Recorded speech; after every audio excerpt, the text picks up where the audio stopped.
From ninja missions to devil battles glide, Naruto's new life just got wild! Hello everyone, welcome to What If Naruto-verse reacts to What If Naruto was in Highschool DxD movie. Before we start, please go support Oza 137,788 for writing that awesome fanfic. This is the translated version I made. There will be some mistaken characters' gender, but of course Naruto is a male. A year had passed since Naruto's disappearance, each trying to find their hero, but suddenly they would all be transported to an unknown place, reading about Naruto's new life in the DxD world. Chapter 1. Konoha. Tsunade Senju, the fifth Hokage of Konoha, sighed heavily as her assistant, Shizune, finished the enormous pile of administrative work for her. She was also the closest person to her after her lover, Dan, had passed away. A year had passed since the Great Shinobi War, and there was no sign of her favorite blonde boy, Naruto Uzumaki, whom she thought of as her own child. Tsunade stood up and looked out of the village. Things hadn't changed much since Naruto disappeared. All the shinobi and kunoichi around the elemental nation looked to Naruto as their savior, their hero. A year ago, after they had finished sealing Kagaya, the mother of the sage of the sixth path, along with their friend Sasuke, Naruto had been thrown into a kind of lit splinter circle in front of his team after the eternal Tsukiyomi had been deactivated. It was Kakashi Haddock, Naruto's teacher, who said that each of them didn't believe it at first because of Sasuke Uchiha and Sakura Haruno, Naruto's supposed teammates and best friends. Tsunade's blood boiled when she remembered what Sasuke had told her about Naruto. He said that Naruto had been sealed inside Kagaya, so Naruto could have unlimited power and control the eternal Tsukiyomi alone, and he had to kill the blonde boy to protect the shinobi world. Sakura, her disciples in medical ninjutsu, and the one she thought had surpassed her, had each turned their backs on Sasuke and followed him like a lost puppy seeking its master's attention. Embarrassed, Ino had used her jutsu to examine both of their minds and had discovered the truth about Naruto's disappearance. No one believed the two of them from that day on, except for the so-called villager council, the only group in Konoha who always held grudges against their favorite blonde. When the villages all around the elemental nation had launched a massive mission called the Hero, to find Naruto, their hero, which every village happily participated in and which was led by Kakashi, the villager council, along with Sasuke and Sakura, had cooperated to stop any attempt to find Naruto and instead focus on helping Sasuke rebuild his clan by finding the most beautiful and strongest kunoichi in the elemental nation. Sasuke had tried to use his Sharingan to force his way to the girl, or at least that's what he tried to do. But Sharingan, his pride had vanished from Sasuke when he tried to use it on the Goddamn Mizukage. No one knew what had happened, but Sasuke no longer had the Sharingan, which was the best news for all the girls in the elemental nation. But the bad news was, they couldn't find Naruto anywhere. It was as if he had vanished from this world and couldn't be found anywhere. Tsunade gripped her fist tightly, she who had hoped Sakura would be here so she could punch her in the daylight just like last time, release some frustration, but she gasped loudly when Tsunade found herself being submerged in a red disk of blinding light. "Tsunade-sama." Shizune shouted out, but suddenly she found herself being submerged in the same red disk just like the Goddamn Hokage. All around the elemental nation, the same red disk began to appear and envelop ninja from every village.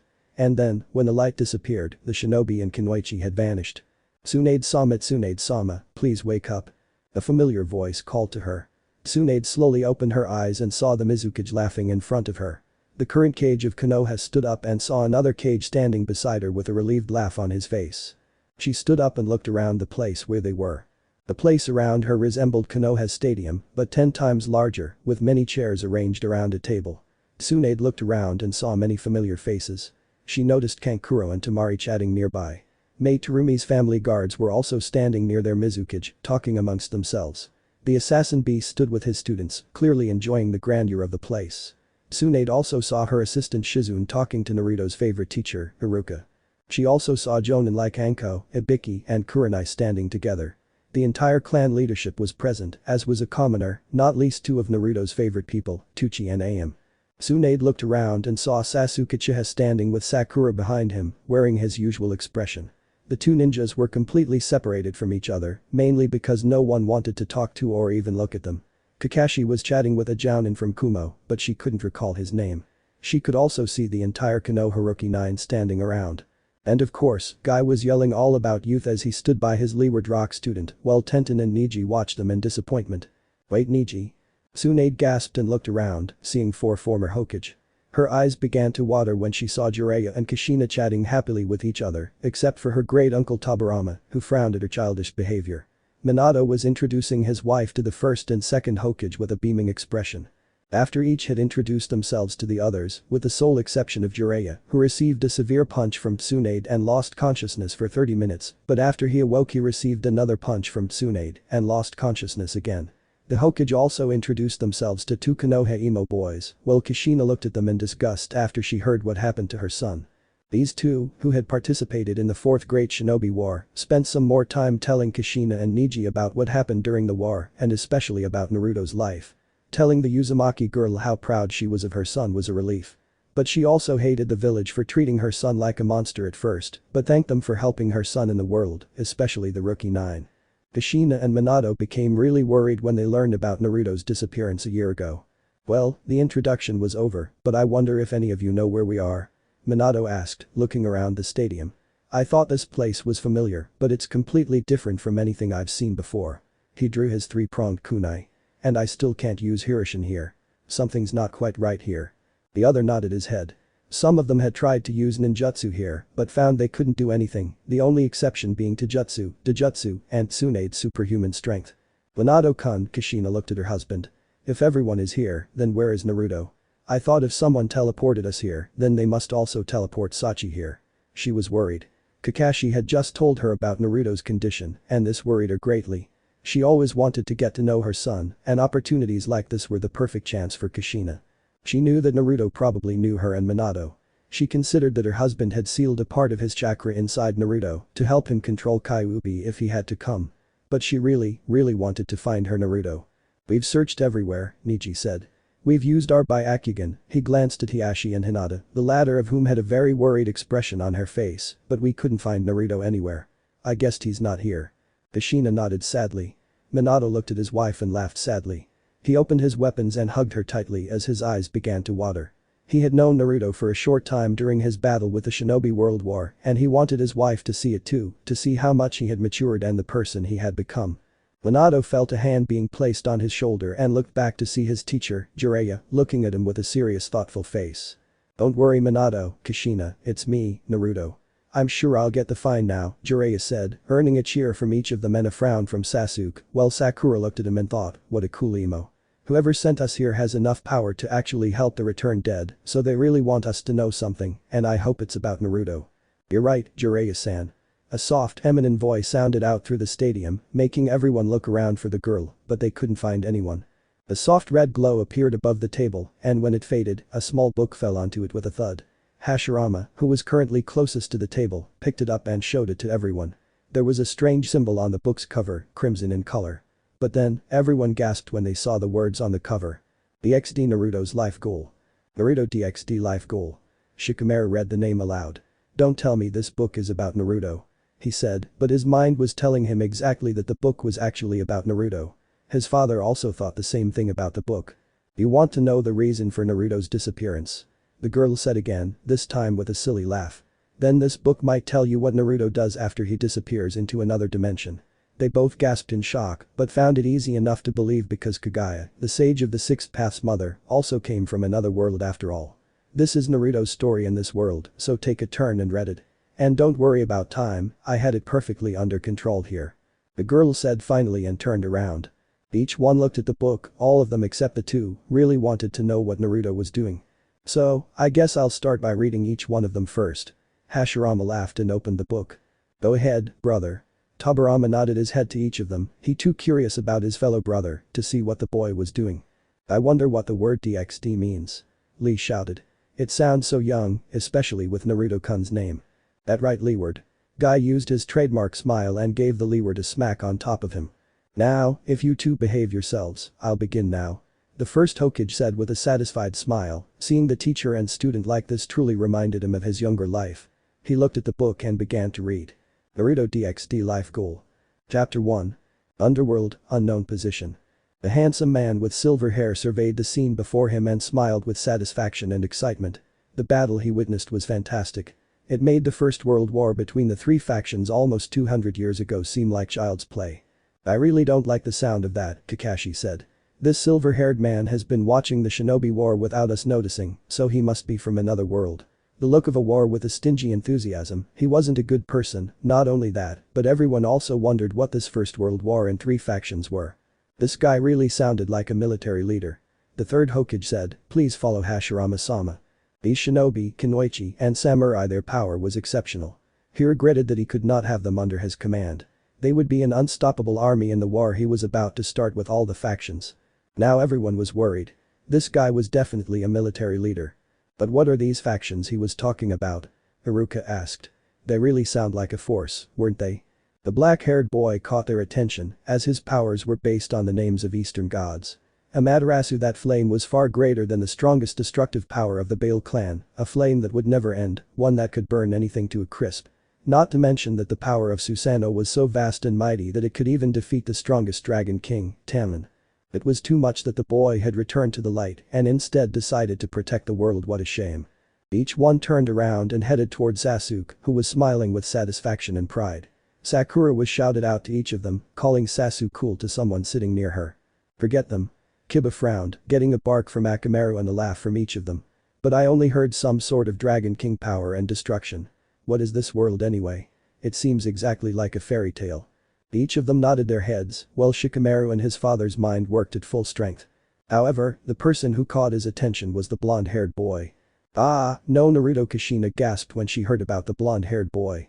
He knew about our son. She had really hoped that he wouldn't keep his eyes on her Naruto. Nothing about this man was right. Everything about him screamed, this is bad. Don't worry, Kushi-chan. Minato rubbed his hand together. Everything's going to be alright. Each nodded. The first Hokage glanced at the screen between his successor and his wife with a warm laugh. The duty and love between them were truly strong, so unfortunate that they couldn't manage to raise their son, Naruto. He also really didn't like the sound of this, true to his student's words. This silver-haired man sounded like a real military leader, and the blonde had piqued his interest. Wanting to know more, he looked back at the book and read. The boy, there was something about him he couldn't understand. How could someone who had lived in a town that hated him so much since he was a little boy still care about those disgusting people? He should have killed them all, or at least turned his back on them. What astonished the silver-haired man most was the boy's belief in his promises. He never broke a promise, no matter what. Yes, definitely Naruto-kun, he's so young. Leeward shouted out with fire in his eyes, each laughing quietly. This silver-haired guy really is a nutcase. Someone like him will be a fine addition to your army. Not to mention the power he possessed, he knew of Yusaka, the leader of the Yokai faction, and the strongest Kyuubi at this time with strength that could rival a Dragon King. Wait a minute. Sasuke, are you telling me this world also has a true Kyuubi, not just a massive chakra? The thought of another Kyuubi truly terrified him. He knew Naruto could do with half of a Kyuubi's chakra, and it had already outmatched him. And this still has a name. You're Sasuke. Kakashi corrected him in a firm tone. Yusaka sounds like a woman's name. Who cares about this? Anyway, Kakashi returned to the group, completely ignoring his two students. He truly didn't know what had happened to them. He had thought Sasuke had switched sides when he returned to the team. He was a real failure as a teacher. The only student he cared about now was Naruto. Perhaps these Yokai are one of the factions he was talking about. Yes, but what is a Yokai anyway? Kiba asked. Only time will tell, Kiba. Kurenai told her student and nodded to Hokage to follow. But the power of Kurama, the Kyuubi sealed within the boy, could make Yusaka escape with his tails between his legs. When the blonde-haired shinobi took the fox's power, this war became much more exciting for the silver-haired man. As if that weren't enough, the blonde boy could also use Senjutsu, a power only Yokai in his dimension could wield, though even they always went berserk due to its overwhelming power. Yet this human boy had somehow mastered Senjutsu and could completely control it. Even the oldest Yokai couldn't control all that natural energy like he did without being transformed into a psychopath. So this world also has the ability to control natural energy just like us, Jiraiya said, his head and stomach still feeling the sting from Tsunade's drill. The busty blonde Hokage hadn't spared him from dying that day. But it seems they couldn't control it perfectly, so instead of being turned to stone, these Yokai turned into psychopaths. Here, if he could bring the boy into his world and make the boy completely under his command, then he would easily win this war. Smiling contentedly, the silver-haired man decided to go to his library. If he remembered correctly, there was a spelling that might allow for dimensional travel. So that's why Naruto disappeared. Tsunade cursed out. She had jumped in. Naruto hadn't fallen into this evil hand. He could use Naruto and force him into his evil scheme. There's nothing good about him, Tobirama nodded. But Naruto is also really strong in his own right, probably the strongest of us. He wouldn't let this man control him without a proper fight. Who knows, maybe he could have escaped, ya knows. The bee swatted, making everyone laugh. He's got Mr. 19 with him too, he'll be fine. Yes, with 9 Biju inside his body, they'll help him. Minato nodded his head at his old enemy, the former Jinchuriki of the Eight Tails. Surely he knows how to lighten everyone's mood. Please follow, Hashirama-sama. A few days later. Finally, I'm sick of this man's mind. Ino swayed her and the side of the room, she hoped with this time they would jump, they didn't need to be emphatic about his bad mind anymore. Ria-sama please, you have to slow down. No way, Enku. This Ria sounds like a playful person, right? A cheerful voice shouted, some citizens of the capital of the underworld. Wait a minute, underworld. Enoki set out into the shock, as each of them had their eyes wide open. Perhaps this is just a name for a village, or a nation. Hashirama said, and everyone looked at him and nodded, which was a satisfactory explanation. There was no way this underworld position was the real hell. He pushed his head out the window and saw a gigantic creature about 2 meters tall, its body resembling that of a horse or a deer, with red scales instead of skin. Its face resembled that of an Asian red dragon. A green light appeared above the book, revealing to each of them what Enku resembled. All the shinobi in Kunoichi gasped at the creature's size and appearance. It was truly incredible, something they had never seen before. Akamaru barked loudly at the potential threat before him. Wow, in all my life I've never seen a creature like this. Minato said, amazed at Enku's appearance. And he was chasing after a pretty girl, about 11 or 12 years old with crimson hair and blue-green eyes, who was cheering loudly as she glided through the streets on her roller skates. Enku's image vanished and was quickly replaced by that of the crimson-haired girl. Every man in the room gasped at the sight of her. There was no way this girl could be so beautiful at such a young age, and her figure could make every young Kunoichi genin drool, even if she was only 12. The black-haired Uchiha was currently drooling on his body until the beast started to bother him in his face and decided to slam Samehada into his head, leaving him stunned along with Sakura, who annoyed the bee because she was screaming about the killing of her beloved. Kami, this girl would be a heartbreaker when she grew up, Kushina gasped, and she sounds like a spirited girl too. Why did the book change the scene to this girl? Don't tell me she's going to be part of dear, so annoying. Shikamaru thought and shook his head. Shikaku was also thinking the same thing about his son. The citizens who were still on the street had to jump out of the girl's way as the creature apologized to them as he passed by. The citizens laughed at this scene, which was a common sight now. Each one heard that their leader had bought a pair of roller skates for his sister's birthday.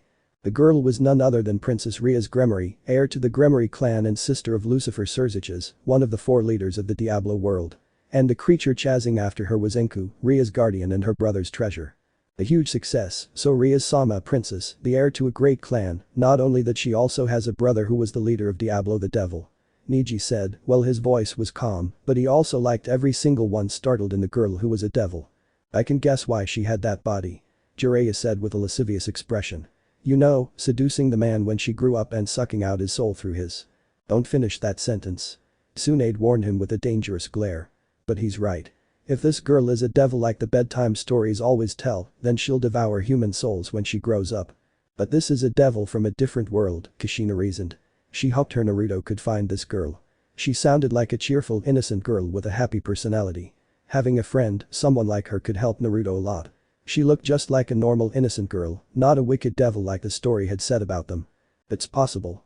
Minato nodded, but only time will tell. Hashirama nodded and returned to the book. The girl kept cheering loudly as she glided like a pro down Lilith Street. Day after day of practicing at home while being watched by Enku had annoyed Rias immensely, so here she was. She'd found a way to run from her brother's house and had little time for herself. She only regretted that her best friend Akeno and little Kaneko weren't with her right now, but they were training at her brother's castle, and no matter how hard she tried, her parents wouldn't let them play with her until nighttime. She understood that her parents only wanted them to be strong so they could protect her someday, but with an otaku like her, she always dreamed of a knight in shining armor coming to take her one day, just like the female lead in the last anime she got from her dad found the male lead. Well, I lived up to what I said about this girl. Tsunade smiled with satisfaction as the females giggled foolishly and the males roared in laughter, but were quickly silenced by the girl. This girl, well a devil, was really a happy innocent girl with an innocent dream, just like any human girl. Oh she's so cute. Kushina happily chirped. Ria slipped into an alley and hid there. She waited until Enku passed by and left, heading straight ahead until she was finally free. Now she could do whatever she wanted without Enku or her parents stopping her. But first, she had to conceal her identity. Just one look and everyone would know she was Ria's Gremory, all because of her hair color, which was so unique and easily recognizable. A huge success, Rias and her family could be very popular among Devil Society, Shizune laughed, to be able to recognize her just by her crimson hair. Then Rias took out of her pocket a ribbon she had borrowed from Akeno this morning and a hat to put on her head and hide her face. Being a princess and the next of kin to a great family was a huge burden, even though Rias was only 10 years old. She knew how important a responsibility was, but like any child her age, she wanted to have fun, to play with other children her own age. She always slept with Akeno at night and the two talked about girly things. What she needed right now was a friend who would play with her and could talk to her normally. Her friends at school always respected Rias as a princess, not as a friend, which is what she always longed for. Deep in thought, Rias couldn't see that she was walking straight at a boy crossing the street. And the prince entered the scene. Minato said as everyone cheered loudly. They knew exactly the boy crossing the street was Naruto. Hashirama-sama, hurry, hurry.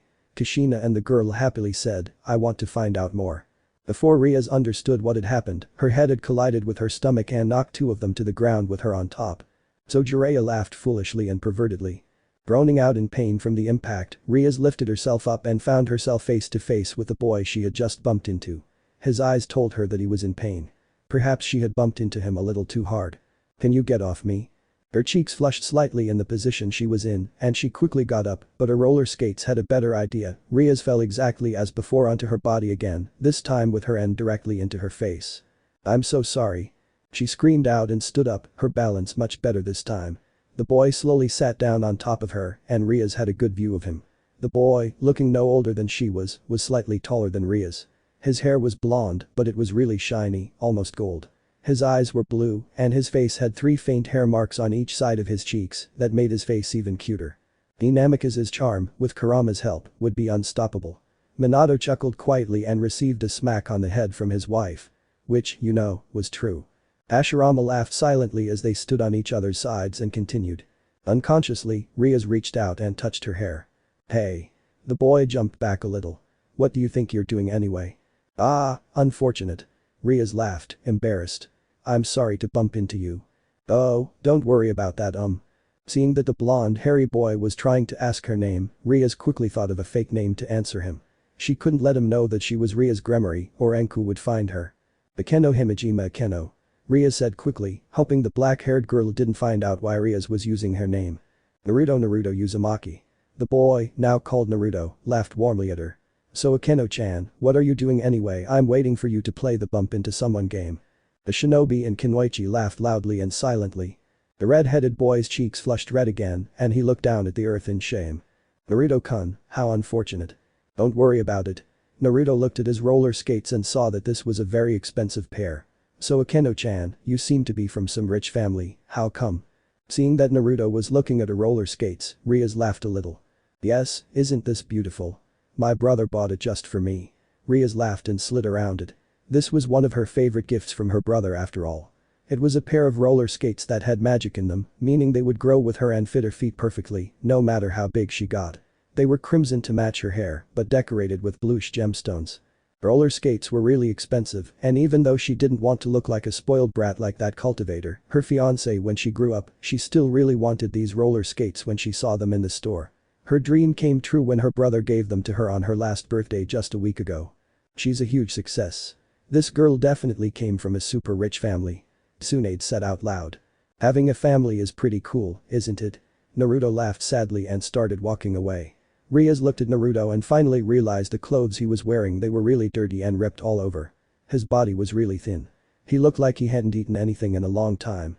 So, I guessed he escaped, but he lost on purpose. Why was Naruto being turned into a child again? Kushina asked worriedly about her son's condition. Please follow Hashirama-sama. Minato urged the Hokage, this book held many mysteries. Only by reading it would you be able to find the answers. Feeling a little sad, she realized the boy was an orphan and she quickly followed him. With the speed of her roller skate, it was actually quite easy for her to catch up to him. Wait, Naruto-kun, how about you? I'll go over to that store over there and get something to eat, Rias asked, pointing her finger at the food store behind them. When she saw Naruto try to open his mouth to refuse her offer, she quickly shoved her hand straight to the store. Don't worry, I'll pay. Rias always carried some money with her whenever she went out. This was money she had saved on top of what her parents gave her each month. I wonder how much money she took with her. Iruka laughed nervously as he remembered all the times Naruto had paid for his food. Jiraiya and Abisu also nodded their heads. That boy had an infinite stomach and could destroy someone's wallet. While eating at the convenience store, Rias and Naruto talked about many things. However, the crimson-haired girl always tried to avoid talking about family because she didn't want Naruto to feel sad or left out. Rias talked about her studies and her rivalry with Sona. She also spoke about her best friend Akeno, though she avoided saying her name, and the quiet girl Kaneko. This was the first time Rias had felt so free and comfortable with someone. Rias enjoyed being with Naruto, as he was genuinely kind and funny when she first got to know him. "This is Naruto-kun for you," Hinata said silently for the first time. Yes, he could make friends with someone.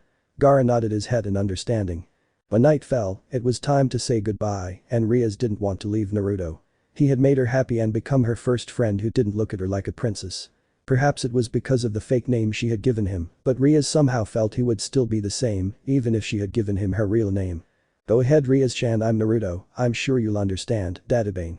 Kushina shouted happily as everyone laughed quietly at her slogan, while Naruto's close friend laughed, she definitely Naruto's mother. "Well Akeno-chan, I guess we have to say goodbye now." Naruto said warmly, "Thank you for the food, Akeno-chan, you really saved me today." "Naruto-kun, I don't want to leave you," she said sadly, but an idea suddenly burst into her head and she grabbed his wrist and pulled him along. "Go on, Naruto-kun, I'll bring you to my house and..." What a hit. She's definitely like Naruto-kun, this girl is so young. Leeward shouted out in pleasure. "Take your offer, Naruto." Kushina sang quietly, she had begun to look more and more like Rias, the girl really cared for her son. She wasn't interrupted by Naruto, "No Akeno-chan." Naruto took her hand and gently loosened his grip, "A lady like you shouldn't be friends with me to begin with, so you don't have to worry about me." "Really, Akeno-chan, I mean it." "Ah." Naruto each groaned out in disappointment. But. "Okay, so how about we make a promise?" Naruto said when he saw tears welling up in her eyes. "If you have the time, you can come out and play with me again. I'll wait for you. If you don't come tomorrow, I'll still wait so we can play together again. Promise?" Rias wiped the tears from her eyes and laughed, she stuck out her pinky finger and laughed. "Promise?" Naruto nodded his head and hooked his own pinky finger with it. Ah. They're both so cute. After saying goodbye to Naruto, Rias went straight home. The fact that her parents were angry was an understatement. They had scolded her about her disappearance, and Enku seemed like someone who had just come back to life. They forbade her from doing this again, and Rias quickly shook her head. But after her parents were out of sight, Rias laughed heartily and returned to her room with a big laugh on her face, humming a soft tune. From that day forward, Rias always found an excuse to sneak out and play with Naruto. At first, her parents still scolded Rias for disappearing from Enku's sight, but after a week of seeing their daughter happier than usual, they brushed it off and let her do as she pleased, on the condition that she stay in Lilith. Rias had said she wanted to stay with her older brother, and since it was summer vacation and she didn't have school, half her time in the capital was spent playing with Naruto. Naruto, while no older than her, was still very mature for his age. She guessed it was because life on the streets in his youth had made Naruto mature faster than normal. But anyway, he was just like her, a child, and he did what a normal child always does. Play, laugh, shout, and ask lots of questions. Rias and Naruto played every game they could in the park and ate everything a normal child ever wanted. Perhaps she was still too young to know, but she had already begun to develop feelings for him. A huge success, what can I say, no deed could resist Namikaze's charm. Kushina glared at him evilly and then punched him, while each of them laughed loudly at the two of them. When everyone had calmed down, Hashirama continued. You seem very happy, Rias-sama." Akeno giggled foolishly behind her as Rias brushed her hair, a smile playing on her lips. She and Akeno were always asleep next to each other, and recently, the Gremory family heiress had always wanted to go to bed early. She had planned many fun games to play with Naruto tomorrow. It had been 2 months already, and Rias would always leave in the morning, return for breakfast, and then leave again. Not a day went by that Rias didn't try to get Naruto to come to Gremory Castle and be a servant there, or even better, one of her servants, a member of her noble class. However, no matter how hard she tried, Naruto still refused her offer, and that was the only thing that saddened her. Is it about her wrinkling? Yeah. Her queen smiled with damaging satisfaction, making Rias blush intensely. Akeno always teased Rias about Naruto from the day she told her best friend about him and how she found him and the fact that she used the queen's name. Akeno, this doesn't look like this. Rias tried to defend herself, but with her best friend's personality, she knew there was no way she could easily avoid this. Well, Rias-sama, I can't wait to find you one day. Can you imagine what would happen when he finds out who you are? Akeno laughed again, and who am I? Something's really wrong with this girl. Tenten said. I don't know if she's just teasing Rias or if she really wants to find Naruto. This time, she was found with a pillow being thrown directly at her face by a furious Rias.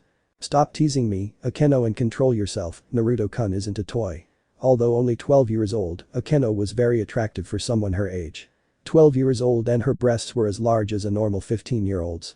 She always felt a little jealous of her queen, who could attract everyone's attention with just her looks and body alone. Yufufufu, I didn't say anything about him being a toy, you added that part yourself, Rias-sama. Akeno laughed foolishly. But perhaps you're right, I should take him for myself, I know he might come to the castle if I could make him fall in love with me. A small eye appeared above the book again, this time each of them held their breath when they saw the appearance of Akeno, Ria's best friend. Something is seriously wrong with these girls. He slammed his fist on the table. How can a girl be this attractive? This is ridiculous. I agree with you, Reikage-sama. Jiraiya laughed foolishly and pervertedly when he saw Akeno. Ah, my Naruto, you sure are a lucky man. Instantly, a broken pillow struck her face, knocking her to the bed. A furious Rias jumped on her and continued to pummel her with the pillow in her hand. Not wanting to be forgotten, Akeno grabbed her own pillow and attacked Rias. The two girls continued fighting until they both collapsed onto the bed from exhaustion. Slowly, Rias began to take off her pajamas. Rias had always slept naked when she was a child, and this had become a bad habit, according to her mother. But then again, Rias couldn't sleep with her clothes still on. Holy shit. Jiraiya roared in enthusiasm, this habit was the best habit I've ever seen from, but he was shut down by Tsunade, who angrily held her fist high. You know, this girl needs to change that habit of hers, who knows what might happen to her if she keeps sleeping like that. Tsunade said to the other and received a nod from each of them. When she was completely naked, Rias slowly moved forward on the bed and threw the blanket over her body with Akeno and slowly hugged her friend. A trail of blood trailed from Jiraiya's nose. He imagined the two hot girls embracing each other, each looking at him with disgust. They knew what he was thinking. They were both still really young and he'd already thought something like this. Tell me, Akeno, tomorrow I'm going to tell Naruto he knew my real name, you'll be there with me, right? So tomorrow, how? Akeno looked at her king. Do they really want me there too, right, Akeno? Yes, I want you to help me, and tomorrow, no matter what it takes, I'll bring Naruto with me, and if he refuses again, I'll use one of my pieces. Rias said seriously. She didn't want to abandon Naruto because he had become someone important to her. So she would do whatever it took to bring him with her. Alright, Rias-sama, I promise I'll help you, after all, I am your queen, right? Rias nodded her head at her queen. Tomorrow, Naruto-kun, tomorrow and you'll be mine. The two girls quickly drifted off into the land of dreams, with the red-haired girl dreaming of a certain blonde-haired boy. Midnight, Lucifer's castle. A lone figure made his way through the castle corridors, a black katana in hand. His movements were slow and silent, and he passed the castle servants unnoticed. He eventually made his way to the location of his mission target. Oh no, please don't tell me it's him. Each one simply sat there silently and waited patiently for the Hokage to continue. Slowly and carefully, he opened the door that led to his bedroom. His master had given him this mission, a mission he could not fail, no matter the cost. He did it all for his master, the one who had given him a purpose in life. No, please don't do this, Kushina silently sang to herself. When the door opened, the figure leaped onto the bed, katana raised above his head, ready to finish his mission once and for all.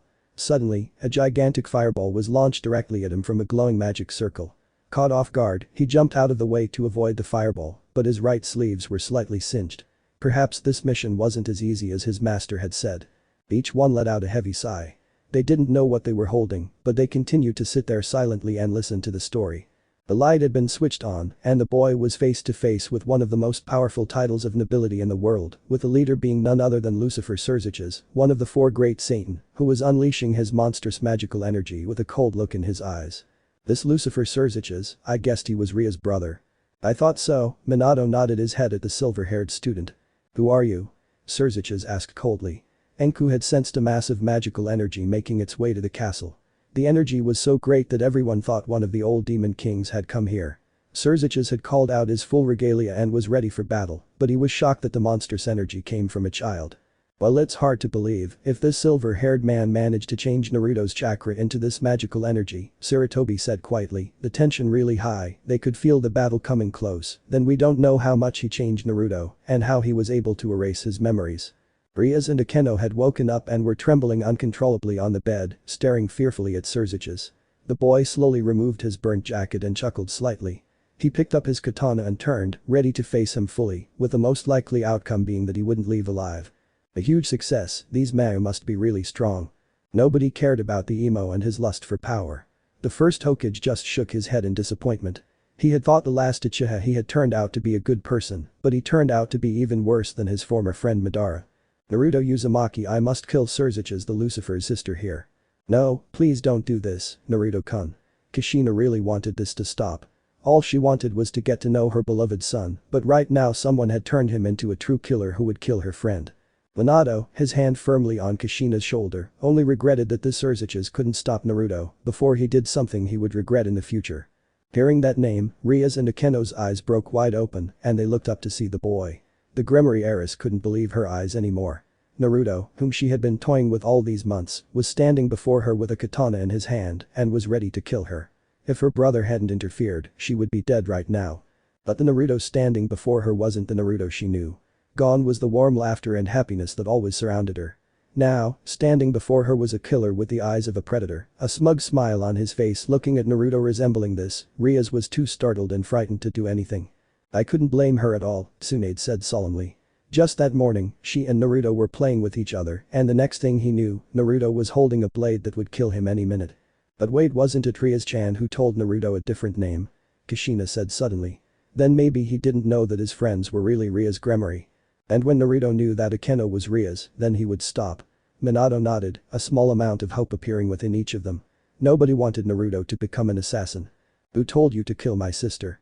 This seemed like Naruto hadn't seen Ria's face yet because he was still staring directly into Surzucha's eyes. Tell me and I'll make her death quicker and less painful. How generous, Lucifer-sama. Naruto said with his blade ready at his side. Surzuchas couldn't believe this kid was ready to fight him. He cursed whoever had used this kid to do something like take another child's life. I like this Surzuchas the Lucifer, Hashirama said aloud with a smiling face. Not only did he sound like a great leader, he also seemed to care for other lives, even if they were his enemy. The other couldn't less agree with the first Hokage. I don't think he would kill Naruto, Kushina-chan.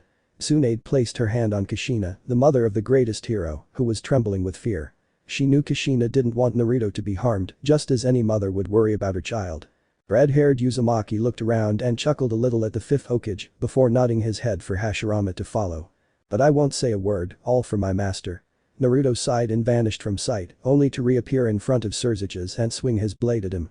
But Souji Akita, Surzucha's knight, was faster than him and blocked the attack with his own katana. But his eyes widened as the boy smiled with satisfaction, his blade beginning to crackle with electricity and slowly slicing through Souji's blades, making everyone's eyes widen in shock. Wait, Sasuke-kun's jutsu. Sakura shouted out in the clash. Everyone in the stadium who knew about Sasuke's lightning blade also had their mouths open wide, even though Killer Bee had stopped his attack and looked at the book as if it was crazy. Last time I checked, Kakashi said slowly, Naruto's chakra was wind and wind only. If he could use the lightning blade, then he knew how to use a jutsu like Chidori Arakiri and had lightning chakra. But how? The silver-haired man, Shikamaru said for the first time. If anyone could do this, the only one they knew right now was the silver-haired man.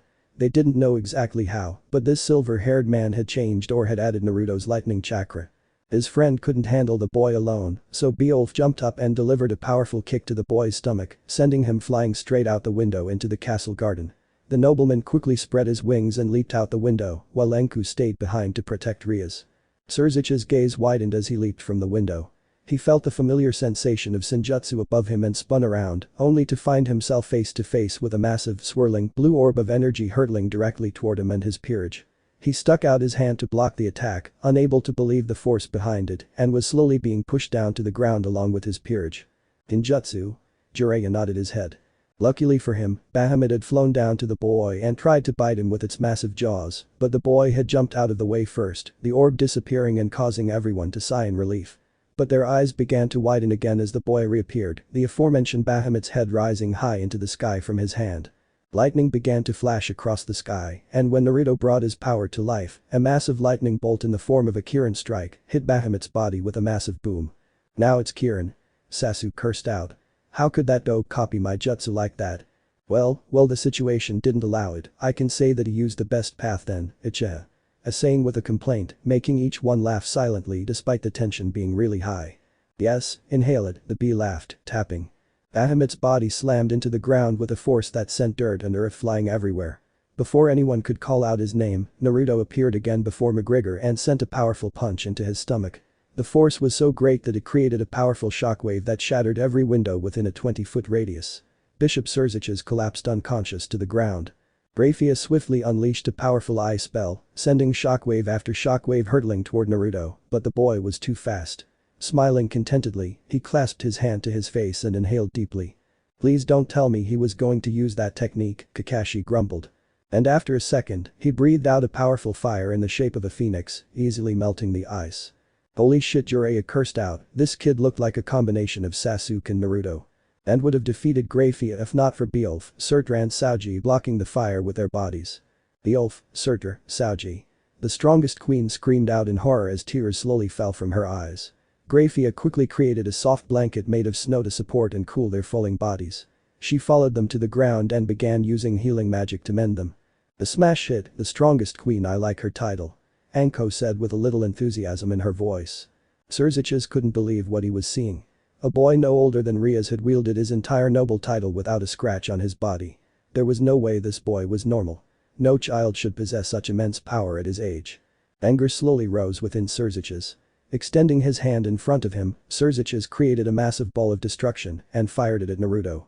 The immense power merged with the boy's body, creating a powerful shockwave that caused a minor earthquake in the underworld.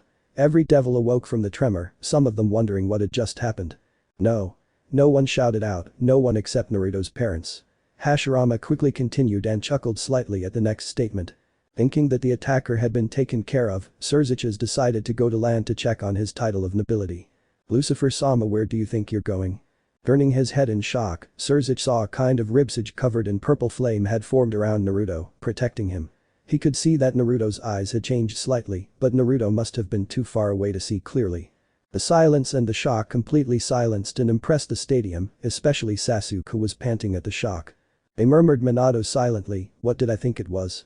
"Yes, sensei," Kakashi nodded. "Sasuke's eternal Manjikyu Sharingan. Now we know why this disappeared." Tsunade said as she looked at Sasuke, who was trying not to kill anyone, her eyes had come to Naruto. That silver-haired man definitely knew this. Kushina caught her breath, I didn't want to think he'd done Naruto anymore. This boy, he was too strong, there was no way he could restrain himself now, he had to end this now, I mean, the boy could kill his beloved sister if he were given the chance. Vitello Sasuke Vasafero con Sakura lo Maten, y retured el Sharingan. Before he could continue, the second Hokage appeared behind them and stunned Sasuke with his kunai, then continued on to Sakura. "Brother, please continue." Hashirama nodded his head. He and Naruto slowly landed on the ground, this time the ribsage had transformed into a demon's upper body with horns on its head, the amount of magical power he was released was astounding, this made Surziches feel as if he was facing one of his great Satan from his youth. However, just as he was about to attack, small footsteps sounded out behind him, making Surziches' eyes widen in horror as he felt his sister's magical energy heading towards them. "Rias-chan," Kushina said out in the clash. "The girl must be either very brave or very stupid to do something like this." Mei Terumi said outside. "Naruto-kun." Rias yelled out with tears in her eyes, still controlling him, with Akeno and Kaneko right behind her, "Please stop this." Surziches tried to yell out at his sister, but no matter how hard he tried, Rias wouldn't stop running. Surziches' eyes widened at the revelation that his sister somehow knew this boy. Surziches saw Naruto's eyes widen in shock, and the skeleton slowly disappeared, leaving a wide-eyed Naruto staring at Rias with a startled expression. "Akeno-chan," Naruto stammered and shouted out in anger, "What are you doing here? Akeno-chan, get out of here now, it's dangerous here." But when he saw the resemblance between Surziches and his Akeno, his face turned into an angry expression. "Her real name was Rias Gremory, wasn't it?" he asked her in a calm tone, barely restraining his anger. "Oh no." Shikamaru cursed out in anger. He'd been corrected on this. There was no way Naruto would stand up now, even if he knew Akeno was truly Rias Gremory, his target. The tears slowly ran from Kushina's eyes. Minato tried his best to comfort her. If he ever got his hands on this silver man, he would surely kill him for using his son for something like this. "Yes, Naruto-kun, I'm sorry I lied to you." Rias lowered her head in shame, "But please Naruto-kun, stop it. I don't want you to look like this." "You shouldn't, Rias-chan." Kushina grumbled quietly. Yes, she just wanted someone to see her as an ordinary girl, not the princess of a great clan. Sarutobi nodded.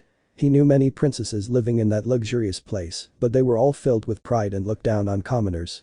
Rias seemed like a strong-willed girl, despite being a princess who might be even richer and more powerful than any of them. "No, my mission must kill him." The purple flames blazed out again, but vanished once more. His eyes began to flicker between his normal eyes and crimson eyes with slit pupils. Naruto began to scream out in pain and clutched his head in agony as he collapsed to the ground. "Stop it." A strange, demonic voice came from the blonde-haired boy. "He's being controlled. Stop Naruto now, I can't hold it much longer." "Kurama, it must be him."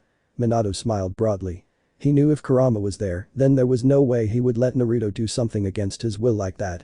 "Oh, Kaiu, you pathetic Kurama-kun, Databane," Kushina exclaimed.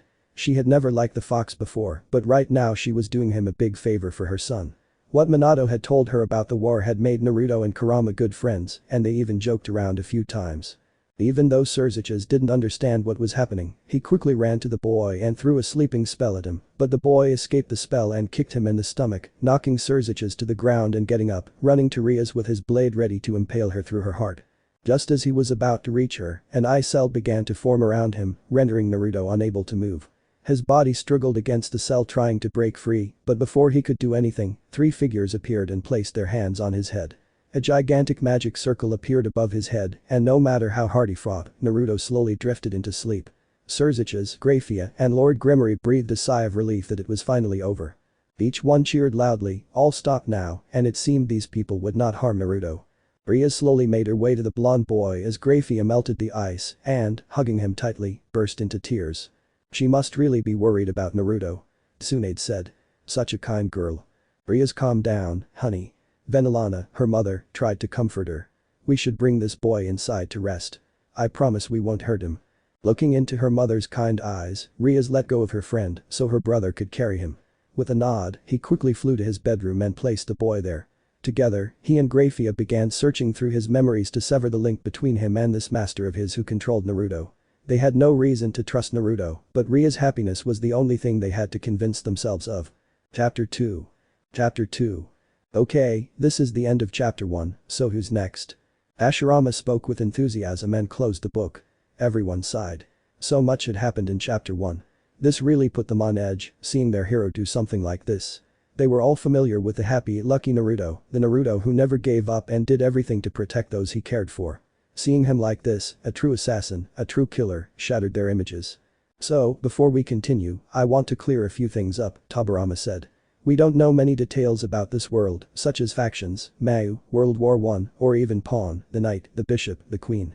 Before he could say more, a piece of paper flew out of the book and Tobirama caught it before it could fall to the ground. He looked at it for a moment and began to read aloud to each of them. "In this world, there are forces called factions. Thousands of years ago, there were 3 factions. Unlike other supernatural groups, Norse gods, Hindu gods, Greco-Roman gods, etc., that were seemingly more or less independent of one another, these 3 were all interconnected. Together, the 3 factions spawned the Judeo-Christian religion and became part of the Bible. The 3 factions of angels, devils, and fallen angels warred against one another under the leadership of the biblical god, the 4 Great Mass, and the fallen angel organization, the Grigori, led by Azazel, in a conflict that came to be known as World War I. After the deaths of the biblical god and the 4 Great Mass, World War I finally ended, but this left the 3 factions in a state of conflict. However, due to extreme exhaustion after World War I, and with all 3 factions losing strength, they eventually lost their grip on power. As a result, none of the 3 main factions wanted to continue fighting. So, while there was no peace between the factions, no major battles occurred either. There were also some other factions, such as the Yokai factions and the Hero factions. A huge success, this world has a lot to pick up, Inoki nodded, and they're like Naruto now on the Diablo side. So this is stingy. He'll have to face other factions in the future, no doubt about it. Niji said, making everyone worry about Naruto's safety. As for the Demon King, is he there, Tobirama-sama? The 3rd Hokage asked. He, too, cared for Naruto as much as anyone else. The boy's life was nothing but sadness and loneliness. No one deserved love more than Naruto, and he only regretted that the boy couldn't find happiness in this world. Yes, the Yondai Mayu were the original rulers of the underworld and the leaders of the devils. They were Lucifer, Beelzebub, the Leviathan, and at some point in the past, the original 4 Mayu created the demon blades and led the devils against God and the angels in heaven, as well as Azazel and the fallen angels in World War I, from which they previously withdrew. 4 great Mayu all died in World War I. After their deaths in World War I, the descendants of the 4 great Mayu intended to continue their legacy and end World War I, but they were opposed by a certain group of devils who caused a civil war to break out among them. After the defeat of the descendants, who were forced to retreat to the back of the underworld, their names became titles for the new supreme rulers of the devils. The current Mau are Lucifer Surziches of Clan Grimory, Seraphol the Leviathan of the Clan Citri, Ajuka Beelzebub of the Astaroth clan, and Falbium Asmodeus of the Glaciolabolas clan, 4 devils who were born with insane power, equivalent to or greater than the original 4, but do not carry the blood of the original mass. Huge success. And here's the note that each Mau could destroy a nation with their magic power alone. The second Hokage finished, and everyone paled instantly. To think that Naruto had just faced one of them and was still alive, this was truly a miracle. What about nightly things? Shikaku asked curiously. This is what's called the bad pieces, also known as the devil pieces. It's a set of 15 chess pieces. 1 king, 1 queen, 2 jackdaws, 2 bishops, 2 knights, and 8 garments. These are considered first-class devils who want to increase their ranks by reincarnating other beings into devils. The bad pieces were created by Ajuka Beelzebub to help replenish the number of devils after World War I, which had caused the deaths of countless devils. While many devils were able to adapt to the bad pieces, only the old Satan faction of the Cows Brigade opposed their use, believing them to be a disgrace to devils who reincarnate humans and other races into devils. Each piece held a different ability. Knights are worth 3 garments. Knights gain increased speed and mobility, allowing them to perform high-speed attacks and maneuvers. However, their main weakness is their low defense, making them vulnerable to powerful attacks if they are not careful. Another weakness among knights was their legs. If their legs are injured, it greatly reduces their mobility. Jackdaws are worth 5 garments. Jackdaws gain superhuman strength, leading to high offense and defense. However, they are not very fast and can be easily struck by a high-speed opponent. Bishops are worth 3 garments. Bishops advance enhanced magical abilities that they can usually summon a multitude of spells, offense, healing, etc. However, the most powerful spell consumes most of their magical power, which takes a long time to recover, forcing them to use their power carefully or risk becoming vulnerable to physical attacks. Queens are worth 9 garments. Queens possess all the characteristics of jackdaws, knights, and bishops, making them the most balanced as well as the most powerful piece. What about Prenda? Jiraiya asked with interest. This world held many mysteries, and he couldn't wait to find out everything. The items are worth 1 item each. Item traits are the ability to promote a queen, rook, knight, or bishop in enemy territory, or with the permission of their king. So, the garments might be the most useful piece of the title of nobility. Really interesting. Minato nodded his head in understanding. So, Graphia is called the strongest queen, she might even be the strongest queen of the underworld, Tsunade said. She's definitely really strong. I still can't believe Naruto fought her in the last chapter. She definitely underestimated Naruto. Kakashi thought, if this book says she has that kind of power, then it means she could easily defeat Naruto if she really wants to. Kushina immediately paled, everyone really worried right now, but luckily for us, she's on Naruto's side now. That's all on this paper. Tobirama said, and the paper instantly disappeared. So, I guess we're continuing with the story. Hashirama handed his brother the book, which the younger Senju took and opened to chapter 2. They both immediately fell silent. They couldn't wait to find out more about Naruto. It had been 3 days since the attack on Lucifer's castle, and everything was pretty much back to normal. Naruto, the boy who had moved into the castle in the middle of the night and taken out all the members of the most powerful noble family in the underworld, still hadn't woken up. 2407 security details had been placed around the boy, and Surzich's noble family took turns looking after him. Members like Beowulf and Sauji Akita, who were easily taken out by the boy, had to admit that they had underestimated him and had justly paid for their mistake. For a group that was instantly powerful, they certainly couldn't have imagined a child possessing so much power. The third Hokage chuckled quietly as he recalled what had transpired in the last chapter. Not only did Naruto still possess his power, but he also held all of Sasuke's jutsu and even his Sharingan. Who knows how much power this silver-haired being had placed within Naruto. The protection wasn't for the people around the boy if he woke up. They were protecting the boy himself. Surziches had said they had to do whatever it took to protect him. This master of his power wanted the boy back or would try to kill him, so Surziches couldn't force the boy to act. Exploring his mind, Surziches had discovered that the boy's memories had been completely erased from his brain and replaced with false ones. These memories were about Surziches and depicted his parents brutally killing the boy's family and relatives. This Naruto had made a desire to make them pay for what they had done to him. He had found this master and had broken his protection, and he would do anything to fulfill his master's intention, which was the reason he wanted to kill Rias. Take away Naruto's own memories and add something stupid. Minato cursed and touched his 3-pronged kunai dangerously. I hate this man more and more. They also found the remains of some kind of medicine inside his spine and discovered that it would automatically activate 4 hours after drinking water, destroying their master's memories and everything related to him, including missions and what happened in the castle that night. They didn't know who he was, but they knew this master was very intelligent and knew how to hide. No matter who this man is, this guy definitely knew what he was doing, Inoichi said. He completely destroyed his existing memory of Naruto to prevent any attempt to find him. He must have considered the possibility that Naruto might be captured in order to find him. This man is truly dangerous, Jiraiya said seriously. Not only is he powerful enough to transport Naruto across dimensions, he definitely defeated Naruto, then erased his memories and imbued Sasuke with all of his power, including the Sharingan. And it seems Hashirama nodded his head at the Toad Sage, it seems he also changed Naruto's bloodline to accept the Sharingan into its most perfect state. Each of them listened to the Hokage and the Senin's conversation. Only the first chapter had passed, and these world-leading people had already proven themselves to be instantly strong and dangerous. The second Hokage looked around the stadium.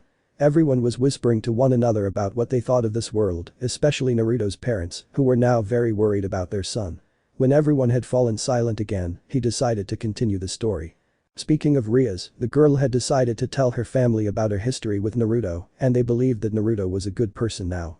He was only used as a token of revenge for someone killing Rias. The girl hadn't left Naruto, who was still lying in bed with his mind completely damaged from all the memories that had been erased, and it would take some time for him to recover. Rias always sat in her own space whenever she wasn't studying or training for her noble title. She had asked her brother or her parents almost 1,000 times when Naruto would wake up and had tried to feed him soup when mealtimes came. Her parents usually found her asleep next to the blonde boy's bed with her head resting on the mattress. She had cried out a lot and always prayed to her brother that he would wake up to play with her soon. Ah. The entire female audience in the stadium laughed foolishly, enthusiastically appreciating the girl's humanitarian side towards Naruto. The men in the space didn't groan. They never cared about the romantic, but they liked it nonetheless. Rias seemed like someone who cared deeply for Naruto, and that was enough for them. She's so cute. Kushina chirped happily. Finally, her son had found someone to care for him in that world, and she couldn't wait to see their relationship develop. While Rias looked after the blonde-haired boy, Surziches had to speak with another Mayu about Naruto's condition. He had determined that Naruto was completely human, but his body structure was truly strange. He possessed a great healing factor that was almost as strong as the Phoenix clan's healing ability, a body stronger than normal, and even when he was unconscious, there was a kind of strange, almost yokai-like energy emanating from him. It must be Kurama and another Biju, no doubt about it. Minato nodded his head. Ajuka, Surzich's best friend, had tested his lifespan and nearly dropped his equipment in the crash when he saw what he saw. The boy's lifespan was longer than any human there, and they also figured out that no matter how old he was, Naruto would always retain the form of an adult man when he finally grew up. The Uzumaki lifespan. Hashirama, unaware, added, my wife, Mito Uzumaki, was 50 when I married her, but she looked as strange as Kushina here. The Uzumaki lifespan was truly long due to their massive stamina and the chakra they possess. Naruto's great power could not be denied, and as strong as he was, they could not leave his power in the wrong hands.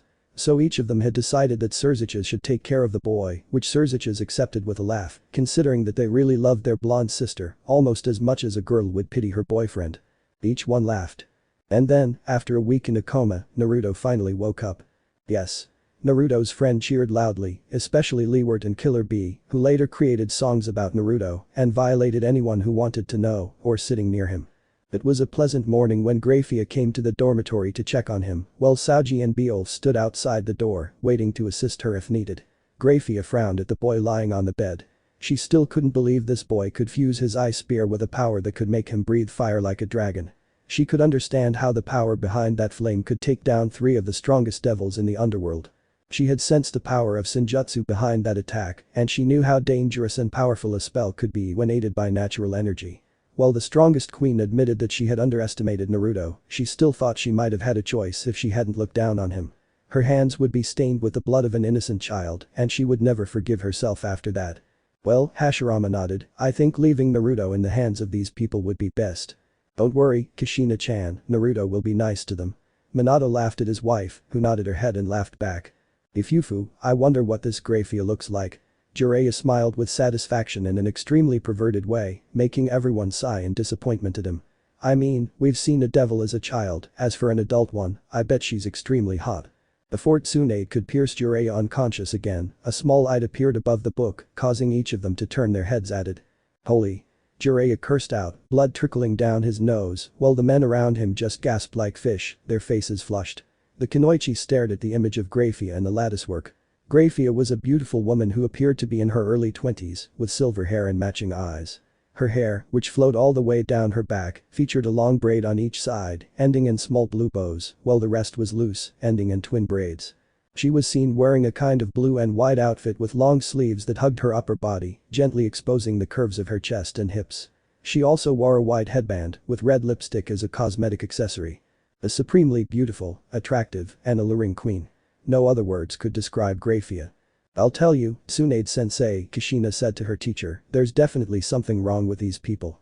There's no way the females could be this beautiful and attractive.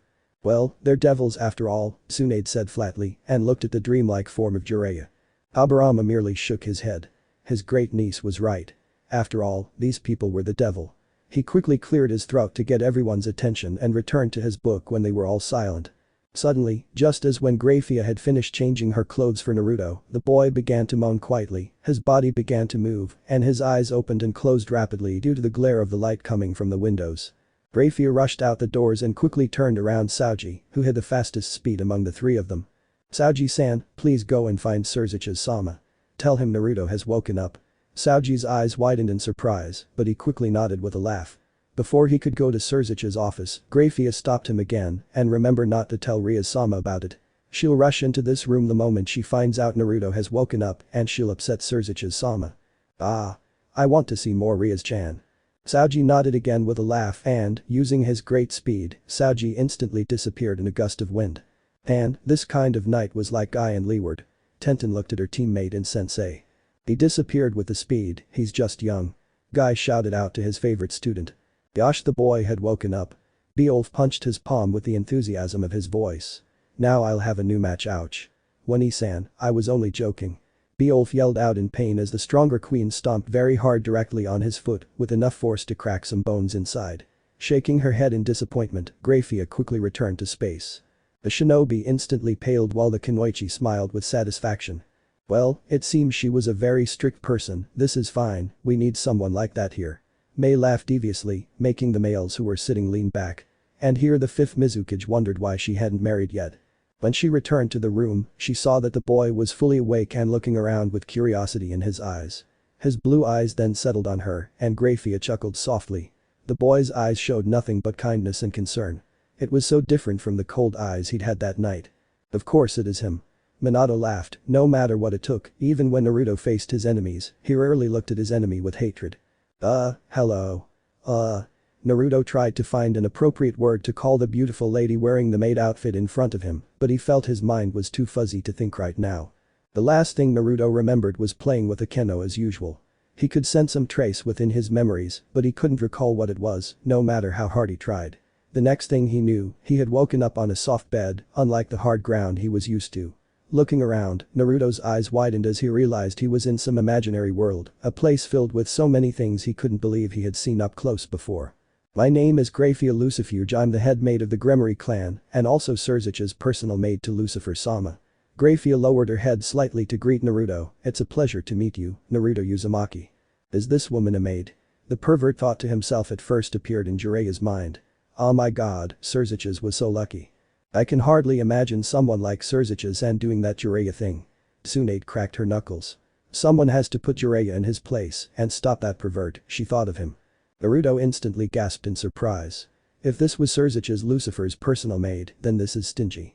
He was at Lucifer's castle. But how do you know my name, Graphia-san? Naruto asked nervously. Apparently, she knew something about him. It wasn't every day that a normal orphan like him from the Lilith capital would get to sleep in a castle like this and in Lucifer's castle in this. All your questions will be answered in due time, Naruto-san. Graphia nodded her head with a small laugh on her face. Suddenly, the door opened and a handsome young man in his early 20s with shoulder-length red-crimson hair and blue-green eyes walked in. Even if the man's face showed nothing but kindness and a playful laugh, Naruto could also feel the monstrous magical energy coming from within him. This was the first time Naruto had ever seen the crimson red of the underworld, the leader of the four great mass, Surziches the Lucifer. The strange thing was that the curves of his face, the shadow of his crimson hair, his blue-green eyes, and even his hairstyle reminded him of her. He looks exactly like an older, male version of Akeno. Naruto thought. Ah, if he's an older, more masculine version of Rias, then I'd guess he must be incredibly handsome. Mei giggled softly as Suzuki's image appeared before them both. True to her word, Suzuki was a handsome man with a face that most resembled his sister's. Phew, still the male population. Shikamaru muttered. This is so annoying. Naruto began to think about Suzuki. He had heard that Suzuki didn't have a child yet, which meant that Akeno was a relative of Suzuki. And he only knew of one relative who could possibly look exactly like the Mau. His sister, the princess of the Gremory clan. The Himejima Akeno he always played with was Ria's Gremory. Now, you're in deep trouble, Naruto-kun. Kushina laughed foolishly, which was followed by the entire Kunoichi. The man just groaned out at her antics. Damn it, I'm in deep trouble. Naruto cursed inwardly. He always knew his friend was rich, but being a member of the Gremory clan meant she was one of the wealthiest girls in the underworld and might even be the most powerful princess there, based on her family lineage alone. How had he not realized this before? How many of those guys had that crimson hair and the kind of money that could buy anything she wanted with just a fraction of her saved cash? Wow, this girl must be really, really rich. Jiraiya laughed slyly. She has the looks, the body, and the family and lineage are amazing. I'm so jealous of Naruto right now. Almost all the men nodded. The others, who already had a wife, either had some sense in their minds or the Kunoichi just looked at them in disappointment. Rias thought, sure, he might be beautiful and attractive at a young age, but she's still just a kid. The sight of the blonde-haired boy caught his eye and Suzuki chuckled quietly. He couldn't believe this boy had erased his title of nobility and almost forced him to use his true form to fight him. He had only heard volumes about the boy's power and what he could do in the future if he received the proper education. Terry Suzuki coughed into his hand to get the boy's attention. Graphia summoned a chair using her magic and placed it beside the bed for her master. Suzuki thanked her and sat down in the chair with Graphia standing behind him. Good morning Naruto-kun, feeling alright? He asked kindly. Suzuki didn't want Naruto to feel overwhelmed or anything. The boy had just suffered the brain injury and his mind clearly hadn't completely healed after all. Ah yes, Suzuki-sama, thank him for taking care of me. Naruto nodded and laughed nervously. It wasn't every day he got to speak with the great Suzuki the Lucifer. But sir, may I ask you something? After Suzuki covered up his nod, he continued, why am I here? I mean, what happened to me here? Naruto-kun, good. Kushina laughed. Her son was speaking to Suzuki politely, which was the first thing she wanted about him. First, Naruto-kun, you just have to call me Suzuki or Suzuki-san, it's nice of me. Naruto laughed with a nod, and to answer your question, we found you unconscious and suffering from severe brain damage. You've lost most of your memories of your past life and only remember a few recent events, with my sister involved, actually. Suzuki chuckled quietly again, watching the boy blush in embarrassment. The story he'd told Naruto wasn't a lie, but it wasn't the whole truth either. Everyone knew about the incident, including Rias, and they had decided that Naruto shouldn't know what he had done to each of them, especially Rias that night. If he knew, Naruto could never forgive himself for almost killing his best friend. The false memories had been erased from his mind by that strange medicine, so they couldn't let Naruto find out the truth. They couldn't imagine what might happen if he did. Knowing Naruto, if he could do the worst possible thing we could possibly think of. Kakashi agreed with Suzuki's logic, each nodding his head. So Akeno-chan's real name is Rias Gremory? Naruto asked and received a nod from Suzuki. That's right, Himejima Akeno is actually Ria's queen of noble titles. The Mayu explained to him, Ria-tan actually wanted to be friends with you in a normal way, so she gave you her queen's title. She had very few friends who could play with her normally, you know, Naruto-kun. Naruto thought about it. It was true that Rias had told him she had many friends at school because they all respected her. The only real friends she had were relatives or people of the same social standing. So, Naruto figured she must have come from some wealthy family in Lilith, though not one of the richest families in the underworld. Well, it's really different, don't you think? Where is she now? He asked. She's studying right now. Suzuki laughed, she didn't leave your side all week, you know, always trying to feed you soup and asking when you would wake up geeky, I was so jealous. Suzuki shouted out, making Naruto's surprise rise at Mayu's action, but he instantly shut up when Graphia put out her hand and smacked the back of his head hard. They all burst out laughing. They have an overprotective brother here, and not only that, but he's just getting hit on the head by his own mate. Please control yourself, Suzuki-sama. Graphia said dangerously, or I will. She finished with a killing intent wave directed at her master, causing Suzuki to nod his head in terror and Naruto's sweat to drop. Yep, she's definitely a very strict person. Tsunade said, smiling with satisfaction as the other just nodded slowly. Now they knew why she was called the strongest queen, perhaps not only because of her power. Perhaps even if Surzich's was Mayu, he could still be very childish at times. Why do I feel something really familiar here? Tobirama stopped reading and turned his head to his brother. It doesn't matter. The second Hokage returned to the book as everyone laughed quietly. Those who knew the founder of Konoha knew exactly what he was talking about. And a scam too, if he was right. And, Naruto-kun, I had something to offer you. Surzich's said, but this time he meant it seriously, making Naruto sit down straight to listen. Would you like to become a member of my peerage? Each stopped directing the other and held his breath. Naruto's eyes widened in shock. Surzich's the Lucifer had just offered him a chance to become a member of the strongest idol of nobility in the underworld. They don't know about my special powers, do they? Naruto thought inside his head. He couldn't remember much about his past, however, the one thing he could clearly recall was the power he was born with. He had decided to keep it a secret, even from Rias, because he didn't want any power that hungry people used. He knew of some lower-class devils like himself who had been born with great power until one of the first class came and took them for their personal use. Naruto didn't regret that passing to him, so that wasn't the reason he decided to hide his powers. Now I felt the real devils here. Jiraiya set out, but this time very seriously. But then again, the Gremory clan was renowned for treating devils with extraordinary affection. As such, they didn't distinguish themselves from their servants and treated them as their own family. Therefore, the underworld devils always willingly wanted to serve the Gremory clan. I like this clan, I think they're all good people. And he seemed to like this too. Naruto wanted to work with the Gremory clan or at Lucifer's castle, and he always wanted to use his gift to help and serve good people. So the offer wasn't bad at all. Surzich's offer to have Naruto join his peerage meant that he could better protect him. Surzich's pieces were incredibly popular among devils because of their immense power, so if Naruto joined his peerage, people wouldn't suspect his abilities. Other devils might mistake him for a devil, but inside he was a completely normal human without a sacred gear. This meant that possessing so much power could cause enormous problems later on. After 5 minutes of thought, Naruto made up his mind. Surzicha-san, will I see Rias-chan again after I became your servant? Naruto asked. Definitely. Kushina and Minato said at the same time. Don't worry, Naruto-kun, the bronze-haired Ria always found some way to visit me in the past. Then he laughed mysteriously, and now with you here, I guess I can find my sister 24/7. Then I accept, Surzicha-san. Naruto nodded his head and laughed as Surzicha posted his pieces. Rias had finished her studies with her personal tutor and they were ready to come for Naruto's visit again, with Akeno and Kaneko following behind. And the princess is back. They each exclaimed in excitement. Naruto's condition hadn't improved at all in the previous week. She had hoped he would wake up soon so she could tell him the truth about herself. She and Akeno still felt slightly frightened after that night when Naruto had invaded their space so forcefully and they were ready to kill her with their bare hands. But after she found out he had been manipulated by some evil master, Rias was truly relieved that Naruto was still the same person she had laughed at and played with. Despite everything the adults said about how they would take care of him, Rias still tried to come to his room whenever she had free time or wasn't busy studying or attending to personal matters. Rias would try to feed him the soup she had learned from her mother and he would usually fall asleep there until Grafia or her mother took Rias to her room. But no matter what happened, Rias always tried to visit him. Ah. This girl is so cute, Kushina chirped to the girl. Damn it, I think we should think about our grandchildren's names soon. Minato scratched his chin.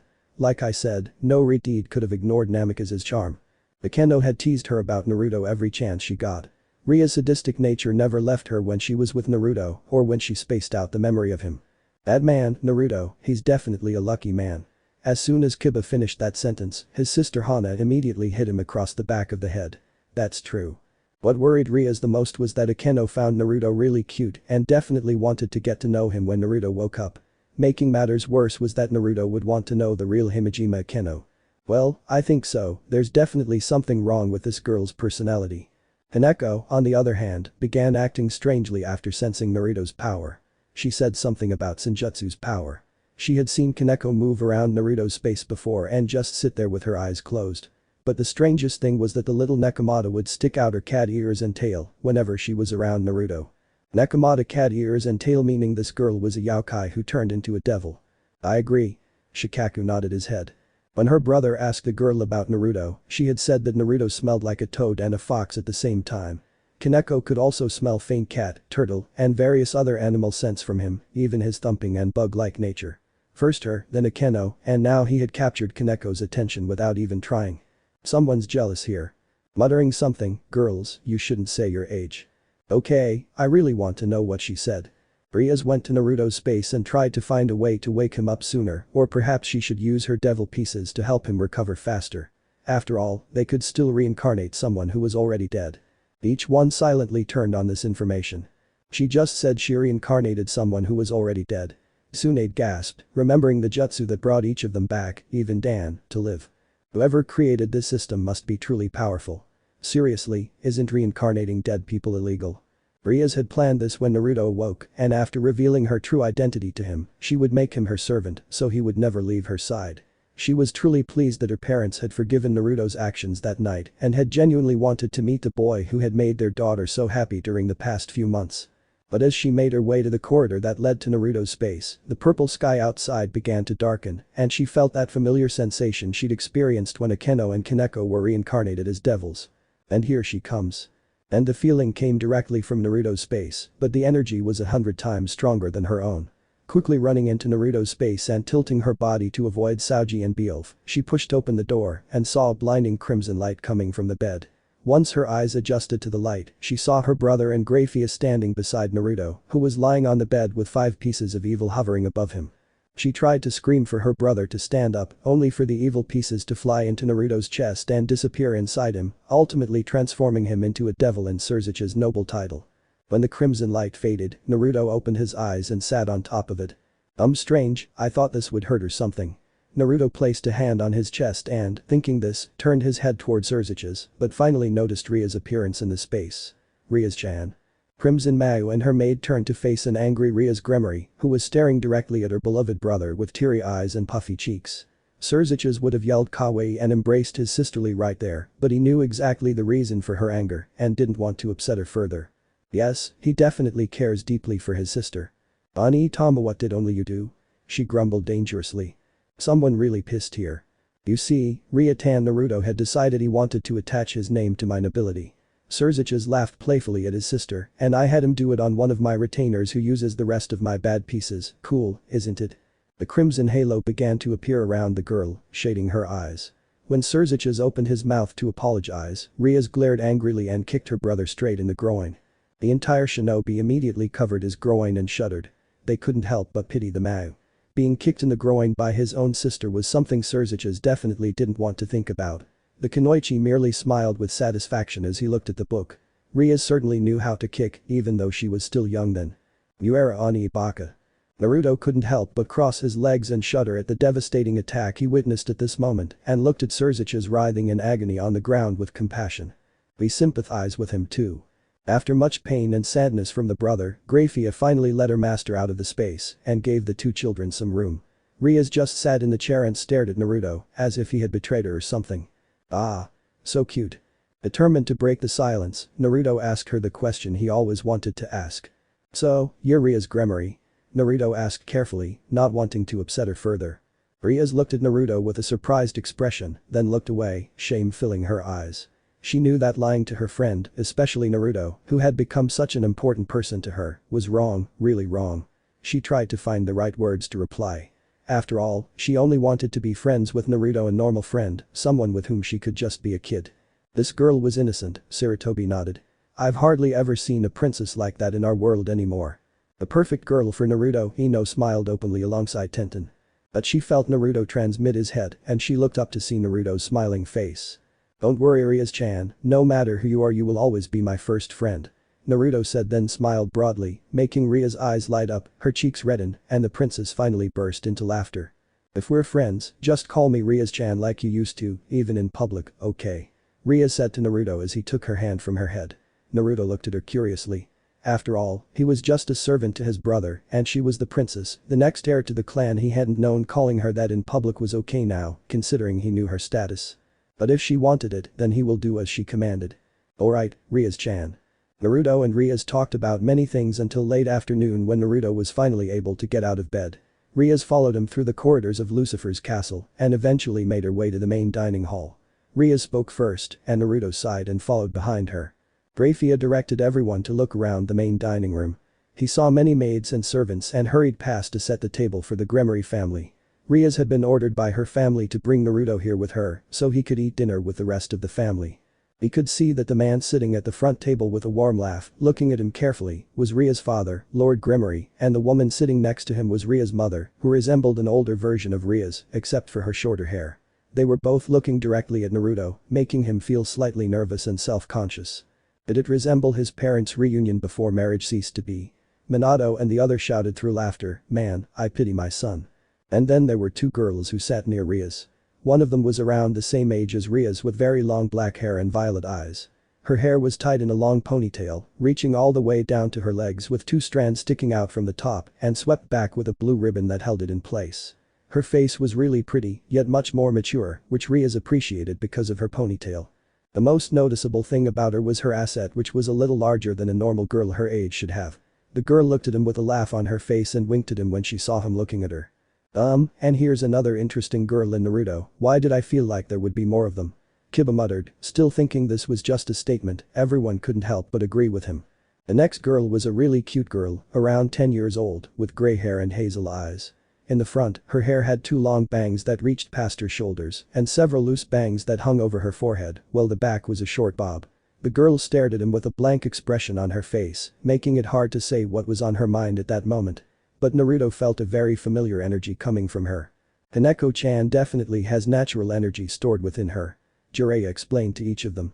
"Ah, Naruto-kun," Surzicha said of him as he stepped into the space.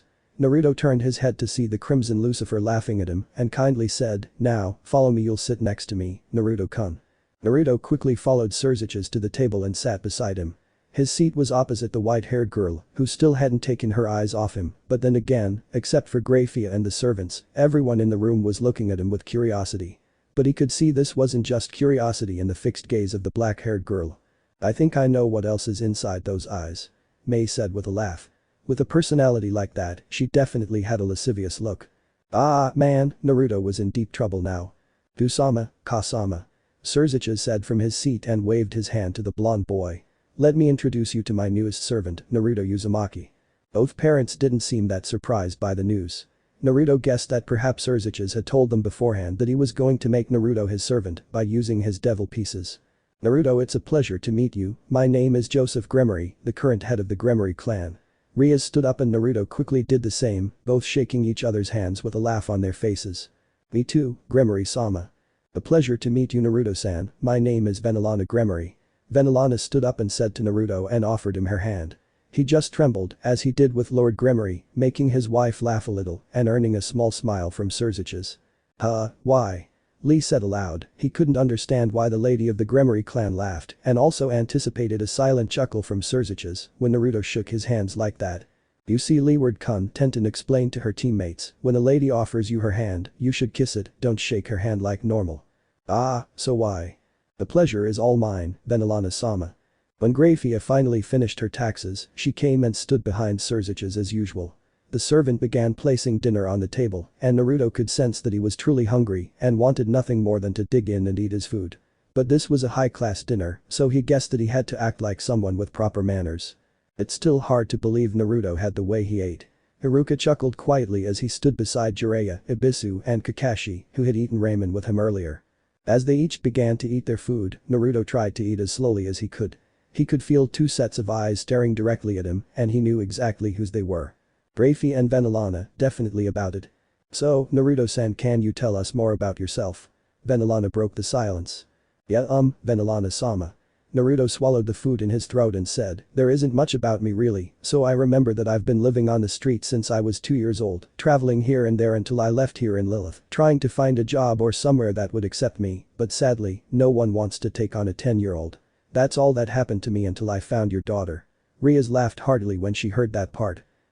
I can tell there are still a lot of false memories in his mind then," Shikaku said, his thoughts coming out. Naruto had learned that the Gremory family was just like Rias. Kind, warm, and, especially the male members, capable of being quite funny. Dinner was enjoyable, with delicious food, good drinks, and plenty of laughter, as Rias told them about her studies with her tutor and her magical training. Speaking of education, an hour after dinner, Naruto came face to face with Beowulf, the descendant of the hero Beowulf, and also Surzicha's pledge just like him. So, Naruto was the queen then, this could satisfy most of him. He could be really fast when he's in Biju mode, great defense, boost, brutal strength and stamina when he's in Sage mode, and also the massive sustained amount of chakra. Shikamaru laughed quietly. This is a shame he wasn't the queen. Ino instantly hit him in the stomach with her elbow. The idiot, don't say something creepy like that, how can a male be a queen? Ino scolded her teammates. He has the appearance of a man in his mid-20s with brown hair and was one of the top 5 underworld figures, which meant that he was extremely powerful. Surziches had decided they should test Naruto's power and told the boy he should go all out against someone like Beowulf. Graphia stood outside, her hand raised to create a barrier, protecting Lucifer's castle against Beowulf's strength, but as she cast her spell, Graphia's eyes kept glancing at Naruto. This means the barrier was protecting them from Naruto, not Beowulf. Well, I can blame her at all, after witnessing what Naruto could do, she probably did something like that. Minato chuckled softly. Well, nothing to hide now, he will show them his power. Each one was getting excited about an upcoming battle between their hero and Beowulf. This time, Naruto was there and Beowulf wasn't going to underestimate him anymore. This will be an exciting match. Ria sat in a chair behind the barrier with Akeno and Kaneko. Even though she knew Naruto had defeated all the members of her brother's peerage that night, she also knew they had underestimated him and there was no way Beowulf would make the same mistake again. She was genuinely worried for Naruto and hoped Beowulf hadn't hurt him too badly. The rest of Surzich's noble family came to see their newest comrade in action. Even though they witnessed Naruto's power firsthand, they still couldn't believe he possessed so much power at such a young age. McGregor had done some research on people who could use Senjutsu and discovered that Naruto was the one the ancients called the sage. Now if you two are ready, then begin. Just as Surziches said, Naruto instantly slammed his palm into the ground with some strange words that spread everywhere, and in a puff of smoke, a triple-pointed kunai appeared on the ground. Naruto slowly picked it up and pointed it at Beowulf. Yes. Minato shouted in excitement. He stood up and put his hand in the air of all the power that the Silver Man gave Naruto. This was well, thank you very much. Minato continued shouting in happiness. What happened to her? Tsume turned to Kushina and asked, earning a foolish laugh from the red-haired woman. Minato-kun always wanted to teach Naruto the Flying Thunder God technique when he was growing up. Kushina laughed at her husband, who was being congratulated by his sensei, Jiraiya. Now that Naruto uses his signature move, I guess he's really happy now. After hearing what Kushina said, everyone began to congratulate Minato, who was very happy, as he had always wanted to pass on his signature jutsu to Naruto, and now his dream had come true. After everyone had settled back in, Tobirama nodded his head and returned to the book. He guessed that he shouldn't leave them, especially since Minato expected more. Naruto-kun, do you really think you can defeat me with that little knife? Just wait a moment, Beowulf-san, that little knife will cause you a big problem. Minato smiled slyly with satisfaction. While genuinely impressed by the trick the boy had just used to summon the kunai, he was also somewhat disappointed that Naruto didn't use those powers again that night. He really wanted to test out the true strength of a sage and his power in Senjutsu. But Surziches knew better than to underestimate Naruto. We'll think of this. Naruto smiled confidently and prepared to use the first trick he'd figured out when he was 4 years old. This trick had helped him a lot in stealing food and was one of the most useful tricks he'd ever used to survive. However, this was the first time he'd used it in combat. Oh, see what you got the child for. Beowulf smiled with satisfaction and charged at blinding speed. The boy tried to stab him, but Naruto had seen this coming and had quickened his pace to avoid the powerful blow. He quickly used his kunai to slash him, but Beowulf had grabbed his wrist and put some force into his grip, discerning Naruto's cry of pain and the drop of the kunai. He seized Naruto by the neck and threw him high into the air, drawing the attention of onlookers. Naruto-kun, Kushina said, worried. Don't worry, Kushina-chan, remember that the kunai was on the ground. Come on, kid, is that all you got? Beowulf shouted excitedly and lowered his body, ready to jump. But his eyes widened as Naruto's body instantly disappeared into the sky and he felt a hard punch behind his head a millisecond after Naruto had vanished. That's what I was talking about.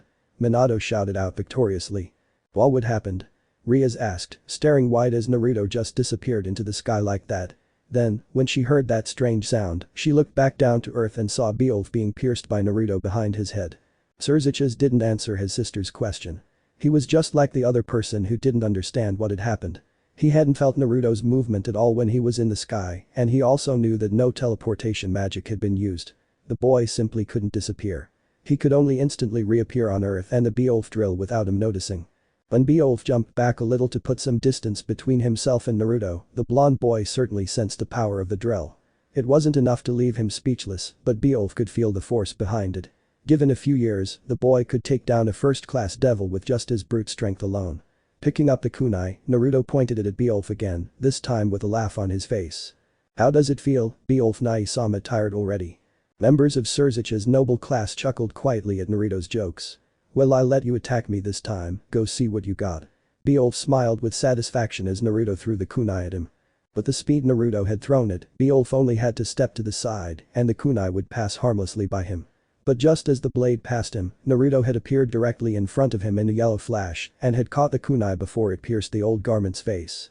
Instantly smashing his head back, Beowulf tried to kick him, but Naruto had dropped the kunai, knocking him to the ground and disappearing again, only to reappear on Beowulf's left side and pierce his right leg. Again, the brown-haired man tried to grab the boy, only for him to vanish with the same flick of his kunai and reappear on his right side and pierce his other leg. Whenever he disappears, he always drops this kunai. Beowulf thought to himself as Naruto kept piercing him all over, making the same motion, and he always reappears where he is, that's a kunai. Smiling with satisfaction, Beowulf prepared for Naruto's attack. When Naruto dropped the kunai again, he quickly caught it and threw it to another spot where the ground was uneven. When Naruto had disappeared again, this time he lost his balance and fell face first onto the ground where the kunai had been located. Jiraiya, along with Tsunade and Kushina, burst into laughter, while Minato snorted and looked away, each of them staring at them in confusion. Unfortunately, Kushina tried to control herself. It's just that Minato-kun made the same mistake when he fought with Jiraiya-sama long ago, before he mastered the Flying Thunder God technique. Ah! Each one exclaimed and began to laugh at the fourth Hokage. Aha, I was right, kid. Beowulf shouted out in victory as Naruto tried to get up, this kunai is the secret of your kid's trick, you can teleport to wherever the kunai is. That's why you could move this fast, and you fell face first to the ground when I threw the kunai from me, because you didn't expect the kunai to go that way. Beowulf-san must be really nice, and the experience of performing this secret quickly. Tobirama stopped and thought this a little before continuing. That's why. Surziches nodded in agreement. He had sensed something odd about this kunai and could see some strange kanji on the handle from the start, but he thought this was just the kunai's name. Surziches had thought the kunai was just an ordinary weapon. He couldn't imagine this was a signal so that Naruto could teleport to his position. But anyway, moving at that speed with only one kunai, this power could prove very useful in the future. Who knows what Naruto can do when he masters it. He could probably use multiple kunai at the same time to take on Beowulf, greatly increasing his combat powers. Cursing under his breath, Naruto didn't want to reveal any more of his power. He wanted to defeat his senpai with just this one ability. Smiling wickedly with satisfaction, Naruto began to place his hand back on the ground. Ah, I know what he was going to do now. Hey. Beowulf Nai-sama. Naruto asked, his smug grin beginning to widen. You want me to defeat you or humiliate you? What did you say, Naruto-kun? Beowulf asked from behind, I couldn't hear you. Then so be it. Naruto finished and channeled his energy into his palm. The signs appeared on the ground again, and in a puff of smoke, dozens of identical kunai appeared before Naruto. He picked up all the kunai and smiled with satisfaction. The Joker is back. Kiba shouted out excitedly. Ah, man, I missed it, Naruto. Haruka chuckled softly, remembering all the time he chased after Naruto because of all the mischief he got into and how he used to get other people's attention. Wait, Naruto-kun. Beowulf immediately paled. With so many kunai, he wouldn't be able to predict where Naruto would teleport. But with a smug smile on his face, he sensed the boy had some evil plan up his sleeve. I was just joking, hey, no need to get angry. This was just a joke. Yes, a joke. Meanwhile, Surziches was thinking, never mind. Too late. Naruto smiled smugly and two puffs of smoke appeared beside him, revealing two exact copies of himself standing there with the same smug grin on their faces. The onlookers gasped in shock at the boy's power, especially Kaneko. If she was right, these were shadow replicas. Her sister had told her all about ninjutsu, after all. Go do it, boys. Yes, boss. The replicas shouted out and began throwing kunai everywhere alongside the real Naruto. Beowulf's eyes widened as, a few seconds later, the entire area was littered with tri-pointed kunai, creating the perfect battlefield for Naruto. The replicas disappeared and Naruto held his own strong kunai in his hand and said seriously. Let the game begin. Minato set out, finally sealing Beowulf's fate. Tobirama looked at the following statement and chuckled quietly. Let the game begin. And then he disappeared in a flash of yellow. He's definitely your son, Minato-kun. Kushina playfully kissed her husband as they both roared with laughter at the same father-son speech. Outside the barrier, the spectator saw nothing but blinding flashes of yellow around Beowulf, so fast that even Saoji found it difficult to keep up with the boy's speed. Inside the barrier, Naruto was tearing through Beowulf while teleporting around like there was no tomorrow. The older pledge tried to catch him, but failed as the boy was too fast. Darkness slowly began to fill his vision as he grew weaker until finally Beowulf lost consciousness and collapsed to the ground. Naruto reappeared before Beowulf's unconscious body and fell to his knee, breathing heavily. His power was truly tiring to use, and this was the first time he had used his kunai this much so many times. Still kneeling, he could feel his consciousness slowly drifting away from his body and beginning to fall to the ground. The last thing he saw was a mass of crimson hair before darkness completely engulfed him. Everyone cheered out in Naruto's victory, while Minato calmed Kushina down, saying that this was only chakra exhaustion and he should be fine. Naruto woke up for the second time that day, but this time, he could see that he was in someone else's space. The space was really girly with pink everywhere. There were lots of teddy bears and all kinds of stuffed animals. In the middle of the space was a flat-screen TV and DVD player. Next to the TV was a large bookshelf full of books, which appeared to be manga books. "Ifufu Naruto, you lucky man." Jiraiya laughed slyly. "Ah, Naruto-kun, you've woken up." Naruto looked towards the sound and saw Ria sitting on a chair facing a large mirror and brushing her crimson hair with a pink comb, looking very happy. "Ria's-chan, why am I in her space?" Naruto asked in confusion. "Ah, I had asked my parents if you could sleep with me." Rias laughed happily, and guess what, they agreed, but I think Ani Itama wasn't happy about that, oh well. She stood up and began to take off her clothes, making Naruto blush furiously and turn away. None of them knew that they should feel jealous or sorry for Naruto, they just stood there silently as blood flowed down Jiraiya's nose. "Hey, what are you doing?" He tried not to shout out. It was nighttime and he didn't want to wake everyone up. I can't sleep with my clothes on over Naruto-kun." She replied with her own laughter, her cheeks flushing slightly as she finished taking off her clothes and climbed into bed and hugged Naruto tightly, making Naruto's cheeks even redder than before. "What? Do you have a problem with it?" she asked with a glint in her eye. I want to scold Rias-chan, but Kushina murmured, she really loved the grandson, but this was a little too soon. No, of course not." Naruto quickly defended himself. "I hope she changes her mind in the future. I mean, she wouldn't want to sleep with a guy while naked in the future, would she?" Naruto wondered to himself, not realizing how wrong he was. "She has the curves, which means she'll be extremely attractive in the future." Imagine Naruto dreaming about her every night, and then before he could finish, Jiraiya was immediately punched in the nose by an angry Tsunade, knocking him unconscious and breaking his grip on the situation. "Hey, Naruto-kun. 1. Promise me that you will never leave my side and never do anything to worry me." "Rias? Promise me," Ria said softly and hugged him even tighter. "Just like when we promised each other that day." She put out her pinky finger and showed it to Naruto. The boy looked at her curiously, but laughed and nodded his head. "I promise." He hooked his finger onto hers and two of them laughed loudly. Chapter 3. "I hope this isn't my birthday present," she said with a faint glow. She still hadn't forgiven him for forgetting her birthday. It was true that she hadn't told him it was her birthday that day, but how could he not recognize the atmosphere around the castle that day? They all burst out laughing. Naruto hadn't forgotten Ria's birthday, he just hadn't realized it was her birthday and hadn't recognized the atmosphere. "Don't worry, Rias-chan." Naruto laughed. "Now, I need you to do me a favor." The crimson-haired girl nodded. "I need you to go outside and go anywhere you want, then channel your demonic power with the bracelet." Minato scratched his chin. I think he put the Hirshin symbol on that bracelet then." "Good." Rias nodded her head and head from space, a little curious about what would happen if she channeled her energy into the bracelet. When she got to the garden, she started channeling her energy into the bracelet and saw it glow a little. "Hello, Rias-chan," Naruto said to her. Rias gasped loudly and jumped into the air, but she quickly regained her composure and turned around, only to find herself face to face with Naruto. That's a huge success. With that bracelet, she could ask Naruto out no matter where he was. Minato said in surprise. "Wait, how?" Rias asked, a frown spreading across her face as she gestured toward the castle and then to Naruto. She didn't sense anyone around her at all. Her upbringing with her brother had helped her sense others better, and now she could be prepared if anyone wanted to surprise her. Naruto chuckled quietly, took her wrist, and pointed to the bracelet. "This bracelet, Rias-chan, works exactly like my three-pronged kunai. It has a signal that allows me to teleport to you whenever I want." Rias looked wide in surprise at this, "But I've put something else in the bracelet. Whenever you're in danger or want me here with you, just channel your energy into the bracelet." Naruto then indicated his own, "And it will alert me immediately, and I'll be by your side before you know it." Naruto finished with a laugh, but quickly fell to the ground because Rias had jumped on him and hugged him tightly. "Ah. It's so romantic." Kushina squealed out at the kunoichi. It was very thoughtful of Naruto to give Ria something like that. At some point, I think it resembled an engagement ring. Niji said, and they both immediately nodded their heads. Wait, Shikamaru said, a frown spreading across his face. If I remember correctly, wasn't it mentioned in chapter 1 that Ria's has a fiancé? Each of them immediately fell silent at Shikamaru's words and looked at each other with concern. Ria's must be the one contracted by her family then. Tsunade said.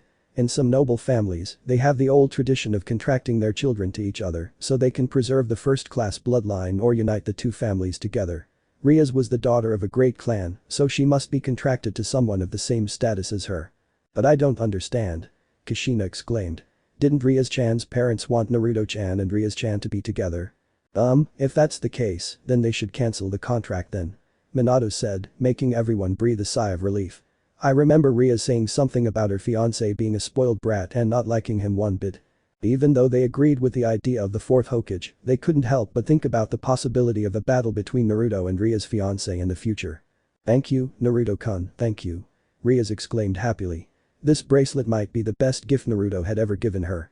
With it, he would always know where she was and could come to her whenever she needed him.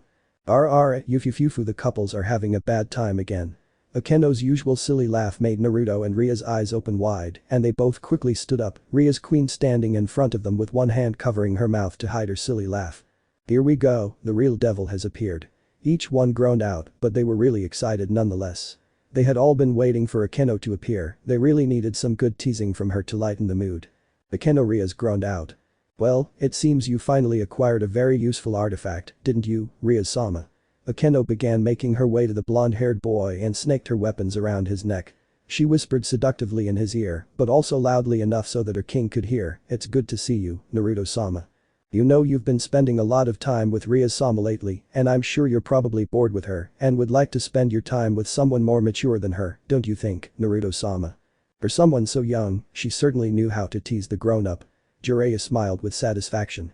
I wonder where she learned that teasing technique. Naruto swallowed nervously. Akeno had really been forward with him lately. The girl always found some way to tease him and Ria's. His best friend had told him that his queen had a sadistic personality and would become truly dangerous when she cultivated. I totally agree. Akeno had refused to call him Naruto no matter what he tried, always calling him Naruto-sama because she didn't mind being dominated by him or under his authority. Damn it, not only did she have a sadistic personality, she also had masochistic tendencies. Wasn't she too young to think of something like that? Each one just shook their head. Apparently, Akeno might be young, but her mind matured in a very different way than normal. Akeno still tried to move into his space to sleep with him and Ria's earlier, only to be kicked out by a very angry Ria's after he could hear Akeno's lightning magic attack driving out of space, together with Ria's power of destruction. These girls just took the love rivalry battle to a whole new level. Ino muttered with a satisfied smile on her face. She still remembered the day she and Sakura would fight over Sasuke, but never going so far as to fight each other like Ria's and Akeno. Ino looked at her old friend with a disappointed expression. She had changed so much in just a few months. She wouldn't recognize the Sakura who always supported Naruto in keeping his promise anymore. I could see that Akeno-san's specialty was lightning magic. Ow, the fifth Mizukage's bodyguard said for the first time. But as for Ria-san's power of destruction, I expected that power to be not exactly what it sounds like. He finished as everyone looked around uncertainly. A piece of paper flew out of the book and Kakashi, being the closest, caught it before it fell to the ground. The power of destruction is an ability primarily used by members of the Bale clan of Diablos.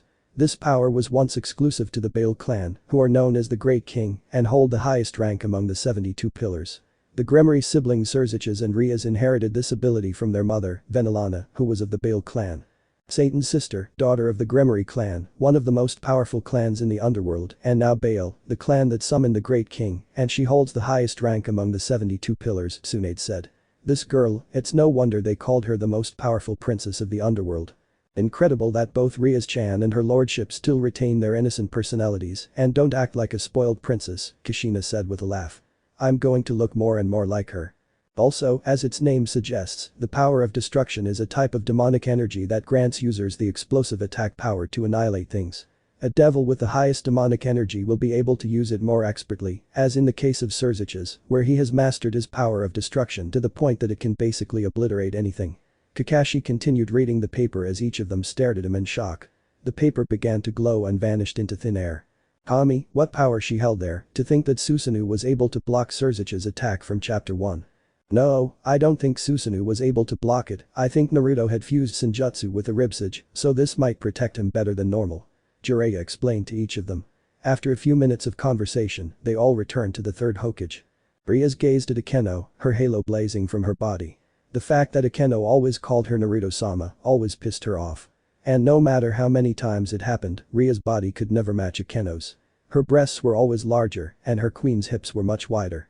The crimson-haired princess was very proud of her own body, but whenever she looked at Akeno, she always wanted to take the blood of a fallen angel from that girl. Fallen angel. Each one shouted out in the crash. Fallen angel. Akeno-chan was a fallen angel. Kushina grumbled, a hint of surprise in her voice. But how? The evil fragment system. Shikaku said seriously. Without a doubt, Ria-san must use the queen fragment to reincarnate Akeno-san into the devil then. To think Ria's had someone like that in her noble title. Tsunade nodded her head and gestured her hand to her sensei to continue. Ria's had overheard some boys talking about Akeno at school. While they agreed that Ria's was the most beautiful and cutest girl in school, they also said that Akeno was the hexiest. The thought of her queen taking Naruto away from Ria's anger slowly grew within her. Perhaps she hadn't trained her servant strictly enough. Akeno, Ria said sweetly, please follow me. Why? She began, rubbing her body against Naruto's. Her face flushed at the contact.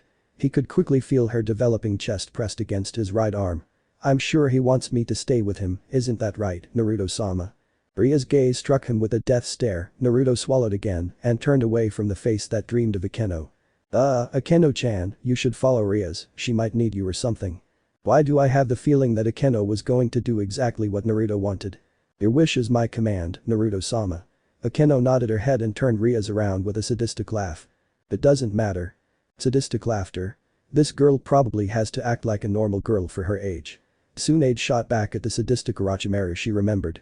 Alright then Ria-sama, I think we should place the final tally. And beginning to show her own halo, which was yellow in color but also had the lightning cracking around her body. Come with me then. The two girls said goodbye to Naruto and walked away while glaring angrily at each other.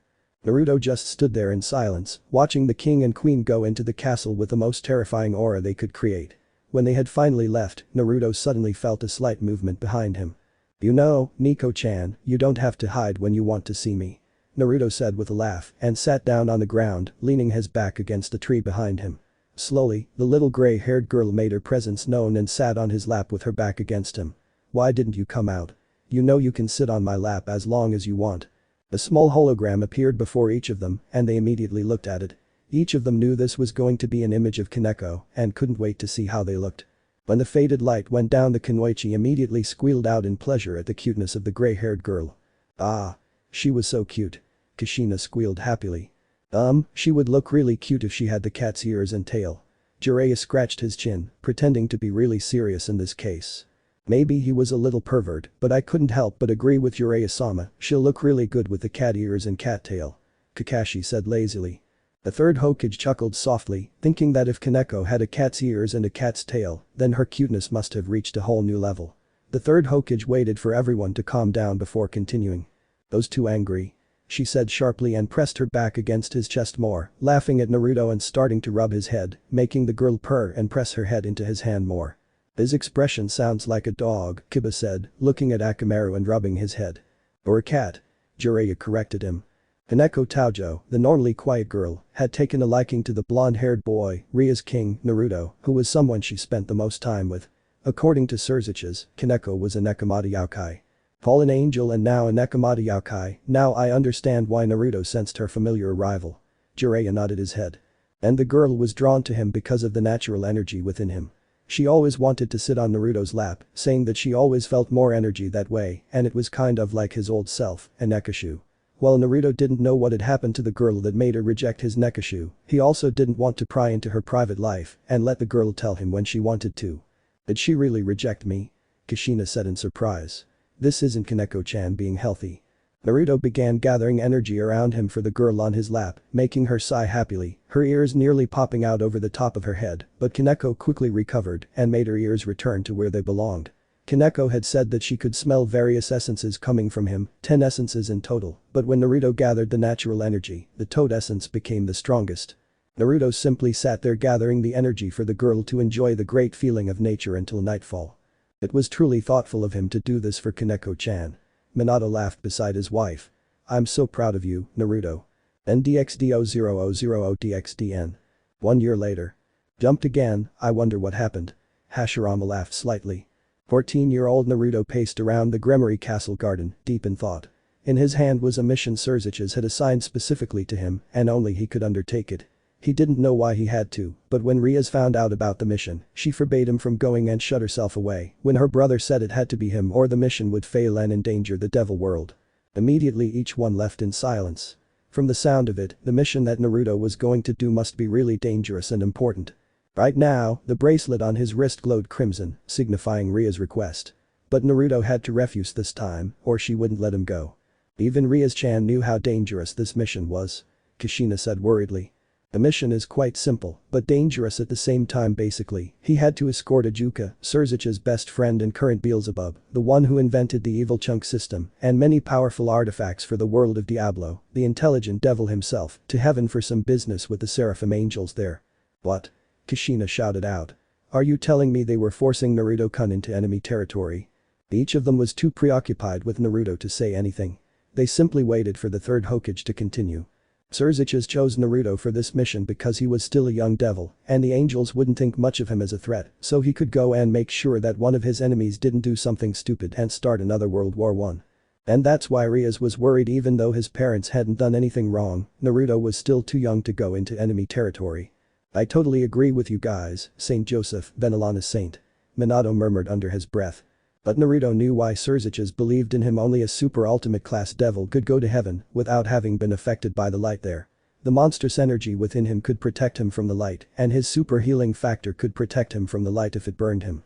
Well, he was kind of scary really. He knew that the greatest weakness of devils is the light-based magic of angels and fallen angels, and he had heard that heaven was filled with light because God had created light that never ends for angel. So basically his devilish skin would be in contact with light 24/7 times a day if he were there. Homie, this mission might be the most dangerous mission I've ever heard of. Jiraiya said seriously. Just being there was dangerous for them, so I hope Naruto didn't accept that mission. They each shook their heads, but knowing Naruto, he probably accepted it and went to heaven. But first, he has to go to the Phoenix family to get a box full of Phoenix tears. The tears of Phoenix. SHH they each said at the same time to Kiba. The boy just laughed silently in embarrassment and gestured his head for Sarutobi to continue. This would be a gift to the angel to show that the Diablo faction comes to peace. Naruto didn't like the Phoenix clan children because as far as he knew, Rias was hired by the third oldest son of the Phoenix clan. This chapter just got worse. Kushina grumbled mysteriously. Now we have to find out about Rias-chan's fiancés. An interpretation of creating a new bloodline to help high society become stronger. What angered Naruto the most was that the Phoenix counterprint didn't care about love. He only thought of Rias as a breeding stock, someone who would give him strong children. Angry shouts began to echo throughout the stadium. Each one couldn't believe what they had just heard. They knew this Phoenix counterprint was a spoiled brat, but to think of their favorite girl like this, a breeding act, was too much for them to handle. Even the normally calm Sarutobi tried his best not to crush the book in his hand. He likes Rias and wants her to be happy. If the counterprint doesn't change the way he is in the future, he could make some sense of it, no matter the cost and what happened to him. However, he was a genuinely good friend to Ruvel Phoenix and he deeply respected his power. Ruvel was kind, unlike his arrogant brother, Phoenix. He also found Lord and Lady Phoenix very kind to him and he had the same aura of affection as Ria's parents. But he still hadn't forgiven them for forcing Rias into anything against her will. If his guess is correct, the counterprint wasn't home around this time. Naruto didn't like seeing that smug smile on his face when he talked about Rias whenever Naruto was around, like a piece of meat. The last time they met was about 4 months ago. It took Beowulf and the second surfer to restrain him before he could punch that arrogant guy in the face. Arg, why are they holding it back? Kushina screamed angrily as her hair flowed dangerously. But then again, nobody liked that guy anyway. And if Surziches had told them about Naruto's status in his peerage, maybe he could make the counterprint closed for a few minutes, because as far as he knew, he and his sister Phoenix looked at him like a lucky low-class devil happened to attend the first-class party. I don't know about the counterprint sister. Mei laughed silently, mysteriously, but I'm starting to hate her now. Using his power, Naruto appeared in a flash of yellow directly in front of Phoenix Castle's gate. He could see that the castle was just as elegant as he remembered. Taking a step inside the castle with a calmer expression, Naruto began walking through the castle after explaining his intentions to the guards. He saw a young girl waiting for him. Her drill-like blonde curls were easily recognizable. This was Entanglement Phoenix, the youngest daughter of the Phoenix clan, a truly noble lady. Such a thought. The Entanglement is a young girl around Kaneko's age with long blonde hair and dark blue eyes. Her hair is tied in twin ponytails with large drill-like curls, held in place by a blue ribbon. The front of her hair has several bangs that hang over her forehead, with a V-shaped fringe hanging over the bridge of her nose. Her outfit consists of a light white dress with dark yellow accents and a red bow in the front. On the back, 3 feather-like extensions mimicking a bird's tail protrude from the dress, giving her a cute and endearing appearance. The images appeared one by one. This time it was the image of Entanglement Phoenix, but everyone's mind was also clouded with hatred towards Counterprint right now, yet Jiraiya didn't comment on the beauty of Entanglement. But this was the girl who had kicked him in the leg and yelled that a servant should go outside.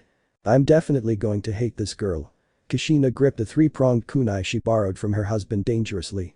Perhaps it was her fault for not wearing her normal clothes like the rest of Surzich's title of nobility, but she doesn't have to shout like that. Alright, hello. There's Entanglement. Wait for him, do your best. Naruto said with a laugh as he passed her and continued walking to the main area, where Lady Phoenix was waiting for him with the phoenix tears. Naruto-sama, wait. The Tangle shouted, making Naruto stop in his tracks. The Tangle, a tall, noble lady of the Phoenix clan, simply called him Naruto-sama. Ah dear, Kiba muttered, another girl, he didn't know Naruto was a chick magnet. The Tangle tried to run as fast as she could with her short legs and stopped when she was right in front of him. She bent down as low as she could and began to tell him what she had always wanted to say all these months. Naruto-sama, I am truly sorry for my stupid behavior at the match 10 months ago. I shouldn't have yelled at you or thought you were just a lowly servant like that. I am truly sorry, Naruto-sama, and ready to accept any punishment you wish upon me. Ah, my dear, judging by the sound of that, she must be truly ashamed then. Kushina laughed, but she was still fiddling with the kunai in her hand. Entanglement, no need to bend over like that. Naruto put a hand on her shoulder and laughed as she lifted it up and looked at him with her dark blue eyes. I'm not mad at you or anything really. Thank you, Naruto-sama. The girl laughed heartily and stood up. If you don't want to punish me, then follow me. My Kasama has assigned me to lead you to the main area. Then please show me the way, Entanglement. Naruto laughed and followed the girl. When they had passed 3 alleys, Naruto broke the silence. So, Entanglement, why did you call me Naruto-sama? Hey. I want to know. SHH. Not again. Kiba lowered his head. She began to look around, making sure they were alone. My Kasama had told me about your status as a pledge of Lucifer-sama. Someone of the Mayu's noble ranks had the same or even higher status with a first-class devil like myself. So it was quite normal for me to respect you, Naruto-sama. She said as quietly as possible. What a huge success. Who would have thought of something like this? Wait, how did he do that? She put a finger to her lips and laughed. Don't worry, Naruto-sama. The Entanglement laughed and continued teaching the way. My Kasama trusted only myself with this information. After all, you should feel fortunate that a noble lady like me showed you a good amount of respect, Naruto-sama.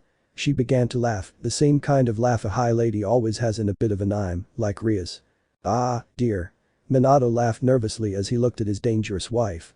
If he was going to continue, his wife might have to release her tension. But her laughter grew lower and lower until she stood up and looked at him with a worried expression, considering his face. Naruto-sama, is it true that you're going to heaven? Yeah, he's pretty easily scared, isn't he? Naruto laughed nervously and scratched the back of his head. The Entanglement looked at Naruto in surprise.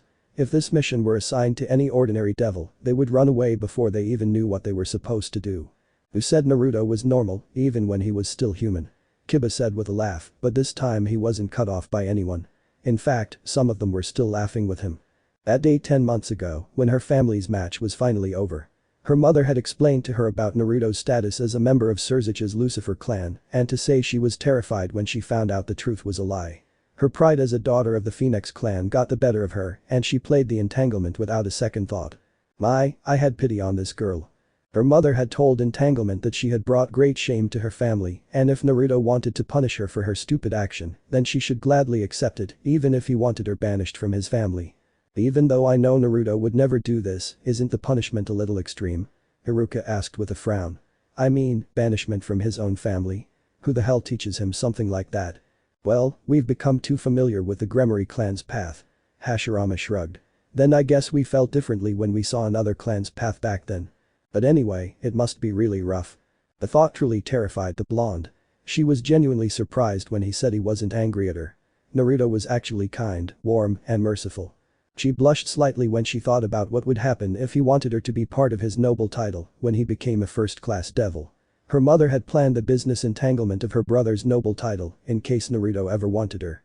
While she wasn't worried about being with someone like Naruto, the thought of what might happen if Naruto was a crazy pervert really scared her. I always wonder how Naruto didn't become a pervert after those 2 years of training with a perverted sensei. Tsunade grumbled as she glared at her teammates. Ho ho, thank you. She might not have seemed to care because her pride usually wouldn't allow it, but she still cared for his well-being when she heard he was going to escort Ajuka Beelzebub to heaven and help him conduct some business there.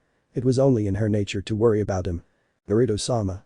She reached into her pocket and pulled out the little Phoenix Tears bottle. These weren't just any ordinary Phoenix Tears. These were her tears filled with blood from a phoenix, tears that could heal the worst wound with just a drop.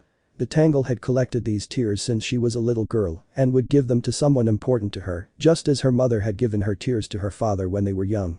Please take these, said the Tangle, handing her the bottle. These are my tears, the blood-filled Phoenix Tears.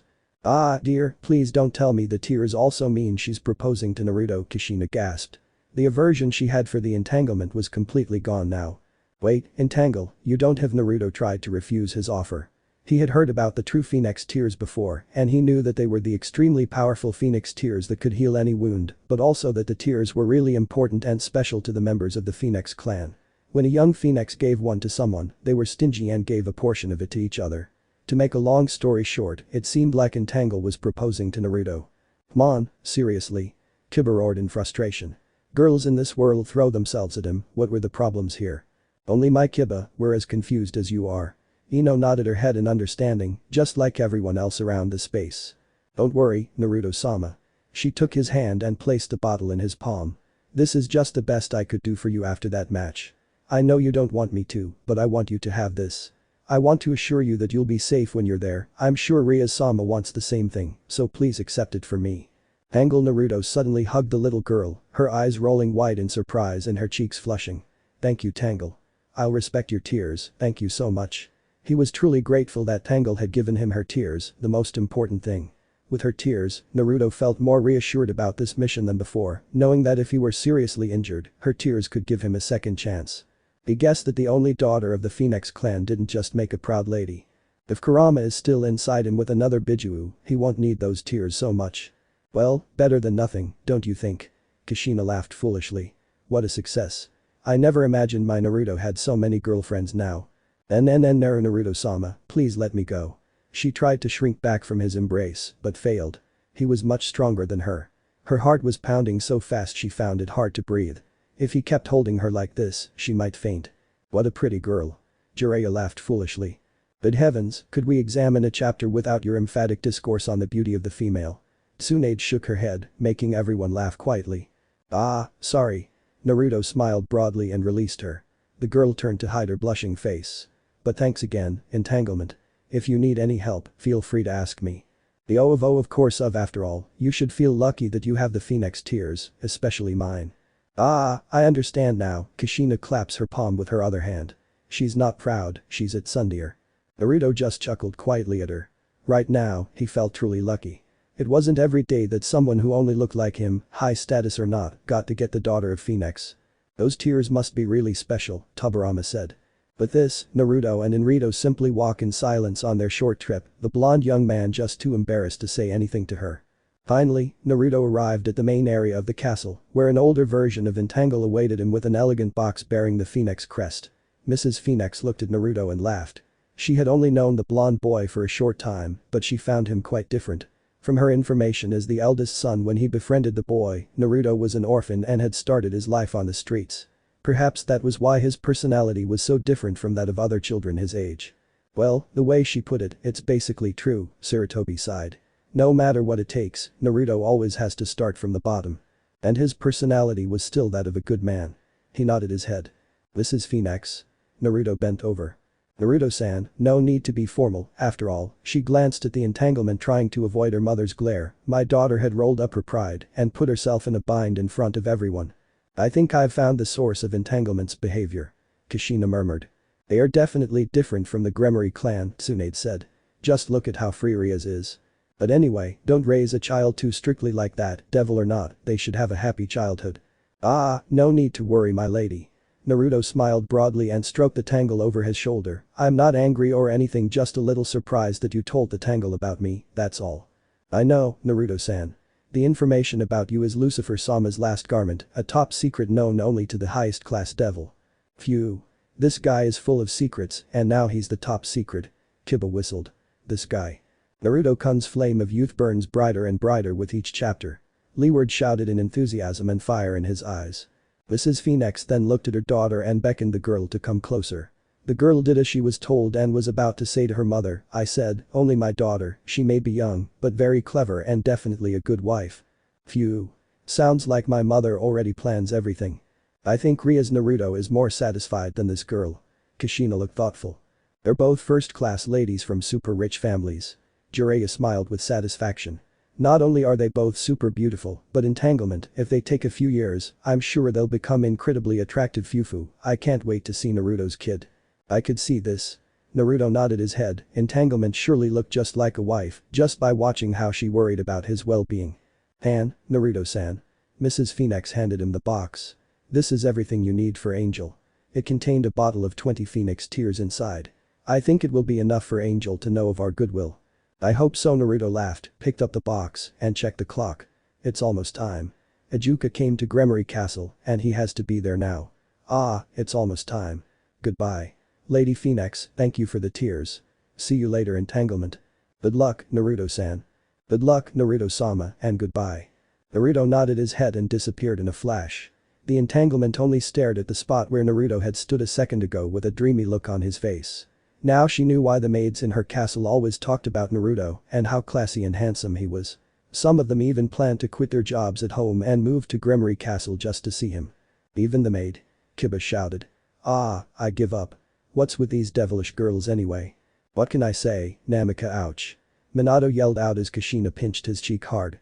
What did I say about Namika's emphatic speech and charm? Kushina asked dangerously. My Naruto will never become a playboy, did you get that? Good. Minato tried to ease the pain, but his tired wife was too difficult. The entanglement, what do you think about it? He's kind Ka-sama, said entanglement, and hot too. Not a word, Minato-kun. Kushina offered her hand before her husband could say anything. Did you give Naruto-san his tears?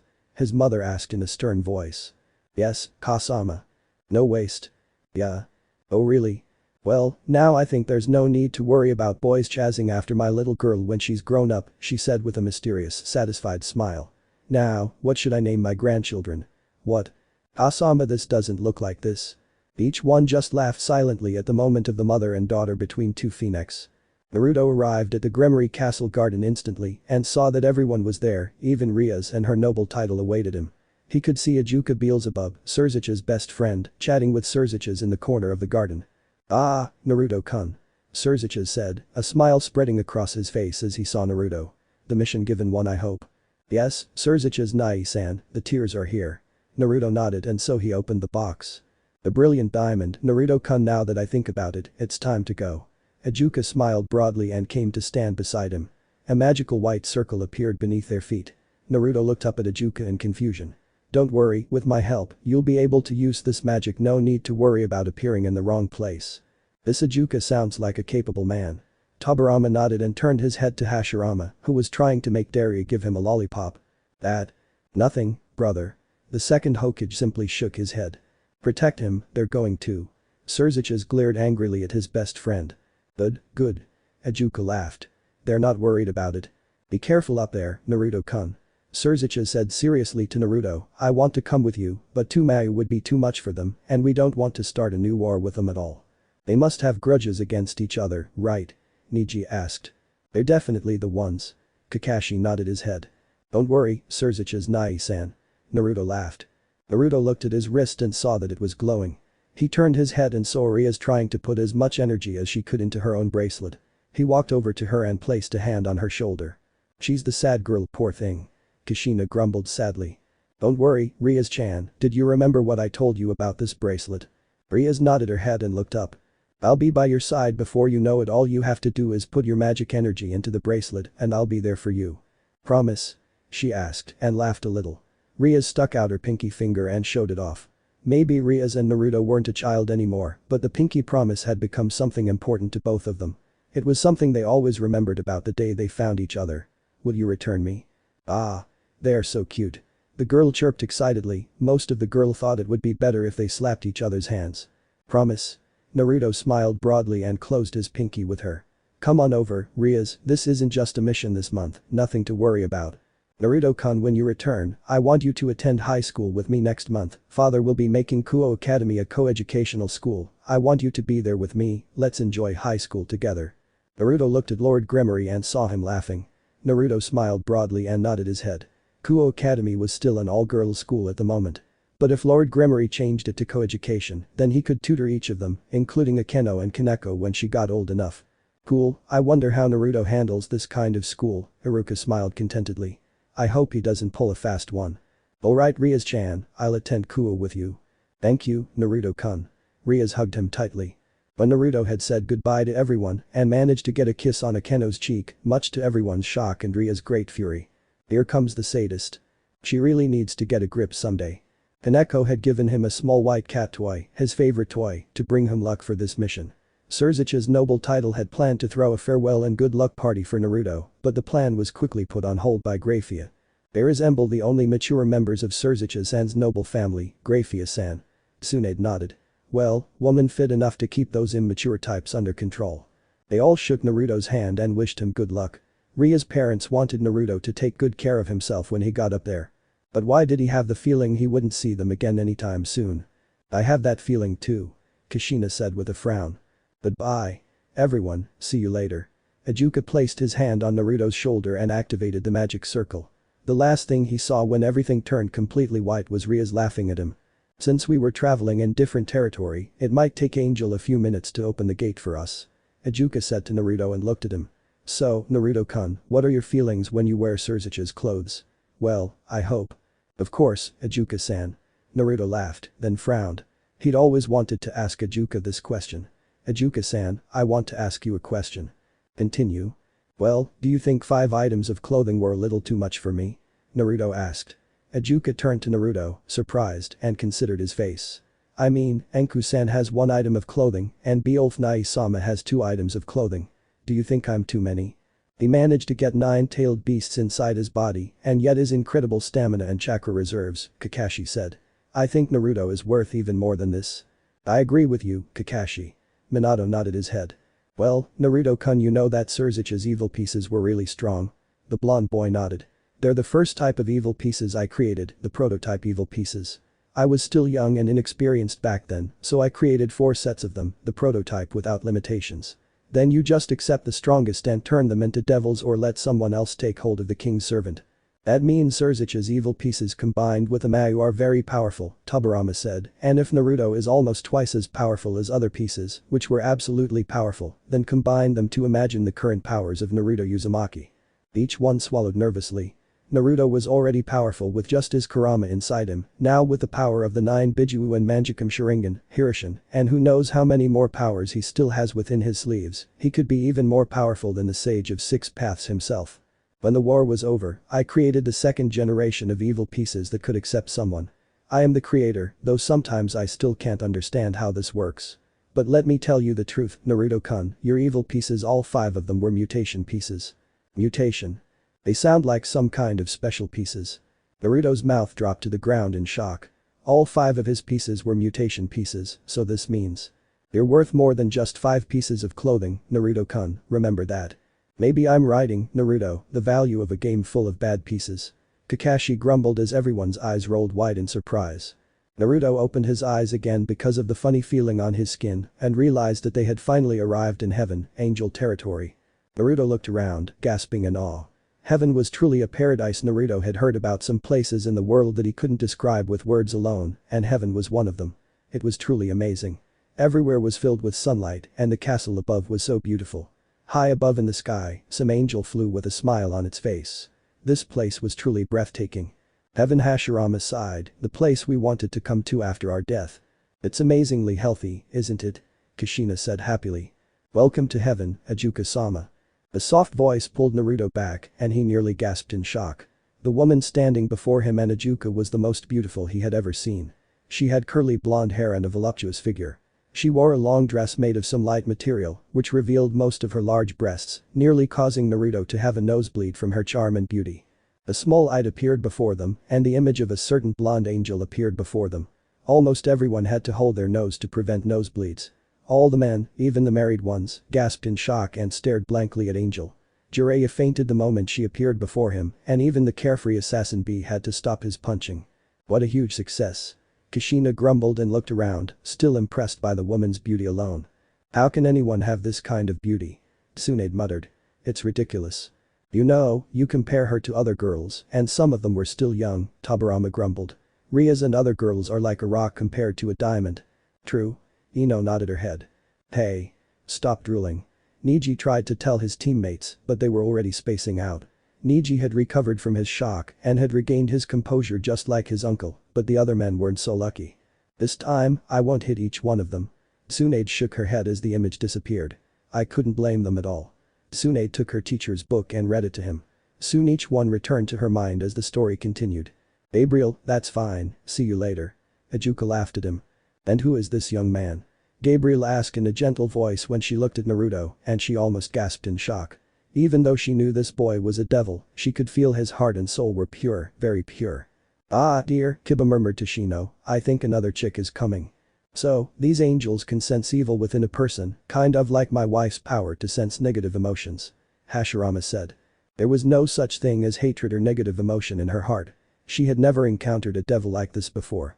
Even a little bit of the human who followed God could not have a soul or heart like his. Ah, my Gabriel felt her cheeks redden slightly as she continued to enjoy the pure feeling in her heart. I agree with you, Kiba, Shino murmured quietly. This young man's name is Naruto Uzumaki, a member of Surzich's Luciferian title of nobility. Gabriel's eyes widened at the information. She had fought Lucifer's current servant before and truly understood his power, but to think that this boy, no older than 15, could be a member of the strongest title of nobility in the underworld. It's a pleasure to find you, Gabriel-san. Naruto laughed and offered her his hand. Gabriel looked at the boy with curiosity in her eyes and finally took his hand in her own. The feeling was truly amazing. Naruto-sama. Not again with the sama thing, thought Naruto. Gabriel gave him a laugh. The pleasure is all mine, Naruto-sama. I hope we can get to know each other better while you stay here. What are these people getting up from? Sasuke retrieved his pig and yelled out in frustration, I'm better than that drug. They must be blind or a bore to see that drug is attractive, especially that angel. He was still drooling over the image of Gabriel in his head. He wanted nothing more than to have a taste of his body. If she ever saw you, Sasuke team, she would ruin the moment she laid eyes on you. Kushina said. Even though I couldn't sense hearts and souls like Gabriel's saint, I know that her heart and soul are completely black, to the point that I couldn't say more. But I wonder how Naruto has that kind of heart even though he's a devil, I mean. The source. Haruka suddenly remembered the test Naruto went through to control Kyuubi's power. That right. The assassin B laughed and began to pound on the heart that did not hold the hatred. Ajuka glanced nervously at Naruto and blushing Gabriel and smiled contentedly. Surzich's had been right when his best friend wanted Naruto to escort him here. His monstrous energy and healing factor weren't the only reasons. It was because of his heart and soul, a truly pure heart and soul. Even more innocent, angel. Most innocent angel. Being attracted to this, then Ajuka doesn't have to be worried about his work here. Gabriel-san, if you don't mind. Naruto blurted out suddenly and gestured his head to his hands. Gabriel looked at his hand and quickly released him. Ah, I'm sorry. Beautiful angel laughed innocently and looked at Ajuka. Ajuka-sama, please follow me, my brother is waiting for you. Ajuka nodded and flared out his wings. Naruto quickly did the same. Gabriel laughed and flared out his 10 white wings. 10 wings? Minato asked. The numbers on her wings must reflect how powerful she is. Tobirama said. She must be a very powerful angel. And shot to the sky, the two devils quickly followed the blonde angels, drawing much attention from the angels around them. When they arrived at the large building, Naruto had to wait outside while Gabriel Ajuka was led inside to find his brother, the leader of the angels, Michael. Is her brother a leader of angels? This angel is a huge success. Does he have as much status as Ria's, or could he be even higher? A minute later, Gabriel came out and sat on the bench where Naruto sat. It's beautiful, isn't it? Gabriel asked when she saw the look on Naruto's face as he looked around. Yes, in my entire life, this is the first time I've ever seen anything like this. Naruto nodded his head. the sky was truly amazing. He couldn't find a word to describe it. Gabriel looked at the blonde boy with a curious expression, considering his face, and decided to remain silent for the moment and let him enjoy Cielo's beauty. After all, she has plenty of time to get to know him. But then, after a while, Naruto turned his head when he heard Ajuka's footsteps behind him and turned the lining of Ajuka's wide eye. And the problem starts here, I think, Kushina shook her head. Naruto-kun, I think we have a new problem here. What's wrong? Naruto stood up, but Gabriel was still sitting on the bench with a sad look on his face. We have to stay here longer than I thought. Oh, no one. I'm not worried about each other, but Ria's, she's sure to get angry. How long, Ajuka-san? Naruto suddenly asked, the crimson bracelet suddenly tightening around his wrist. I don't know, maybe a year or two. 2 years? Kushina shouted in the crash. Damn it, I think I can see what happened in the next few chapters. Minato grumbled, hugging his wife close to him. Naruto's eyes widened in surprise. The situation had changed. Ria's was going to kill him. But why? Like Naruto-kun, God, I'm dead. That. Chapter 4. Chapter 4. Is the god of G dead? Kushina stammered. A deathly silence washed over the area as the shinobi and Kunoichi stared at the book in the third Hokage's hands in shock, total shock. But this has to be a joke. I mean, this is God we're talking about. God can't be dead. Kiba shouted out. Nobody, absolutely nobody, not even those like Sasuke and Sakura, could think of a single word to respond to Kiba's idea. Even in their world, Kami, as they believed, existed for many people and was still watching over their world, guiding believers with his power. We know Kiba, but it seems like that's how he is. Kurenai said, her eyes slowly closing, as if she were one of the first people to recover from the shock. But I doubt he'll die of old age. As Kurenai finished speaking, a piece of paper flew out of the book and Minato picked it up and began to read aloud to each of them. This states that God was the original creator and leader of the angels and the creator of the Holy Sword and the Sacred Gear system. When he died in the First World War between the 3 factions, his right-hand man, Archangel Michael, succeeded him in maintaining his system. His death was kept secret by the leaders of the 3 factions due to fear of chaos and the increased chances of an attack by a foreign faction, essentially any non-Christian pantheon such as Norse gods, Greek gods, etc. The reason God died during the war is because he placed thousands of extremely powerful seals known as 666 Trihexa and ended up fighting the war in an exhausted state. Minato said before the paper disappeared. Damn, Kiba grumbled, that wasn't a little familiar. He scratched the back of his head in the act of wondering, this Trihexa thing sounds like Yuubi, and its godlike sounds exactly like Rakuto Sennin. I agree with the Inyazuka boy, Tobirama nodded, however, I doubt his power is the same. We still don't know how powerful the seals placed on him were, but thousands of seals had. Fair eyes, Hashirama said seriously, thousands of seals to recycle a single beast, yet Kurama didn't need that many seals to contain him. They each gasped, their worries returning. Just when they thought the madness of this world was finally over, something even crazier rose and slowly pushed beyond the boundary of reality. The last thing they needed was someone trying to open this super powerful beast. We should keep going. We won't be able to get everywhere if we just sit here like this, Sarutobi said calmly. I'll read Sandame-sama. Ino took the book in her hand and flipped the pages to the next chapter. 2 years later. 2 years. Kushina shouted, startling everyone. Rias-chan is going to hate it. Calm down, Kushi-chan, Minato tried to reassure his wife. I don't think Rias will hate our son that easily, he said comfortingly, but at the same time, he doubted her words. Kushina bit her own lips and sat down. Ah, the drama, Kiba groaned. The last thing we need is Naruto acquiring a harem. Guo Academy, one of the best schools in Japan, the school every student dreamed of attending. Modern equipment, excellent teachers, high-quality entrance exams. Very interesting, Sarutobi said with a laugh, to think that his education is this good. But we also have many good teachers. Minato said with a laugh, looking at Iruka, the one who supported Naruto as an older brother when he was a young boy. Not to mention it used to be an all-girls school 2 years ago, so the number of female students in the school is still too large compared to the number of male students. To tell the short story, it's a paradise for perverts. Paradise, you say? Jiraiya laughed foolishly and perversely as Tsunade sighed beside him, then she began to crack his knuckles. Do you want to talk? She asked dangerously, and doing so, she paled greatly. But putting that aside, this place could be called the best school in Japan. Hi. This is Kiba-kun. Huh? Kiba asked, a ridiculous laugh making his face as the corner of his mouth curved over. I didn't think you liked me that much, Ino. You closed-minded idiot, Yamanaka tried to hit him with the book, but he dodged it. I only read that it was written in the book and clearly there's someone with the same name as you. Ah, Kiba-kun, please look at me. Kiba-kun, we love you. The nice boy I support, was what Minato said. Some heads turned to look at Sasuke, but soon returned to the book when Ino started reading again. The crowd of high school girls screamed with excitement as a handsome young man with short blonde hair, gray eyes, and a mole under his left eye stepped through the door and walked into the school, offering a charming laugh to one of the girls. He was wearing the Kuo Academy boys' school uniform, which consisted of a black blazer with white accents over a long-sleeved white dress shirt with a black ribbon at the collar, matching black trousers, and brown dress shoes. In a flash, the boy appeared before them and the unmarried female population of the shinobi allied couldn't help her, but blushed and laughed foolishly at his charm, while the male looked at him with latticework in his eyes. My, said the gaudy Mizukage, what a handsome boy. He's nothing like our Kiba, Tenten said with a nod of her head, and other girls nodded in approval. Hey. What does that support mean? This is Kiba Udo, second-year student, the most beautiful boy at Kuo Academy, and the dream of many girls. The most beautiful, you say?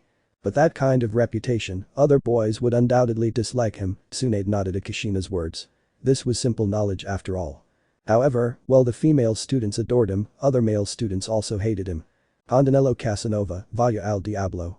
Look, Kushina laughed foolishly, I said Yodadabane. This was a common occurrence at Kuo Academy. Every morning Kiba would come to school and be greeted by excited high school girls, while being hated and glared at by the high school boys. But he had somehow used it because being a pretty boy didn't have its drawbacks.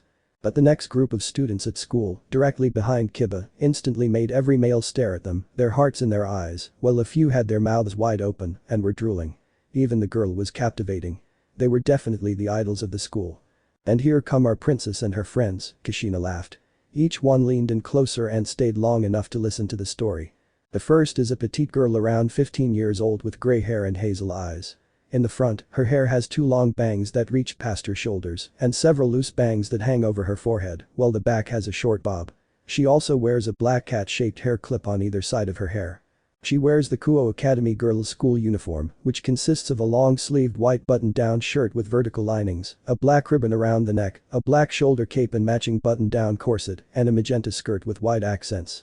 However, the gray-haired girl wore the uniform without the shoulder cape. She's freaking cute. Jiraiya shouted with the happiest laugh ever when the book turned to the image of a grown-up Kaneko. So cute. The girls squealed with delight at the sight of Kaneko. If the white-haired girl were here, they would have rushed over and hugged her diary, refusing to let her go. This girl's name is Kaneko Taoju, the first-year student, Kuo's tiny cute mascot. Kaneko continued walking with a straight face, ignoring all the lewd stares from the lowly scam perverts and her head towards the old school building. An impassive and shy girl, Niji remarked. This kind of girl reminded him of the way he acted when he was younger. She's a tough girl, no doubt about it. Each nodded his head.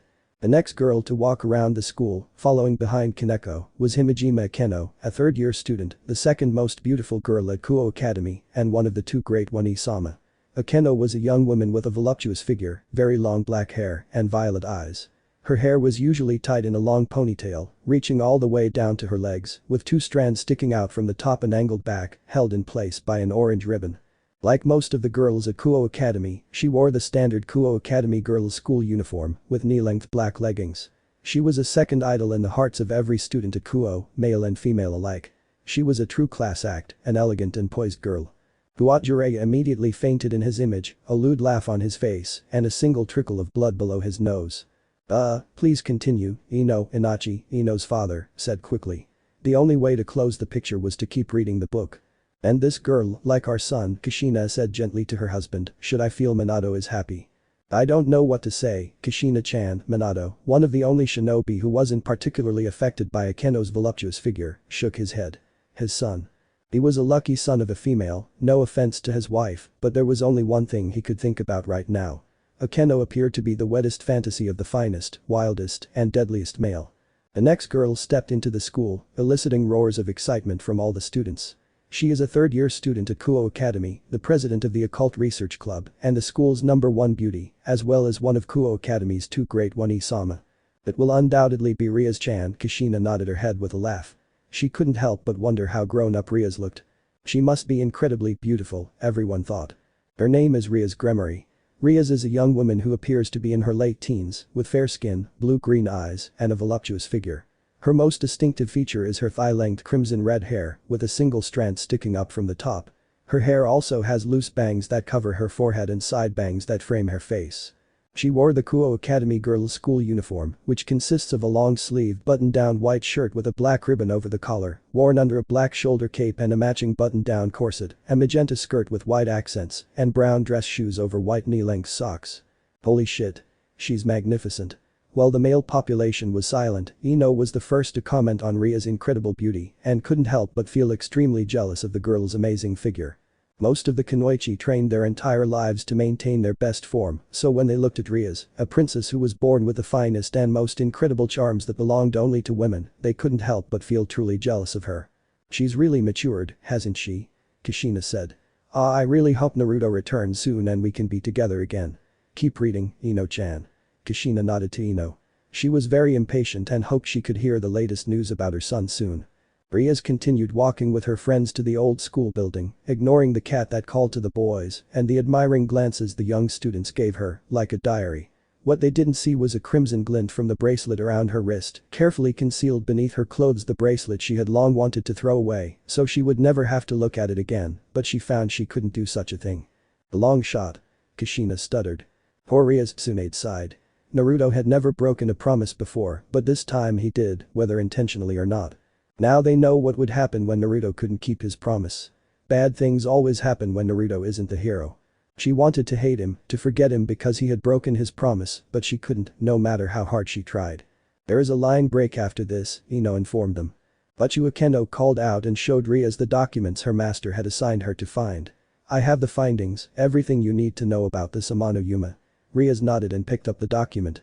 Her real name is Rainer, Fallen Angel, Akeno said with disgust in her voice. Forgive me? Hashirama asked, raising an eyebrow. Even if she is your natural enemy, you shouldn't speak of her in that kind of tone, young lady. Even if the Shodaime Hokage was addressing a book, everyone couldn't help but agree with him. I don't know their true intentions here, but I'm afraid this isn't a good thing. I guessed right. She then turned to Kaneko, who was eating a small piece of cake beside her. Kaneko-chan, could you help me with this task? The quiet gray-haired girl nodded her head, her face still showing no emotion. Such a cold girl, Kushina reflected, and she only shows emotion when Naruto is around. Biba opened the clubroom door and walked inside with a laugh on his face. But I've checked everything, the spelling around our club space isn't broken. So, we're not this fallen angel target. Rias shook her head. In the 2 years she'd been here, she and her noble title had been targeted by the fallen angels for a long time. They always found some way to cause her trouble and always wanted to end up with the devils currently in her territory. But this time, it seemed this girl Rainer didn't want her or her noble title, and it seemed this wasn't her rival Sona either. This Sona must be Seraphal's sister, remember the last chapter? Akeno cursed out. Fallen Angel was running rampant throughout Kuo Academy and she couldn't do anything about it until they figured out her true intentions and whether or not she had any support. Akeno hated them, she hated Fallen Angel, even if she were one of them, but Akeno didn't care. As long as she could kill them, she would be satisfied. This is clearly not healthy, Minato shook his head. I wonder what caused her to harbor such resentment against her own kind, Tobirama remarked. The feeling of hating one's own people was not a good thing for a girl as young as her to have. Furthermore, based on the path she thought, the reason why she hated Fallen Angel so much would not be something normal. The queen looked at her king and frowned. Around this time Rias had stopped screaming about him, but her eyes were always filled with sadness when she was alone or about her title of nobility. Rias-chan, Kushina whispered sadly. This puts it in perspective. Rias was quite in love with her childhood friend, no doubt about it. If Rias were still a young girl, that kind of emotion would make them think she was sad because her best friend didn't keep his promise. Now they might see that she was sad because the person she had given her heart to couldn't keep his promise. Akeno still remembered that day when Rias found out that Naruto couldn't go to Kuo with them. Her master had yelled, but she went outside anyway and hadn't eaten anything for the next few days. She remembered Rias putting every bit of magical energy she had into the bracelet, hoping he would be right by her side, but Angel had blocked the door between them, so Naruto couldn't teleport back to his king. Angel, afraid, would tell the devil about their secret and seal Ijuka and Naruto off in heaven until they finished their mission there. Even if I don't like this, Angel was absolutely right to do this, Kakashi said wisely, a faction without a leader is like a person without their head. Like any nation, they don't want to appear as a weaker faction in the eyes of their enemies, the Niddam Hokage nodded. They went so far as to expose their secret to 2 devils, one of whom was one of the 4th Demon Lord, Hashirama told the younger generation of shinobi. As far as I'm concerned, he told us his intentions were good. Akeno remembered the day Rias ripped the crimson bracelet off her wrist and threw it away, her eyes wide with pain. Akeno knew Rias had been hurt and felt betrayed, but Naruto was facing a dangerous mission, and Akeno could understand his reasoning. But Rias was still stubborn about it. She claimed that Naruto had grown bored with her and no longer wanted to be her friend. Of course, Naruto didn't look like this, Shikamaru spoke up. He had been long enough to listen to the story. Even if his best friend stabbed him through the heart with a lightning bolt and tried to kill him countless times, Naruto still considered that person his brother. His expression never changed as he spoke, and everyone knew exactly who he was talking about. And in a strange way, that person had held back their voice from the beginning of chapter 4. Even though Rias had thrown the bracelet away many times, she would still go out at night and try to find it and pin it to her wrist, hoping that Naruto would return it to her. She forces herself to hate Naruto, Mei said gently. But 2 years had already passed since that day, and Rias had only been in Kuo for a year. 3-year scholarship, Sarutobi nodded. Akeno sighed and went to the window and gazed in wonder at the sky. Naruto-sama, what good deed are you doing now? When lunchtime arrived, Rias took out her bento box, which she had prepared herself, and sat down on a bench in the playground, enjoying it. Students sat near her or passed by, gazing at her with hearts in their eyes. Rias sometimes found herself truly enjoying it. The boys and girls stared at her, proving that she was more of a cute girl 2 years ago, but now she was a beautiful third-year student at Kuo Academy, the #1 beauty. A little attention won't hurt, Kushina nodded. This shows that Rias is mature now. But Rias always felt that her school life was missing something, and she knew exactly what it was. Naruto, each one said immediately. She touched a bracelet on her left hand lightly and looked at him with sad eyes. It had been 2 years and Naruto hadn't returned, and she hated him for it. Her parents had said that Naruto had an important mission with Ajuka and couldn't return anytime soon. But she refused to forgive him, because even if he refused to do that mission from the start, he still accepted it to find some way to be away from her, to be away from the beaten-down girl who always followed him like a lost puppy seeking his attention. That year showed his true colors, so she wouldn't be fooled again by this charm, the kindness, and the time they had spent together. Rias, though. Really, her words weren't much of a threat when she thought of Naruto that way, Kushina couldn't help but chuckle. Rias' words eased the tension somewhat. But no matter how she tried, no matter how she blamed him for her sadness, she still wants him back, she still wants him back. Naruto-kun. Rias bowed to the sky and laughed sadly, please bring me back to us. Sky, at the same time. Finally, I'm dying to find out about him, Kiba nodded his head and said loudly with a laugh. Ha Naruto-senpai, please tell me you're tired, a young man with blonde hair, green eyes, and dressed in priestly robes breathed heavily, facing his opponent. He had 10 pure white wings protruding from behind his back, a symbol of his power. Another handsome young man appeared before them this time. No one commented on it since they had finally gotten him the job. The name of this young man is Dulio Gesualdo, the prankster of Michael and the strongest exorcist. Joker? Tenten asked in a curious tone. The strongest exorcist. Huge success. And he trains with our son? Kushina asked worriedly. She didn't want her baby boy to be harmed. The power level of the beings in this world was unimaginable. Don't worry, Kushi-chan, Minato said, smiling broadly, from the sound of it, Dulo-san wasn't the one being hit around. Naruto and his stamina, impossible, Jiraiya, who had just woken up from his dazed state, said. He knew better than anyone about Naruto's unholy stamina. After all, he had spent 2 semesters training the boy, and a very experienced Sannin like himself, who had fought day after day in death battles, still had trouble keeping the blonde Uzumaki up. Well, I think that was enough for today, Dulio. His opponent smiled broadly, making the blonde-haired exorcist shout out in enthusiasm and fall face first to the ground, his sacred gear disappearing instantly. Everyone couldn't help but laugh at this. Naruto Uzumaki laughed silently at Lazy Angel and slowly made his way to Dulio and helped him back to his feet. I'm from senpai. Dulio laughed and shook Naruto as he returned to his place. Naruto could see that the reincarnated angel was really tired. Maybe he had gone a little too hard on him today. 2 years have passed since Naruto began his life in heaven. Gone was the blonde-haired boy, and now he stood in his place as a young man at 6 feet 1 inch. His hair grew longer than it had 2 years ago, and as spiky as ever, while the baby fat on his face had completely disappeared. His hairline was still there, but very tightly packed. See if you don't look closer. Naruto wore pure white clothing consisting of a white shirt, white face paint, and white sandals, the same kind of clothing Angel usually wore while they were in heaven. Ami, he's hot. Ino shouted in shock as Naruto's picture popped out of the book. Even another Kunoichi, someone like Tsunade, couldn't help but agree Ino's comment was spot on. Naruto looked truly amazing. Naruto looked exactly like Minato, only better, much more handsome, and far more attractive. If Rias were every boy's dream girl, then Naruto must be every girl's dream girl. Our baby boy, look at him Minato-kun, the father laughed proudly at his son, a single tear falling from the corner of his eyes as he looked at his son, grown up and strong, just as he had hoped he would be. 2 years ago, with the horrifying news that God had died in World War I, the angels forbade him from returning to the underworld. They feared Naruto would reveal this secret to them, sparking another World War I. Naruto could understand their fear. If another World War I broke out, they would be the first faction to lose. Their population had plummeted after the war, too many angels had fallen, and they would be powerless to stop it. It seems this young man is more like the clumsy boy I had the pleasure of knowing during the Fourth Shinobi World War. Tobirama nodded, a small odd laugh spreading across his face. There aren't many youngsters who could understand this. Naruto approached the rock and looked down, wondering what Rias was doing. He had broken his promise, the promise that they would enjoy the institute together in the human world. Naruto looked at the bracelet on his wrist. He could remember the days when the bracelet glowed non-stop, hour after hour. Rias had asked him to come, but Angel had closed the gate to all transportation, preventing Rias from coming. Gabriel had said that they would leave Ajuka and Naruto would come home when Beelzebub finished his project there, but that had been 2 years already. He didn't know if Rias would forgive him or not. I wonder what he was fixing there? Guy said. 2 years, that's a long time for someone so kind and powerful. It must be something really important. Minato scratched his chin, working his mind to think as much as possible. From what I can see, Angel seems to be a race facing a lot of trouble.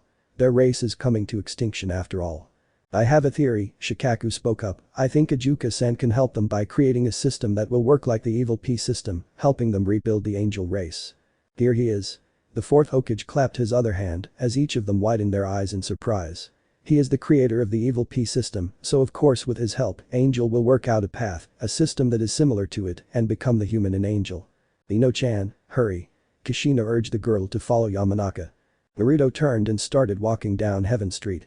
Although he was a devil himself, the angels really liked him because of his hot personality and, based on what Gabriel had said, his heart and soul. Typical Naruto, Kiba said, making Naruto's father laugh. They heard that their son was a great man, but knowing that he was worshipped by many, even the angels themselves, the purest being in that world, was the best thing ever. Wherever he went, Angel would always stop what they were doing and shake him with Angel's innocent laughter. Naruto would always laugh back and wave to the flying angels as he passed.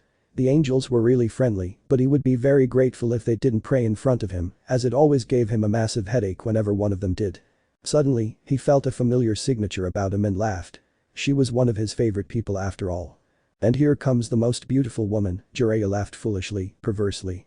The image of Gabriel was still planted in his mind, and the people still doubted that they could forget such a beautiful woman after this. Naruto-sama, wait for me. Gabriel, the most beautiful angel in heaven, flew to Naruto as fast as she could and landed beside him. She had just finished a duty her brother had assigned her and had returned as quickly as possible to be near Naruto. No matter how much time passed, she never grew tired of the purity of his heart and soul.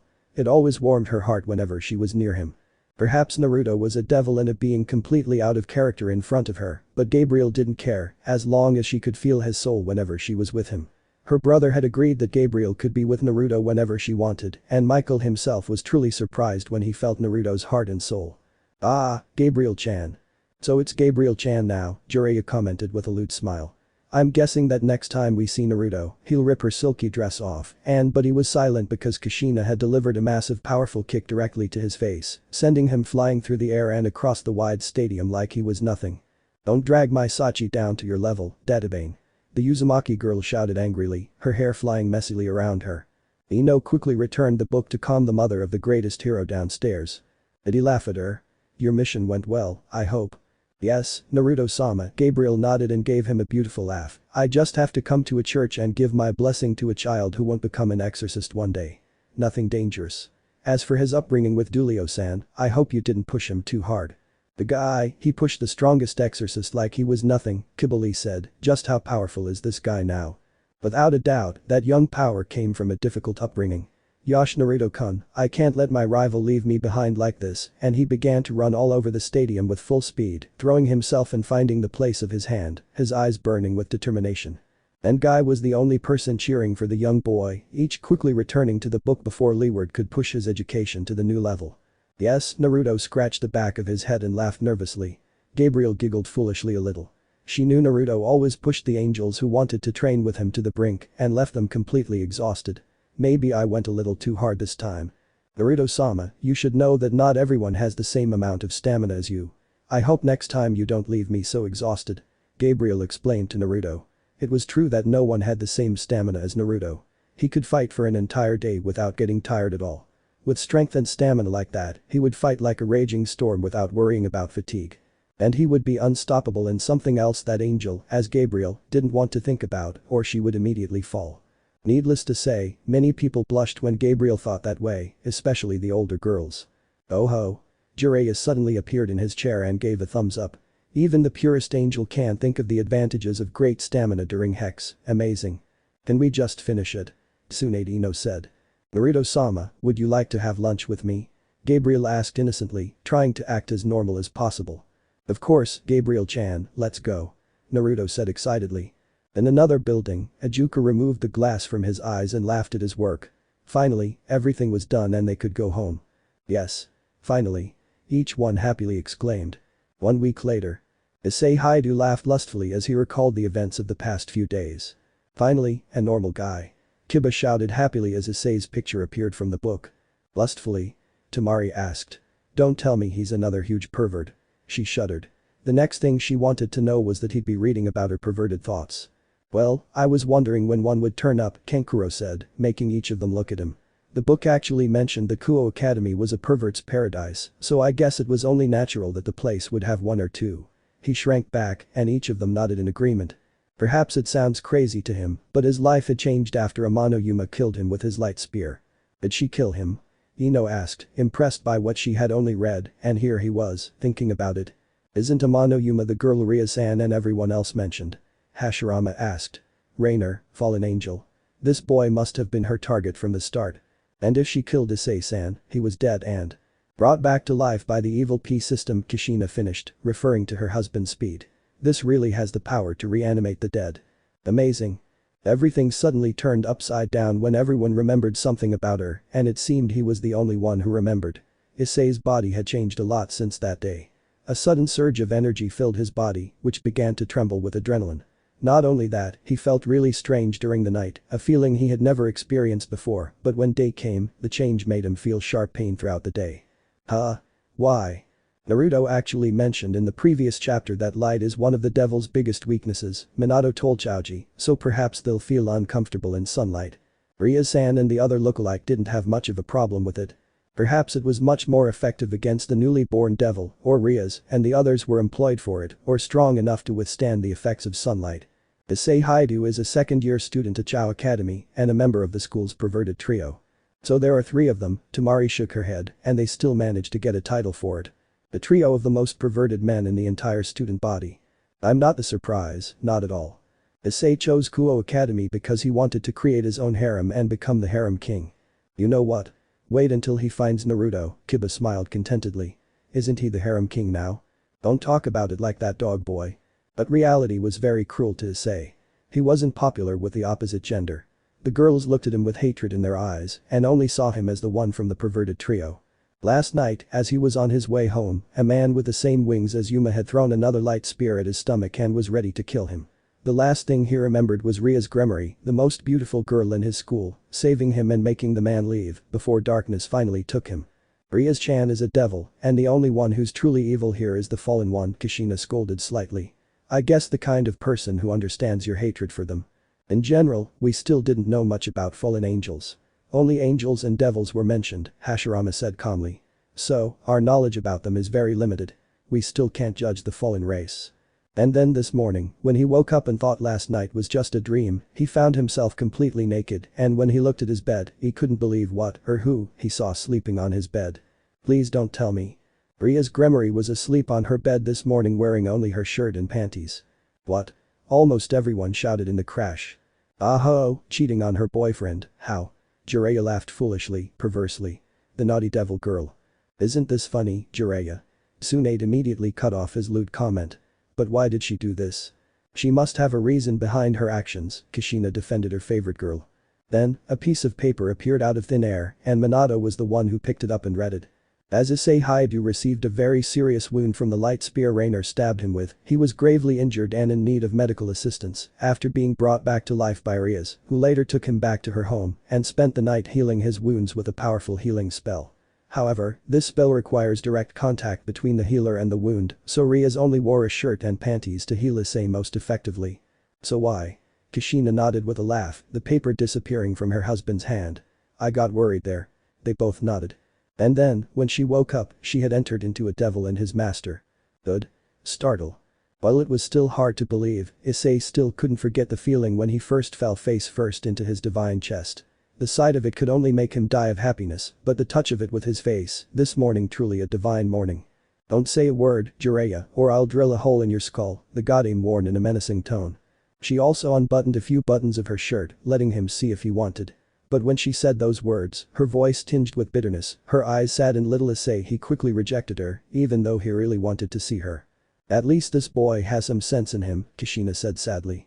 Rias shouldn't be sad because Naruto would be back soon. All morning at school, Issei had been dreaming about Ria's chest and couldn't believe how soft it was.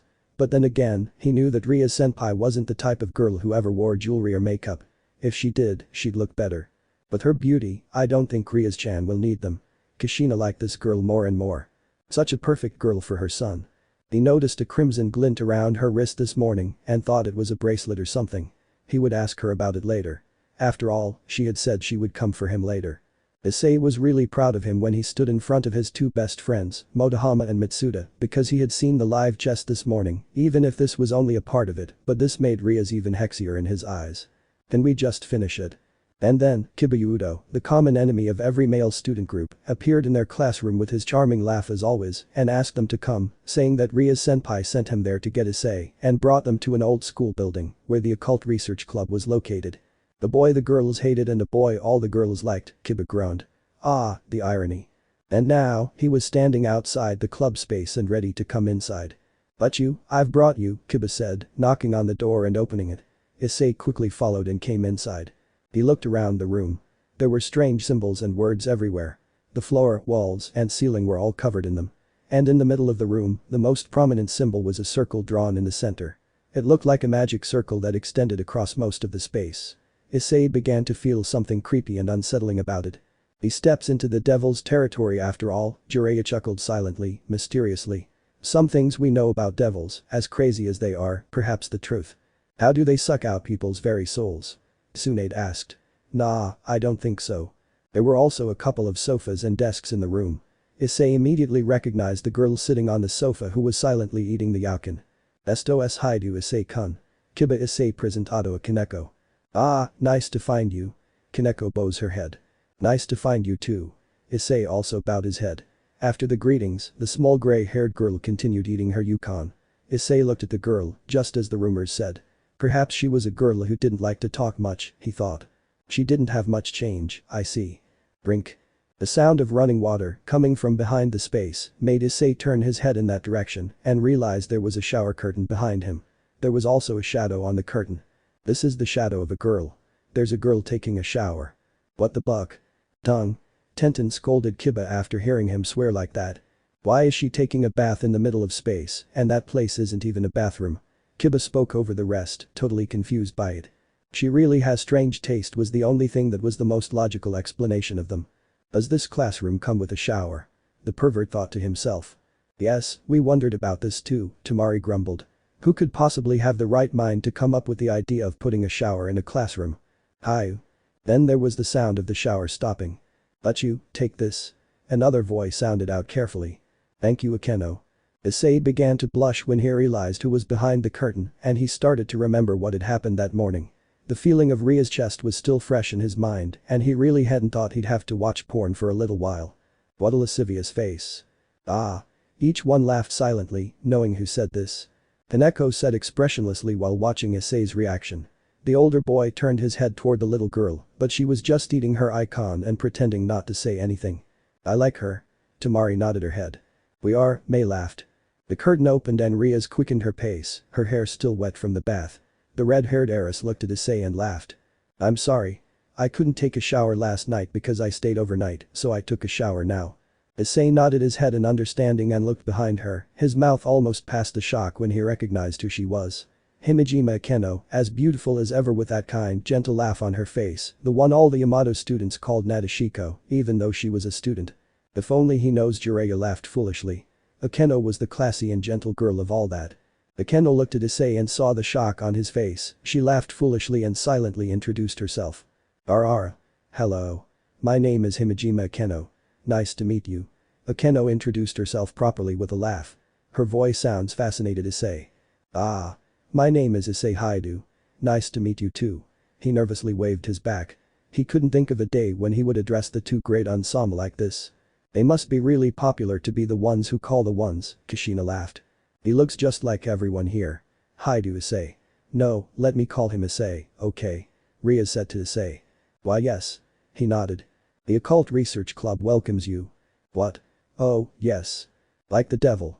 Darkward, everyone laughed. The president of the Occult Research Club warmly welcomed him, making Issei gulp. Here's your tea.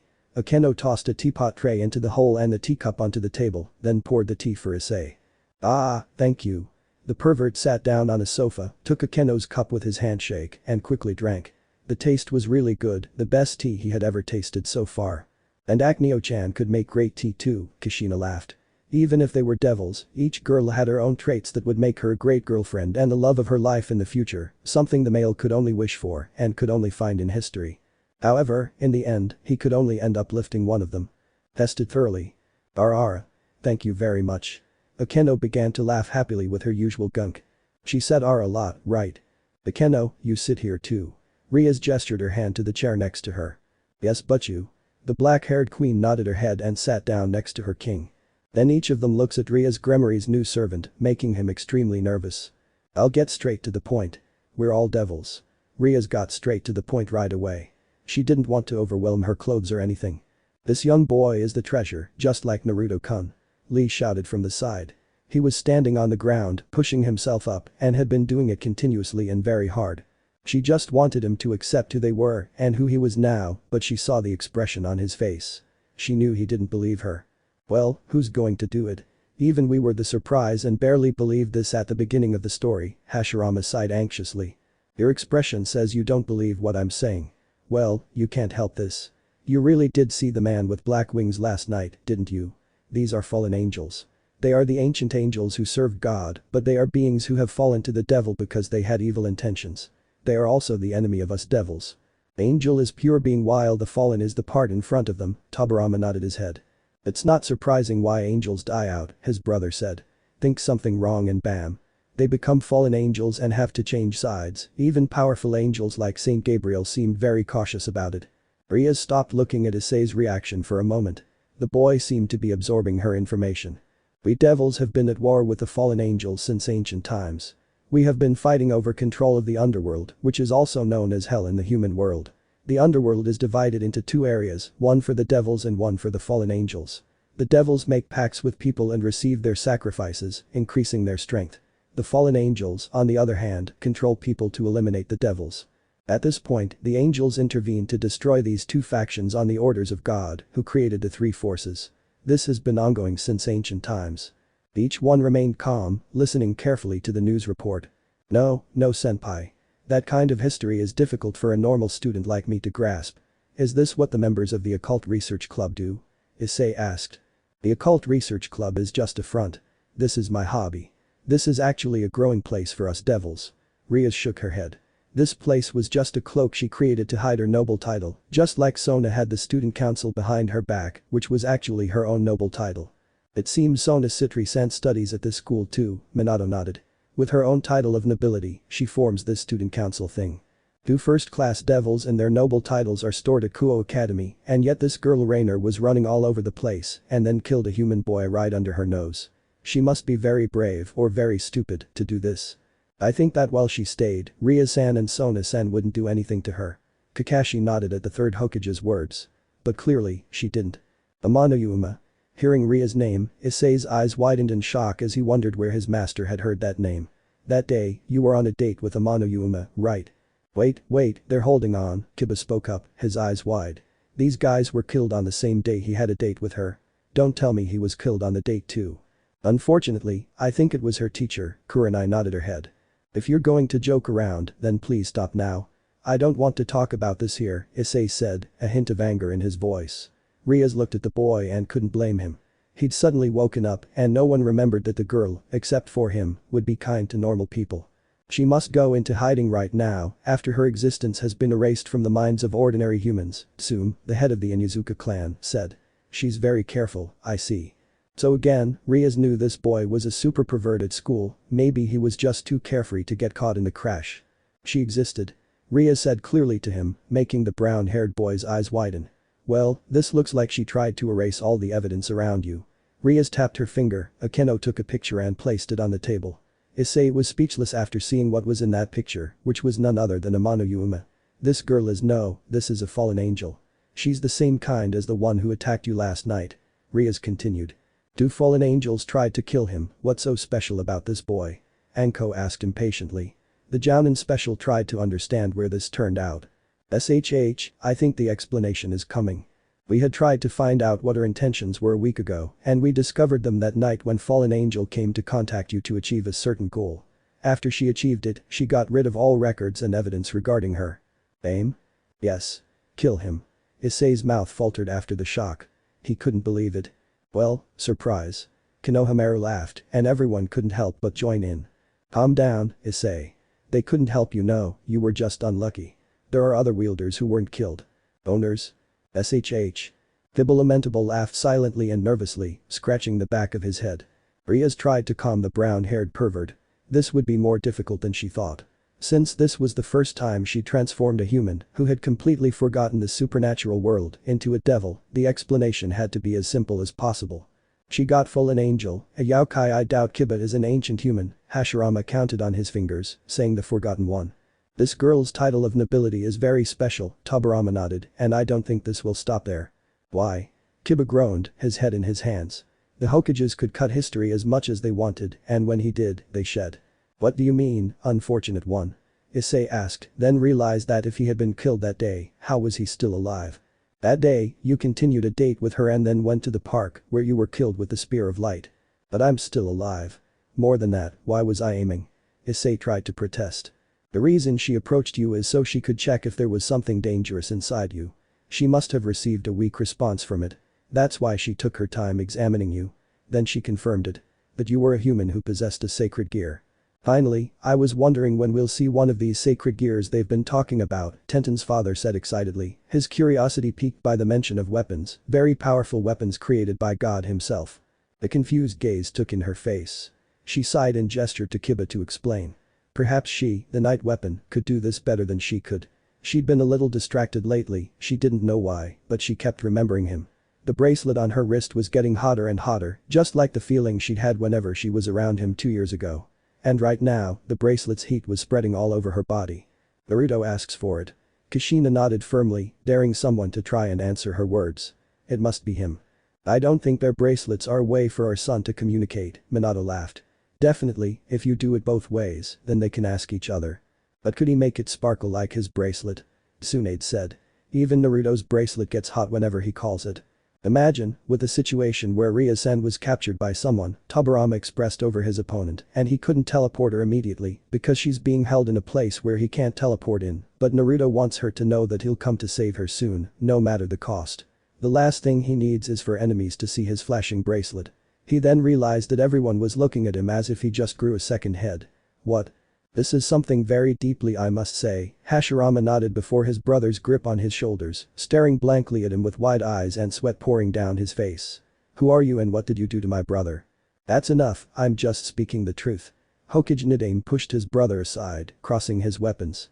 Well, I must say, Tobirama-sama is right, Minato nodded. It's possible Naruto thought he was far ahead when he made that bracelet and he did it when he was just a young boy. Who's going to say he's stupid now? But as good as it sounded, everyone expected the theory that Nidaime Hokage was just that, a theory. A sacred gear is an irregular power granted to certain people. For example, most of the people whose names are recorded in history, as they say, are possessors of a sacred gear. They use the power of their sacred gear to record their names in history, Kiba explained to Issei with his usual laugh. Right now, there are people who possess sacred gears within their bodies. Do you know that those people who play an important role all over the world? Most of those people possess a sacred gear. Okeno nodded and continued toward Ria's knight. Enough with your childish behavior, Nai-sama, Nidame Hokage glared dangerously. Okay. Hashirama laughed nervously and stepped back. Taking her hand, Rias then continues explaining. Most sacred gears have functions that are only used in human society. But there are exceptional sacred gears that are a threat to us, the devils, and fallen angels. Issei, raise your hand. The powerful sacred gear is in the hands of a perverted, undoubtedly irresponsible boy. Ino shook her head. Can his title of nobility not become a little stranger? This was sacred gear as chose his welder, no other way around Ino. Inochi puts a hand on his daughter's shoulder. There must be a reason. One of the gods' most exceptional creations chose a human boy, no matter his personality or who he was. It means he's destined for something amazing. Hashirama couldn't help but nod his head. He couldn't be more proud of these successors. Do it quickly. Rias urged impatiently. She needed to end this meeting quickly. Looking at her face, Issei quickly raised his hand. But, can I not ask why she looks like this? Kiba asked, his cheeks a little redder than usual, like she is. Connected, you say? Surprisingly, this was Shikamaru who said, didn't the previous chapter mention that the strongest male attracts more attention from female devils? I think because Naruto is more powerful than Ria-san, his power being channeled directly into her caused her body to respond to him in a hexual way. You know, when a wise boy said it like that, it doesn't play so badly. Tsunade nodded, glancing at Jiraiya. Close your eyes and imagine the strongest thing that comes to mind. The strongest being Goku's son from Dragon Ball. Son Goku? Isn't that Mr. For's name? B asked rhymingly, raising an eyebrow. Let me guess, he's a monkey too. A complainer. Then imagine it, and imagine the person in a particular position where he's looking the strongest. Rias shook his head. The boy's imagination, really. It was all he could think about right now. Issei began to think as Goku ignited his Kamehameha. Kamehameha? When he looked at the strongest one, making Issei look like an idiot himself. This should be interesting, Kiba said with a satisfied smile, something like that sound too childish for his taste. Lower your arm slowly and raise it. Rias continued directing him. The boy got up from the sofa and lowered his arm. Now imitate that person's posture. You have to imagine it strong, okay? You can't hold back. Issei's cheeks flushed at the thought. No, he couldn't do it. He was put in too much of a bind to do it at this age. This was a job for a child, not him. Hurry up and do it. Rias urged him again, this time more convincingly. Geez, the feeling inside Rias was getting hotter and hotter, especially around the bracelet. If she ever found him again, she'd have to ask him to remove the signal for his teleportation and a way to route the signal to him, which was one of the other things he'd put into this thing. The feeling was driving her crazy now. But won't she react if a female devil reacts this way to a strong male? Will she react this way to someone stronger than her? Tamari raised her hand and asked. I don't think it will be that simple. I think the feeling of love is necessary for the female devil to react this way. Each nodded at Shikaku's words. Ria-san may or may not feel attracted to stronger beings, but to feel connected like this, she must have some strong compassion for Naruto. Kaneko looked at her master and raised an eyebrow in wonder. Her sensitive nose had picked up a certain scent coming from her king. Oh dear, is this bad, Dadabane? Kushina asked worriedly. Kamehameha. Issei said this as he held both his open hands together and pushed them forward to chest height. This is the Kamehameha stance. The sight of Ria's childish stance calmed her somewhat, but the feeling was still there and grew even stronger. What does that guy do? Kiba asked, shaking his head. He just comes back, says hello, gets a pat on the back or two, and everything's fine for both of us. Now, open your eyes. In this place filled with demonic power, the sacred gear will be able to appear more easily. Issei opened his eyes just as Rias had instructed. Flash. His left arm began to glow, and when this faded, his hand had transformed into a gauntlet. This took the form of a red bracer, adorned with yellow accents and a green jewel on the palm. However, his fingers were not covered. The sacred gear, the gauntlet image set appeared from the Inochi book. Impressive, he nodded. What a marvel this can do. What is this? Issei shouted out. He was truly impressed. Obviously. What is this? He thought he'd done a Kamehameha, but instead, he got an item on his arm that looked like something heroes use in Henshin. This is a sacred gear. And this belongs to you. Once it appears, you can use it anywhere and anytime you want. Rias explained. Fallen angel, Amano Yuma, saw your sacred gear as a threat and therefore killed you. So how am I alive? You called me when you were on the verge of death. I was summoned for this role. Rias pulls out a prospectus by himself. He knows that prospect. When he was waiting for Yuma at the spot where he was, one of the people who promote prospects gave him a This is a leaflet with a magic circle and a slogan that reads, "We will grant your wish." He looked at it carefully and realized that the magic circle on the prospectus was the same as the large magic circle on the floor. "Wait a minute," Kiba spoke up again, raising his hand. "You're telling me these devils here just randomly summon prospects so humans can summon them?" he asked, impressed. "Just like this? I thought this needed some kind of ritual and sacrifices or something." If the phrase "we will grant that your wish" is not mentioned there, shouldn't it cast a suspicious light on this? "Very strange indeed," Minato nodded, "but I think devils have their own way of operating, so we shouldn't ask questions." He scratched his chin. "I got a feeling Rias would explain it. Please follow, Ino. This is one of the prospects we are making known. This magic circle is used to summon us devils. These days there aren't many people who would draw this circle to summon us. Look." "Ah, I see," the Inyazuka boy nodded with a laugh. "Then we give these prospects to populate whoever resembles them, they would summon devils. This magic circle is safe and easy to use. That day, one of our families was disguised as a human and distributed them in the business district. You got it back then, Issei. After you were attacked by a fallen angel, you called for me while you were on the verge of death. You cried so hard that this didn't summon me. Usually, my servants like Akeno and the others would be the ones to be summoned. So that to summon the strongest devil, his wish must also be strong and difficult." Tobirama nodded his head. "Very clever. The more similar the summoning, the stronger they are." Jiraiya still remembered the day he first summoned Gamabunta, and this wasn't a pleasant thing for the younger boy to say. "When I was summoned and saw you, I knew immediately that you were a sacred gear wielder and that you had been attacked by a fallen angel. But there was a problem. Issei, you were on the verge of death. Not only devils, but people also die from being impaled by a fallen angel's spear of light. Issei, you were in that kind of condition. So I decided to save your life. Although, like a devil. Issei, you were reborn as a devil from me, Rias Gremory's servant. As my devil servant." Rias pressed her finger. "Ah." At that moment, wings sprouted from the backs of each of them, surrounding him. They were very different from the black wings of the fallen angels. Issei's wings resembled bat wings. "Go and introduce everyone again. Yudo." Kiba laughed at me after Rias called his name. "My name is Kiba Yudo. As you already know, I'm a second-year student like you, Haidu Issei-kun. I'm a devil too. Nice to meet you. First year. Taoju Kaneko. Happy to meet you. I'm a devil too." Kaneko bent her head. "My name is Himejima Akeno, and I'm a third-year student. I'm also the vice president of this occult research club. Nice to meet you. Even though I look like this, I'm also a devil. Haha." Akeno bowed her head very properly. Finally, it was Rias. She knew that one more minute and they would be finished. She flicks her crimson hair and says it very directly, trying to be as calm as possible. "And I am your master, as well as being a devil of the house of Gremory, Rias Gremory. My house holds the line of a duke. Go and get ready now, Issei." I think for someone who is forgotten by the supernatural world, he took the information in rather well. "But don't you think Rias-chan explains things a little too quickly?" Kushina asked. Well, she was thoroughly examining his state of awakening, so this was no surprise. She hurried him along. Tsunade then turned to her blonde-haired companion and said, "Please follow, Ino." "I think another line break is correct here," Ino said as she read the book at night. Issei shouted happily as he pedaled his bike on the full regulator. He was on his way to completing his first mission, distributing the prospectors. Rias had explained everything he needed to know about the world of Diablo, and his dream of becoming the Harem king was getting closer and closer. She certainly knows how to cheer up her servants. Excited, Issei shouted out and closed his eyes, his mind in the land of dreams. Shock. He crashed straight into something like a wall, was thrown off his bike, and landed headfirst on the ground. Damn it, this is going to hurt. Konohamaru and his small team shuddered a lot. Strange, who would put up a wall across the street in the middle of the night? Haruka voiced his thoughts, "Unless this is one of Naruto's pranks," he said expressionlessly. Groaning in pain, Issei tried to get off. If he weren't a devil, then he'd most likely be losing some teeth right now because of the contact.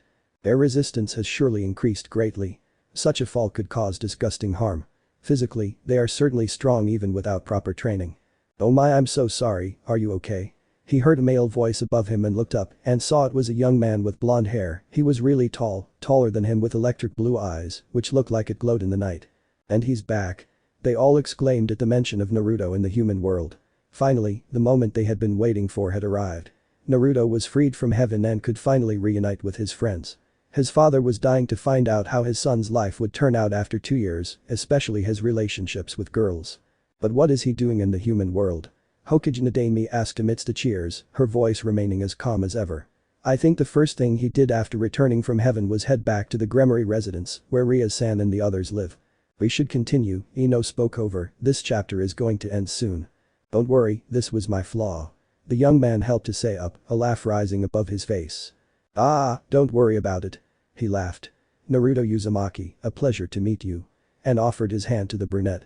Hi to Issei. Issei waved his hand and looked the blonde up and down. Had his new eyesight helped him? Had he seen clearly during the night? They say you're new here. How come I never saw you before?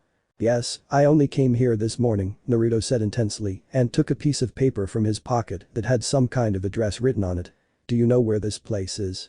I've been looking for this place for the past 2 hours and couldn't find it. What is he looking for? Shouldn't he come to Risa-chan and the others right now? Kushina asked worriedly. Issei looked at the address and laughed. He knew this street, maybe he could help Naruto find it. You just have to go straight ahead, then turn left, go straight ahead again, then turn right, then turn there you'll see a park, but don't cross it, you just need to turn left again, and you'll be there. Thank you so much. Naruto excitedly patted his shoulder and ran away shouting, see you later, Issei-san. But then, Issei caught a glimpse of crimson around Naruto's wrist as he waved his right hand and gasped in shock. That bracelet was the same color as Butchu's bracelet. It couldn't be. No, Issei shook his head, maybe this was just a coincidence. He looked at his bicycle and gasped again. His bicycle was completely damaged. He looked in the direction Naruto was running. There was no path. Colliding with a human could damage the bicycle. The line break Ino announced before the continuation. Ria's collapsed instantly when she closed her bedroom door. Ah ha ha. She took a deep breath and tried to remove the bracelet, but her hand was covered in sweat so she couldn't do it properly. Hi-an. Ifufu, I think she just came out with her heart. Uraya's tongue, Hashirama warned him. There are children here. He glanced at Konohamaru and his group, with younger shinobi and Kunoichi currently in the stadium. Yes, keep it to yourself, Jiraiya. Tsunade glared angrily at the toad sage. At least she got home safely. The speech of which, I don't think Ria-san still lives at home, Kakashi said after a long moment of thought, I think she lives in the human world. But why does she have to do this? Tenten asked. I mean, she got everything there at her house. I think that's the reason why she left home and came to live in the human world, the water jutsu master trembled. From the beginning of the story, Ria-san showed that she's a very unique princess.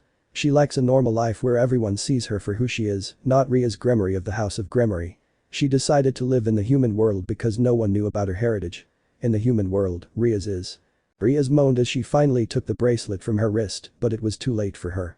She had climaxed simply from the feeling of it. She cursed Naruto for putting something else inside this bracelet. She cursed Akeno's teasing when she found out about her awakening. It didn't help when Kaneko tried to help her either, it only made her hotter and hotter. She had tried to control herself in class, answering all the questions as usual. She had come to the infirmary and had pleasured herself, but she hadn't taken the bracelet out. Ifufu naughty, the Kunoichi blushed furiously at the mention of masturbation as the dirty image of Ria's began to appear from within the shinobi's mind. Ahem. Please continue, Ino. Tsunade cleared her throat. She really needed a cold shower right now. Having removed her entire school uniform and the panties she had ruined, Ria stepped into the bathroom and let the water flow down her body. This really helped her, and the hot inside she had disappeared instantly. After her shower, Ria's didn't put on a towel and went straight to her bedroom to get a good night's sleep. After all the events of the day, Ria's really didn't think she had much energy to watch any more anime or Naruto, which she usually cursed about. Wait a minute, she's still keeping up her habit of sleeping naked, Jiraiya shouted happily with the most perverted laughter possible. The way to go, brat, you snatched up a very naughty girl, I was so proud. He started shouting into his hand, feeling proud and jealous at the same time. When she lay down on the bed, she picked up the bracelet and hugged it close to her chest, too afraid to feel the same sensation again, so she didn't put it back on. The red-haired girl slowly drifted off into sleep without noticing that a solitary figure just landed on her bedroom balcony window. Naruto. Naruto looked at his childhood friend and laughed. She had changed so much in 2 years, yet her sleeping habit still hadn't changed at all. Yes, we already know this. Kiba sent Akamaru to bite Jiraiya, making him scream and effectively stopping his wickedly emphatic speech. Can we finish this? This morning, the angels had let him go home first, but Ijuka had to stay for a few more weeks to check on his project. Naruto hoped Ria's would be the first to welcome him back, with a pat on the back or maybe a punch. The drill is the least you should expect from Naruto, Minato chuckled quietly. But Ria's found out more and stayed at her house. She lived in an apartment near Kuo now and stayed in Japan before summer vacation came. Ah, I see.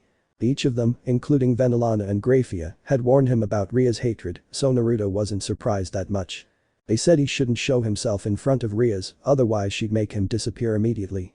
Having no other choice, he channeled his magic energy into his bracelet all day, hoping she'd know he was thinking of her and that her anger would dissipate and Ria's would welcome him back.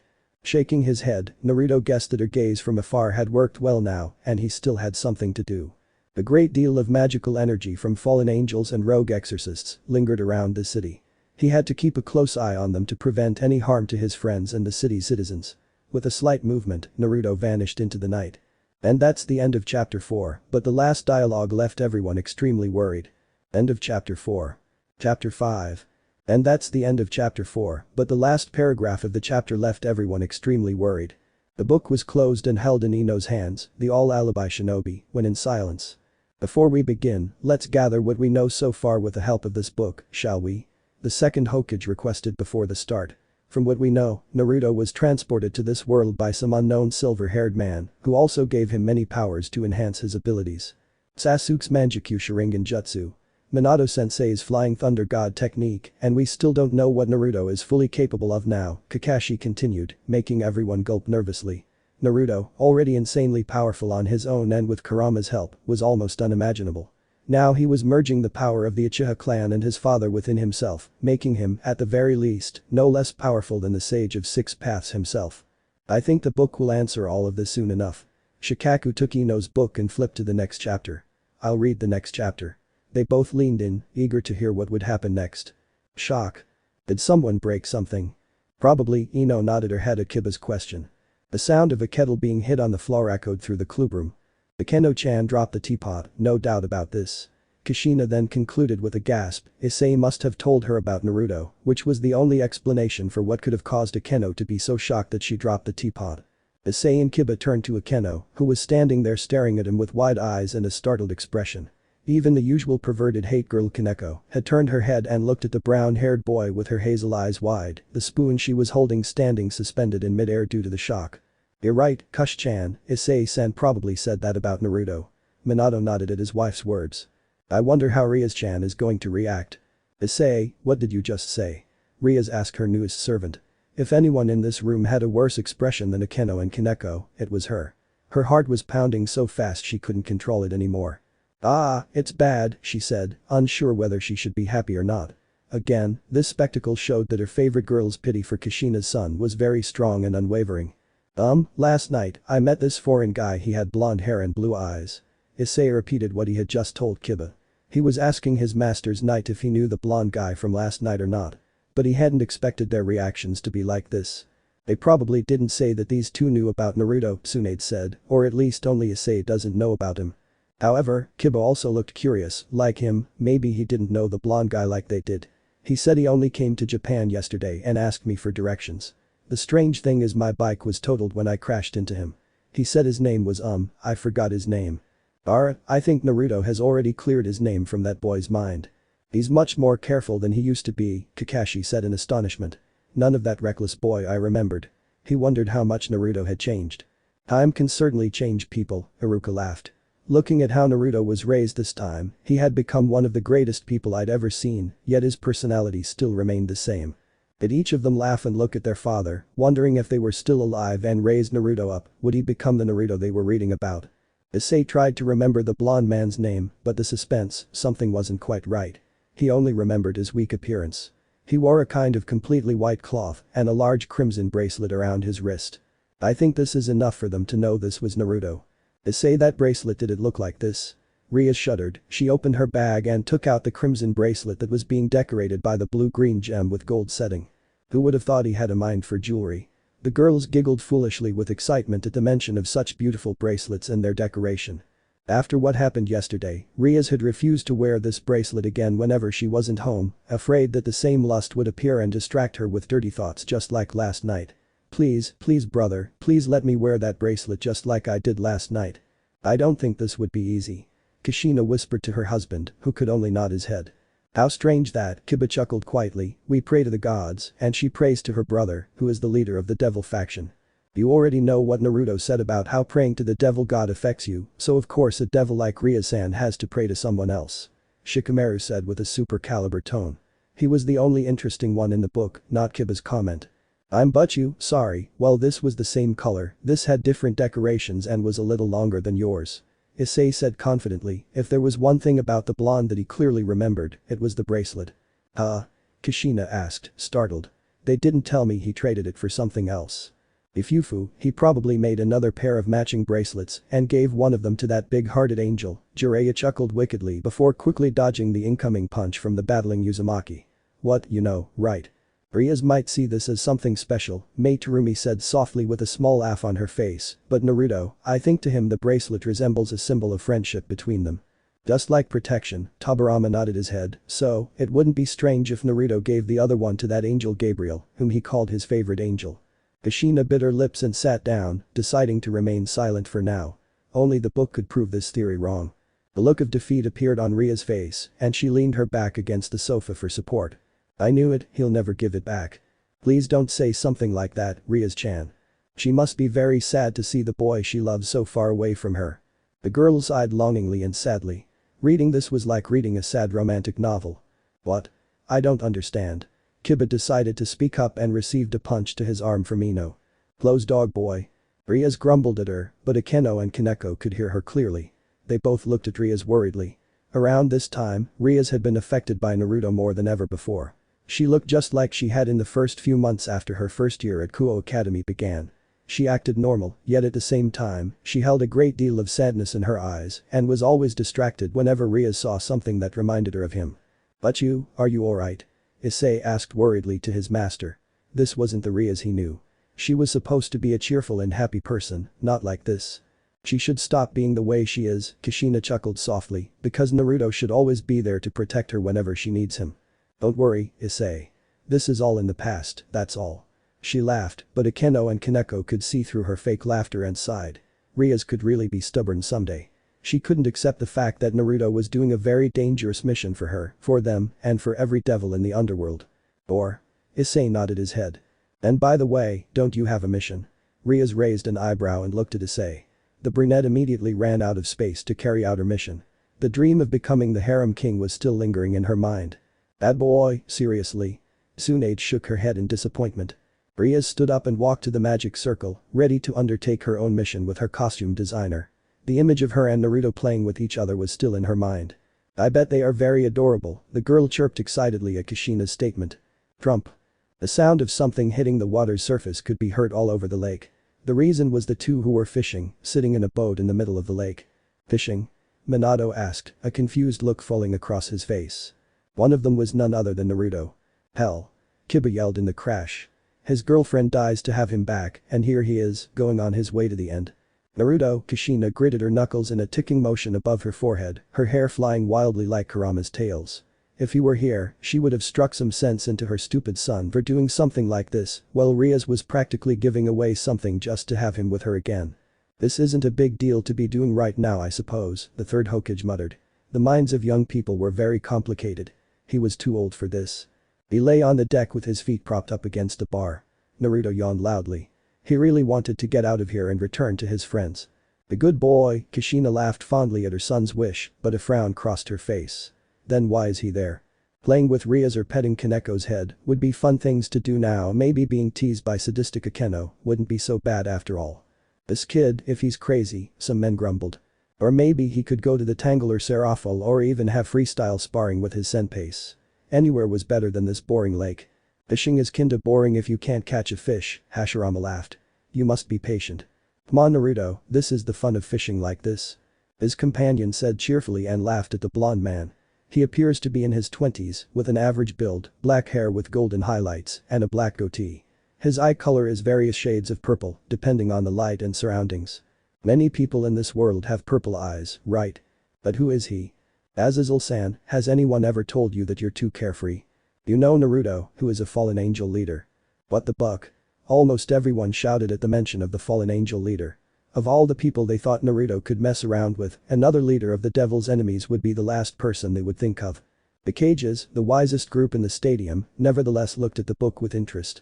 They never thought there would be someone stupid enough to waste time with the leader of their enemies. Naruto must be either very brave or very stupid. Surzich's Grimory's leader, the Diablos, is going fishing with the fallen angel leader, Azazel. Tobirama nodded. The Diablos already made angel friends with Naruto, so it wouldn't be a surprise if he also wants to befriend the fallen angel. This would mean a final peace between the factions that have been at each other's throats for millions of years. But still Kushina bites her lower lip. Don't worry, Kushina, Minato said comfortingly to his wife, Naruto can take care of him. I think he knows what he's doing. The small amount of time he spent with his son during the border of the Fourth Shinobi World War spoke volumes. It means a lot of hard work, so time like this makes me feel better than looking at administrative work. Yes, Naruto's companion was none other than Azazel, the Governor-General of the Fallen Angels and Grigori. Very strong young man, he nodded his head with a loud groan. Last night, after leaving Ria's apartment, Naruto went straight to the abandoned church where the magical signatures had been located. He saw that there were 4 fallen angels there, along with many vagrant exorcists. How 4 fallen angels could gather so much energy without being recognized by their leaders, Naruto would never know. 4 fallen angels and a group of lazy exorcists. Tobirama was deep in thought. In terms of numbers, I think they completely outnumber the Grimory group.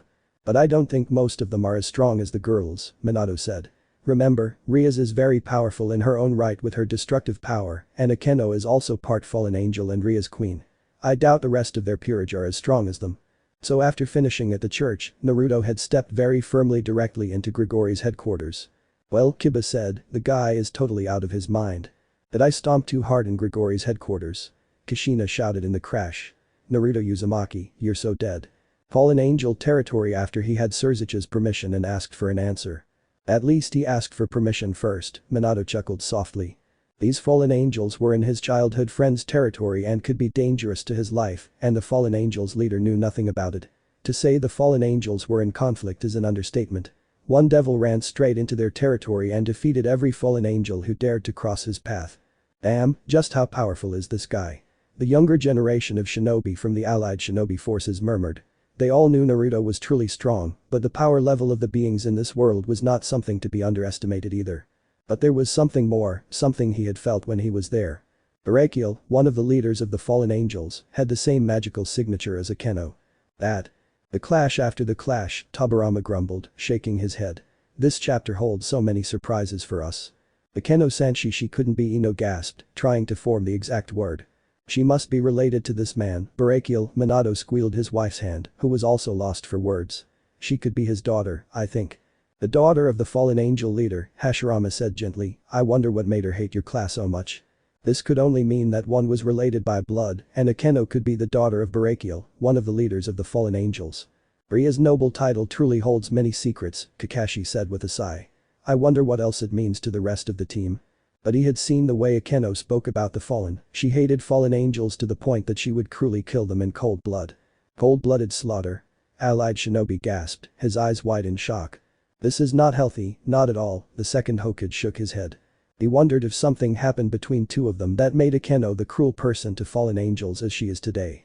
Well, but first, he had to finish fishing with Azazel. The general had invited him to a fishing party because of his courage and power. A fishing trip, yes, on a boat in the middle of the lake. Azazel-san, about those fallen angels, what do you want me to do with them? Naruto sat on top of him and looked at him. You could kill them if you wanted. Rainer had disobeyed my order and killed that boy. Disobey the order and he'll condemn them to death. Hokage Nidame said during the clash. He can at least judge them before making a decision. What is Naruto doing hanging around with someone like Azazel? Azazel replies expressionlessly, but with someone who spent 2 years with the angels, I guessed you didn't enjoy the killing all that much. I could kill if I had the chance. Naruto nodded.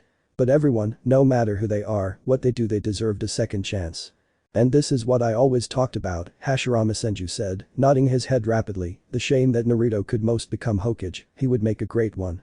Kushina and Minato couldn't help but laugh. Hearing the founder of Konoha speak so fondly of his son was something any parent would want to hear. Yes, if you said so. Azazel nodded, convinced of his logic. At least this man listens, Tsunade shook her head, but I don't think he cares much about those fours. The Kabial is probably behind all this. The guys have been acting strangely lately. I'll have to turn a blind eye. I'll let him decide the fate of those 4. Good.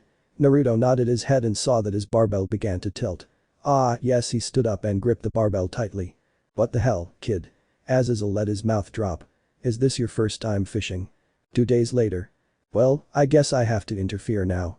Naruto muttered to him as he looked down at the battlefield below him.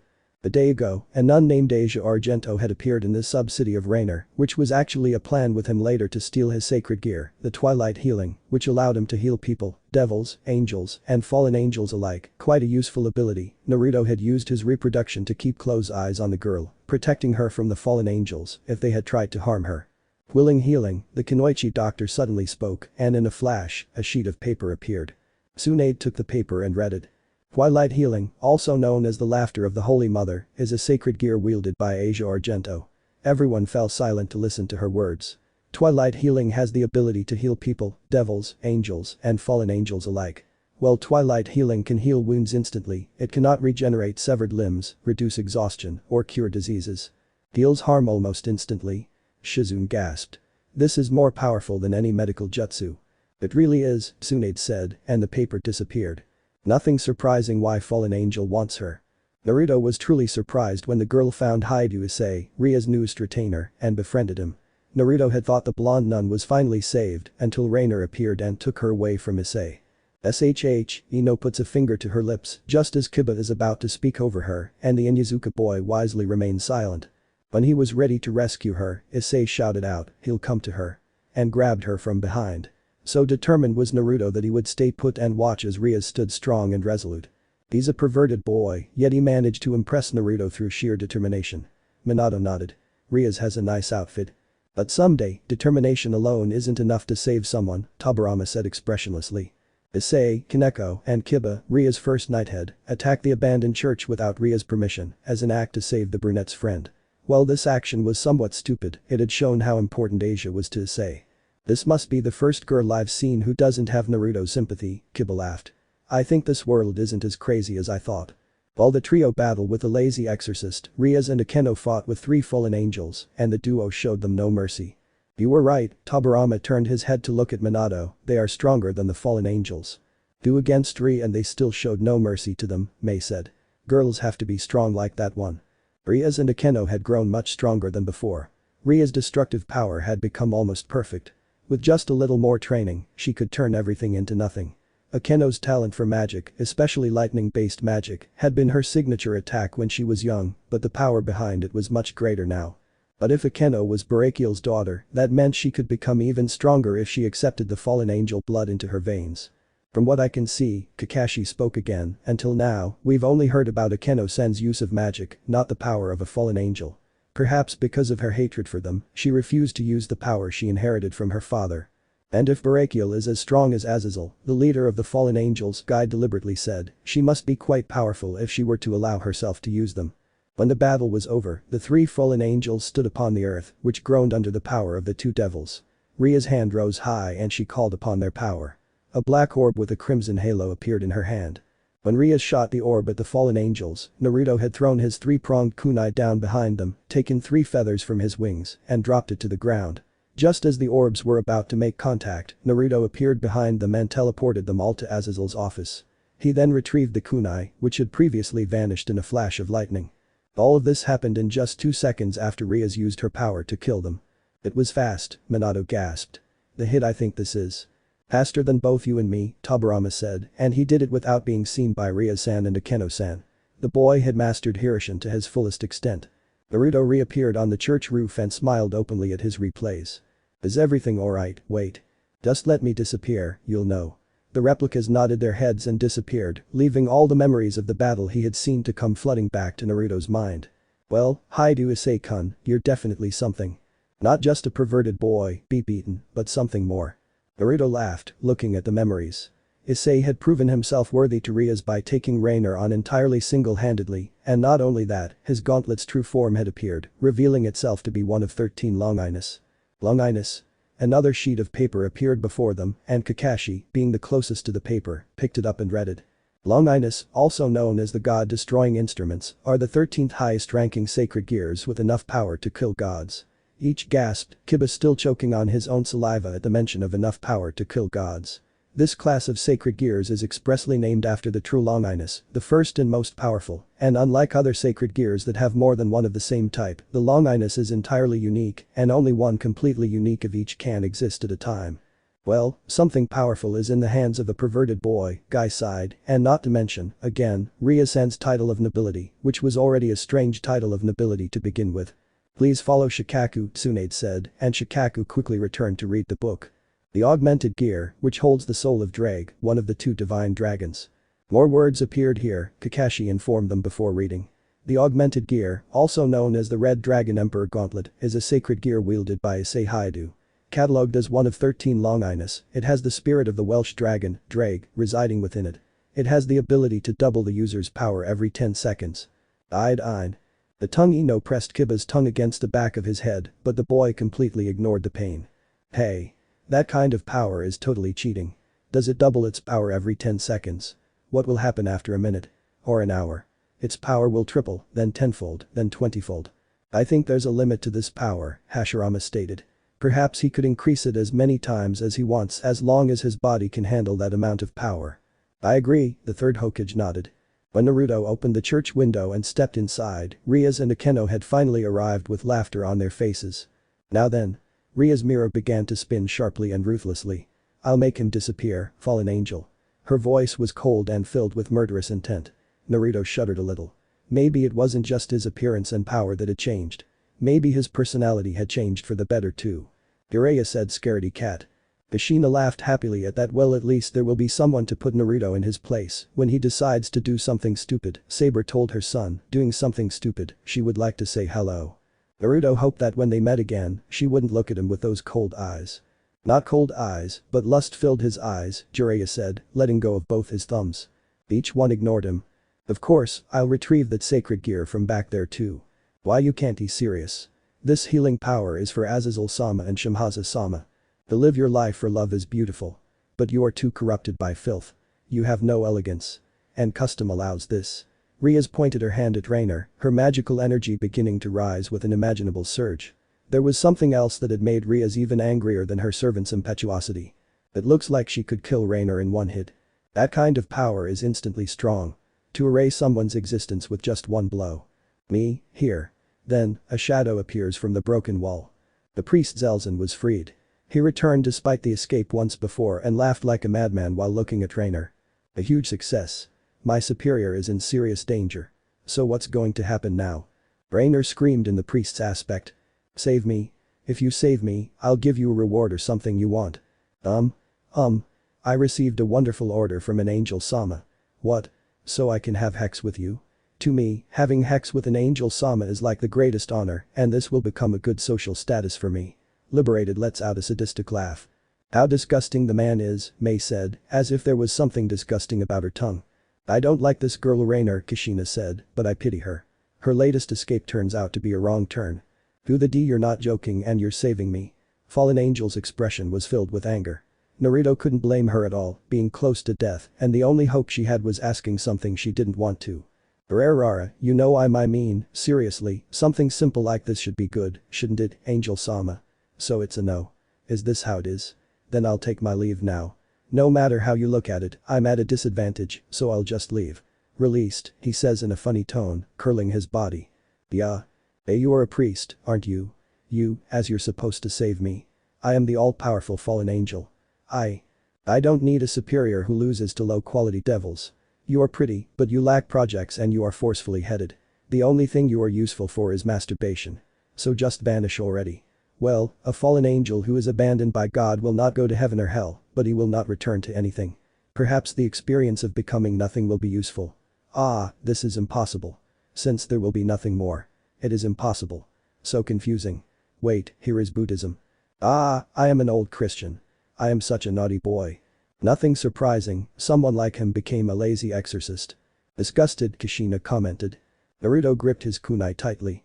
Now he really wanted to strike that exorcist until he shut up or couldn't speak anymore. But doing this right now meant he couldn't save the girl from fallen angels and he'd expose Rias and everyone else. This would be chaos and he would be the one to suffer their wrath. Since when has he been afraid of women? Tsunade asked. Naruto was completely immune to her rage and death threat and yet he was the one who feared facing the wrath of these young ladies. After saying this, he shifted his gaze elsewhere as if he had lost interest in Rainer. Rainer put on an expression of despair.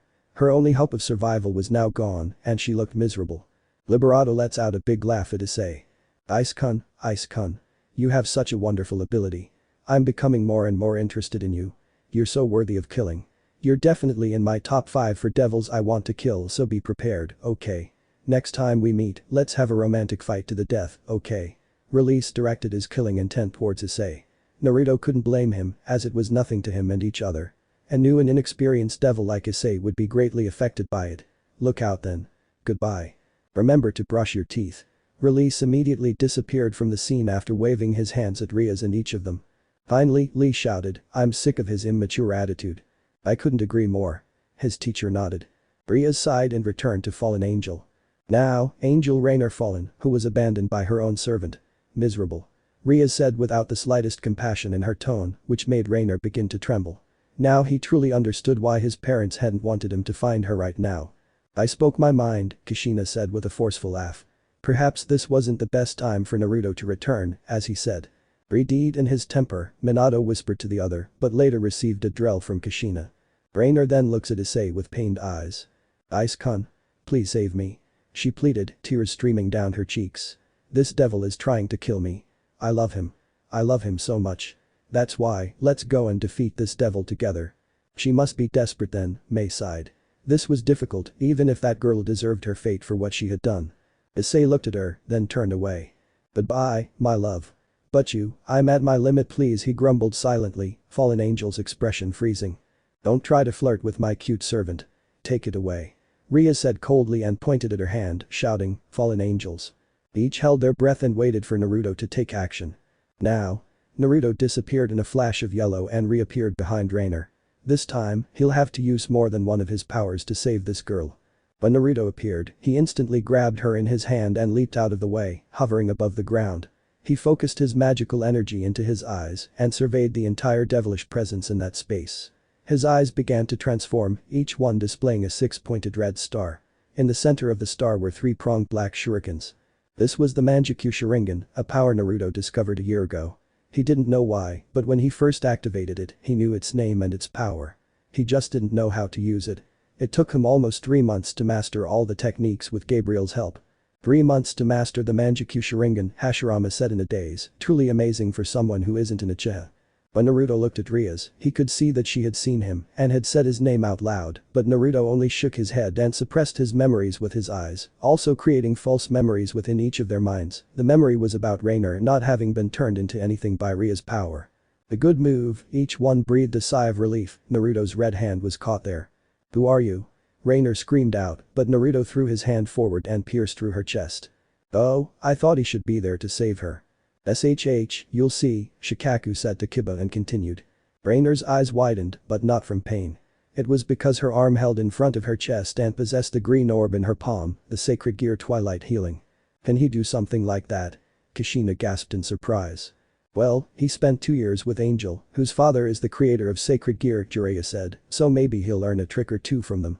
Naruto, having dropped to the ground, used his teleportation magic. Rainer saw the surroundings change so quickly that she couldn't understand what had happened. Then, in the blink of an eye, she found herself inside Azazel's leader's office and saw her comrade being bound by some kind of golden rope and staring at her with wide eyes. Naruto threw the girl into the hole and looked at Azazel, who smiled contentedly with his feet on the table. Don't ask. He said quickly and sat down in a chair near him. The gifted mission, Minato smiled openly. Naruto, you definitely should be put out someday, release that tension you know. Ah-ho, you didn't know how right you are, Azazel-san, Jiraiya laughed foolishly, perversely thinking to himself. Azazel shook his head at the blonde boy and patted him on the shoulder. I could introduce you to some of my attractive fallen angels. The power you displayed 3 days ago has made them all horny and lustful of you, you know. Should I feel happy? Kushina asked. When did my son get so much attention from the opposite hex? I don't think so, Kushina. Minato laughed quietly and stroked her shoulder. And then, grabbing the blonde neck and looking deeply into his eyes, their faces really close, Naruto held a confused look and Azazel had a horror-like face. They said you're more attractive and more beautiful than me with what, Naruto, you enjoyed your time with those air bridgehead angels and you could flirt with my angels just by looking alone. What are you talking about anyway? Naruto asked, pushing the fallen angel's general back into his chair. You should check on them and please don't be so harsh, they've already had a rough night, you know. With that, Naruto disappeared in a directed yellow. Azazel shook his head again. He really needs to change that boy. Spending so much time with the angels, he'd already become an air bridgehead like them, especially Gabriel. If he were to get too close to her, she could be described as the most denied person in the world after all. He stood up and turned the four fallen angels around. He had promised Naruto that he would not kill them, but a little punishment wouldn't hurt at all. Now, you four have something to explain. He cracked his knuckle and smiled openly and wickedly, making the four immediately pale. 4 days later. Jump again. Yes, Tobirama-sama. Shikaku read the page quickly before his eyes widened. You guys won't like this because Ria-san's fiancé is here. What? Kushina asked in the crash. The tension in the headquarters of the Occult Research Club was really high. As Issei, Kiba and Asia, Ria's newest bishop, stepped into the clubroom, Ria stood before them with a defeated expression. Beside her was Surzich's front maid, Grafia. Ria's was ready to say something, but a magic circle bearing the Phoenix family crest appeared in the middle of the room, and Ria's fiancé, the Phoenix Augment, stepped forward with a sick smile on his face.